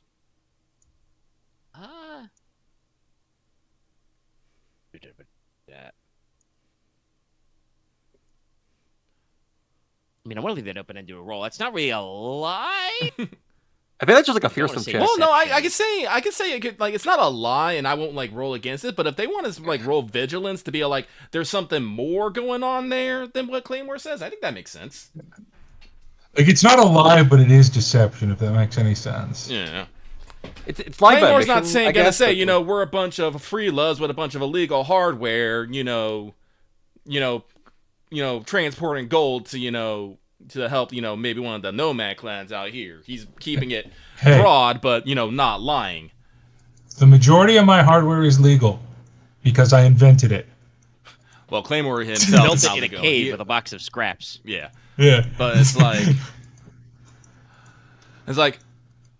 but Claymore will call out and be like, I understand that you might be security, but you have blocked, but will basically call out, you have blocked off the an entrance and exit way here, and you have a weapon trained in my general direction. Am I to take that this is some sort of form of aggression against me and my client? Step one. Do you have anything in deception, Claymore? In deception? I don't think so. No. Let me double check. What's your cunning then? 2. All right. Hey, these mooks actually have vigilance. They don't know nothing from nobody. Oh, what's your fearsome? Well, Fearsome, no, fearsome, my fearsome only fearsome, comes. No. He's not rolling fearsome. They're not engaged. Okay. Yeah. That's fair. Oh, it's only engaged. Okay, gotcha. Yeah. Like, it's I might be only trying to engaged. intimidate them a little, but that's a coercion check later. Yeah, Yeah. I But think also we're working believe him towards making a unequivocally. coercion check. I'm trying to think now what they're going to respond to because they're like, they've technically failed to read you, but they're failing forward. So they're like, Seems one of them legit. probably says over his shoulder, "That sound real to you?" And he's like, "Man, I don't fucking know what these guys." Actually, good question. Clever, you have cyber ears? Yes. Okay, so with your sound boosting ear effect, you hear one of them say back, "Man, I don't know, but he's got like but they got a couple nomad trucks, and what the fuck's going on with that van?" And then you say out loud, "Is this an act of aggression?" And they're like, "No, sir, not aggression. We just see that you're packing some pretty serious hardware."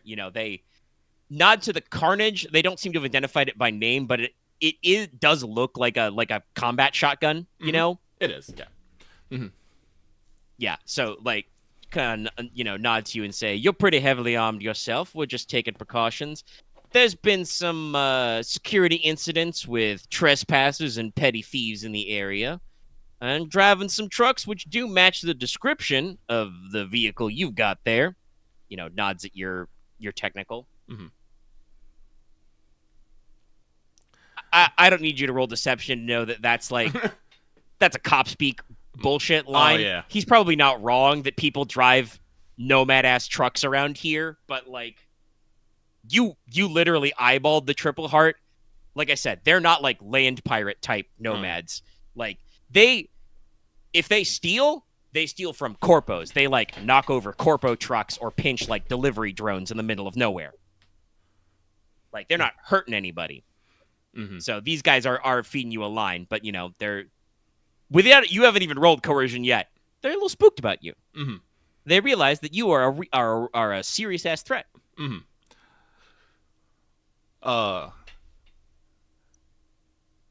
Claymore, so they're kinda nods like- to that. He'll let them say to Cotsman, it's all like, well, thank you for your hard work, but, well, he looks over to the shoulder, but as you can see, if we were trespassers and or thieves, we would not be, looks and things, being invited to dine with the homeowner here. So, so I think it would be in your best interest if you took your search elsewhere. All right, that's a coercion check. Please roll. What's coercion opposed by? Discipline? I believe so. Yes. Oh, holy shit! Thank God. Minions with discipline. Jesus, it's so. Whew. I mean, hey, they're a PMC in it. Anyway, what's their? Yeah, they're discipline? private military contractors. Let's see. I think there's 4 of them in the vehicle. They have willpower 2. So make a coercion check versus What is intimidating? 2 red, 1 purple. Yeah, they have discipline. So Okay, and then hang on. Let me double check what intimidating streetwear does. Yeah, I think coercion. that just probably adds gives you either a success boost to- die or gives you a free success. I believe so. Yes, because I think it's like free success, but you get a failure on charm checks, if I remember Yeah. correctly. Okay. And I do not believe I have anything else for coercion. Because the outcome of the check will affect how they decide to play it. Yeah. Okay. I do like these guys with the discipline because I think if you roll a despair, they're just gonna like fucking. No, 3 success. Okay. Okay. If you roll the despair, they might just start. The guy at the gun nest might just go, "He's reaching! Ah!" He's coming right for us. Yeah, exactly. They don't do that, but you succeed. So they Fuck take off. this very seriously. They understand you mean business, and they're like, the guy who was riding shotgun is clearly like they're not wearing like rank markers, but you feel that he's clearly the squad leader, whether he's like actually like, a corporal or a sergeant or something that you don't know, but he's like clearly in charge of these bozos. He slaps the third guy because there was a third guy in the back seat, different from the gunner. Actually, no. First, he like slaps the driver's back his hand and he says, "Jenkins, unblock the road." Turns to the backseat guy. He's like, "Kowalski, go ask the guy who owns this one, Camrose. Ask him if these guys are supposed to be here." And he significant side eye at Claymore and where JaqX is playing with the robot dog, and be on your best behavior. Mhm. I'm gonna call this into CP. Sits back on the shotgun. So yeah, they like unblock the road and pull up a little. They don't go out of sight, but they're like kind of out of mind. And you see like I said, the squad leader guy's like on his chest rig, kind of like presumably going into command. With your boosted ears, if you really wanted to, Claymore, you could probably roll a perception check to try and figure out what he's saying. I will attempt. Okay. He's kind of got his back to you, but you have ears. Go ahead and roll hard perception. I'm probably not gonna make this, but I'm gonna make the attempt.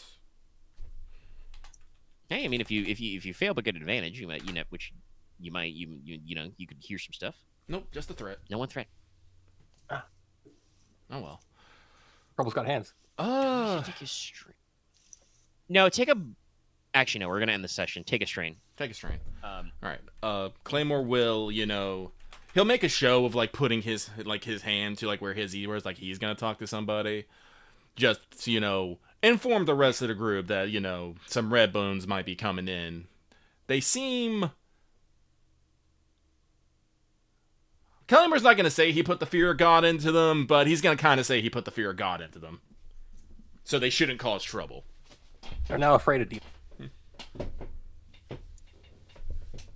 I cannot think of what. But do take a strain, and not from anything like serious, but like Claymore, you do kind of like well, we can't say your heart starts racing, Yeah.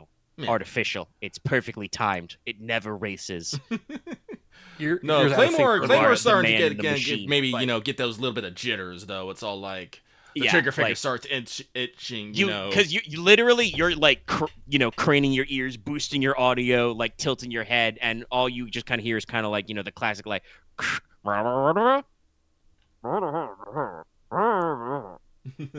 Okay.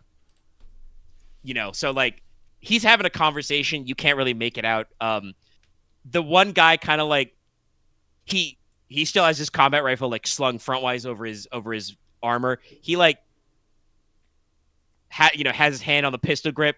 Looks at Claymore. Looks back at his like squad leader and like you can tell this, merc son of a bitch is like, it's the hardest thing in the world he has to do to take his hand off his weapon and just like be like, oh, we're good. We're fine. Take it off. And like sidles up past, Jax to like go knock on the door. But, he kind of like, he always tilts his body. So he's got one eye on Claymore. Because like, they're a little spooked. Like I said, they acknowledge Claymore is a serious threat. He's ready to carry up on violence. But that guy's like, shit, man, I'm a lone gunman. I'm on my own. It is Not so paid easy enough to get deal bushwhacked with out this here. bullshit. Why did I sign up for why did I take the 12-month tour, not the 6-month? Double hazard pay my fucking ass, man. So hazard pay, Claymore will, be, quite still. Still just, well, not still. He is, like, slowly scanning back and forth. He always lingers on the truck just for a moment before moving on.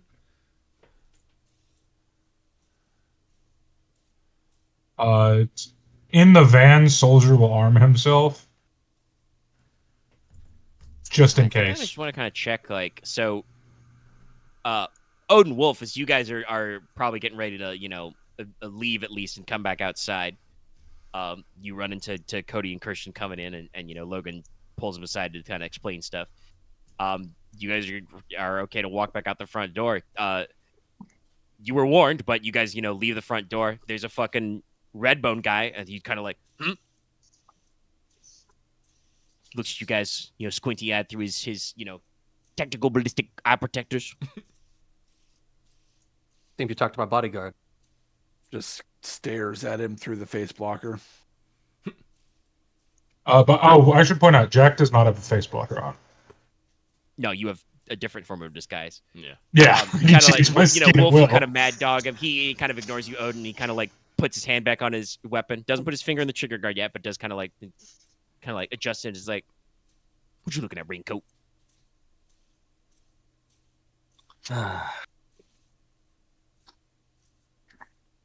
Just kind of like silently steps to the side out of the way of the door. Still watching him though. He kind of like walks up and kind of like, knocks on the door as like, sir, this is Redbone Security. You got an unusual cast of characters in your driveway, sir. Are you okay? Are you in distress? Would you like to check out our distress package? And from inside, Logan yells back. He's like, nah, son, no, do I look like I am in distress? No, I am on my property. I am not engaging in any contractual obligations. And he's like, yeah, okay, all right. They have a little bit of back and forth, but that guy sidles back to his Jeep. You guys get to, kind of go back down the driveway. He hops in, but I think where we're gonna call the session is, that guy gets back, but they don't drive the Jeep away, Claymore. And how do I want to? No,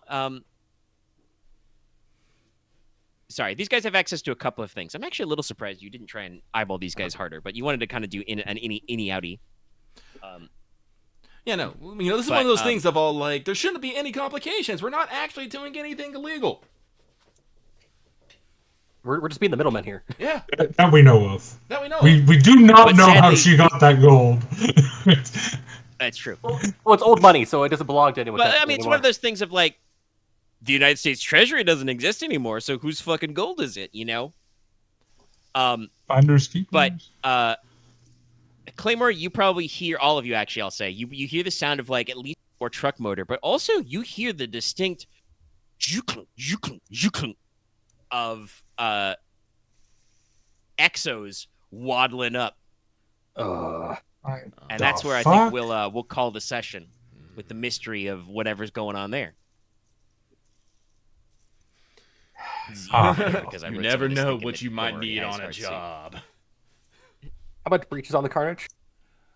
He can make a breach one. I can make a breach. I have breach 2 on the fucking on my heavy seeker, but that's in the Dropbox. That's gonna take me a second to get.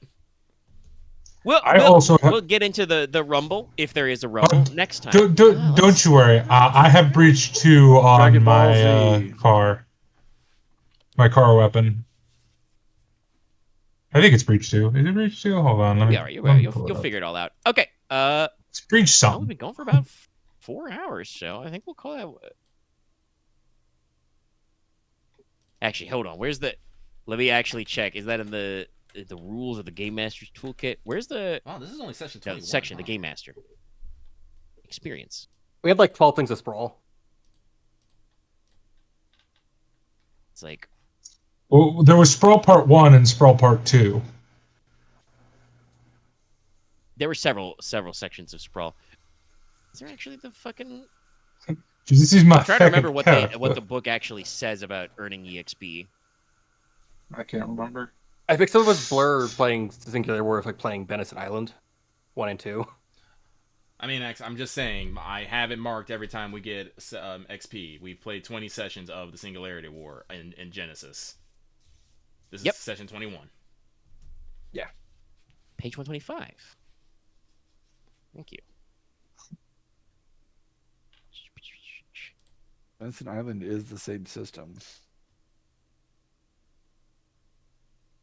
Okay. They say in general, if you want to do experience, we have a 3-hour game session. We'll call it 20. Had a nice full 4 hours. We didn't spend too much time faffing. Yeah. We had to shake some rust off, but that's 20 expos, everybody. Woo! And tune in next time for probably the exciting conclusion of the Coyote Job, and then I have to come up with something else for a third session. Also, Deal with that later. Good night, everybody. Like, comment, and subscribe. Good night. Night, everybody. All right.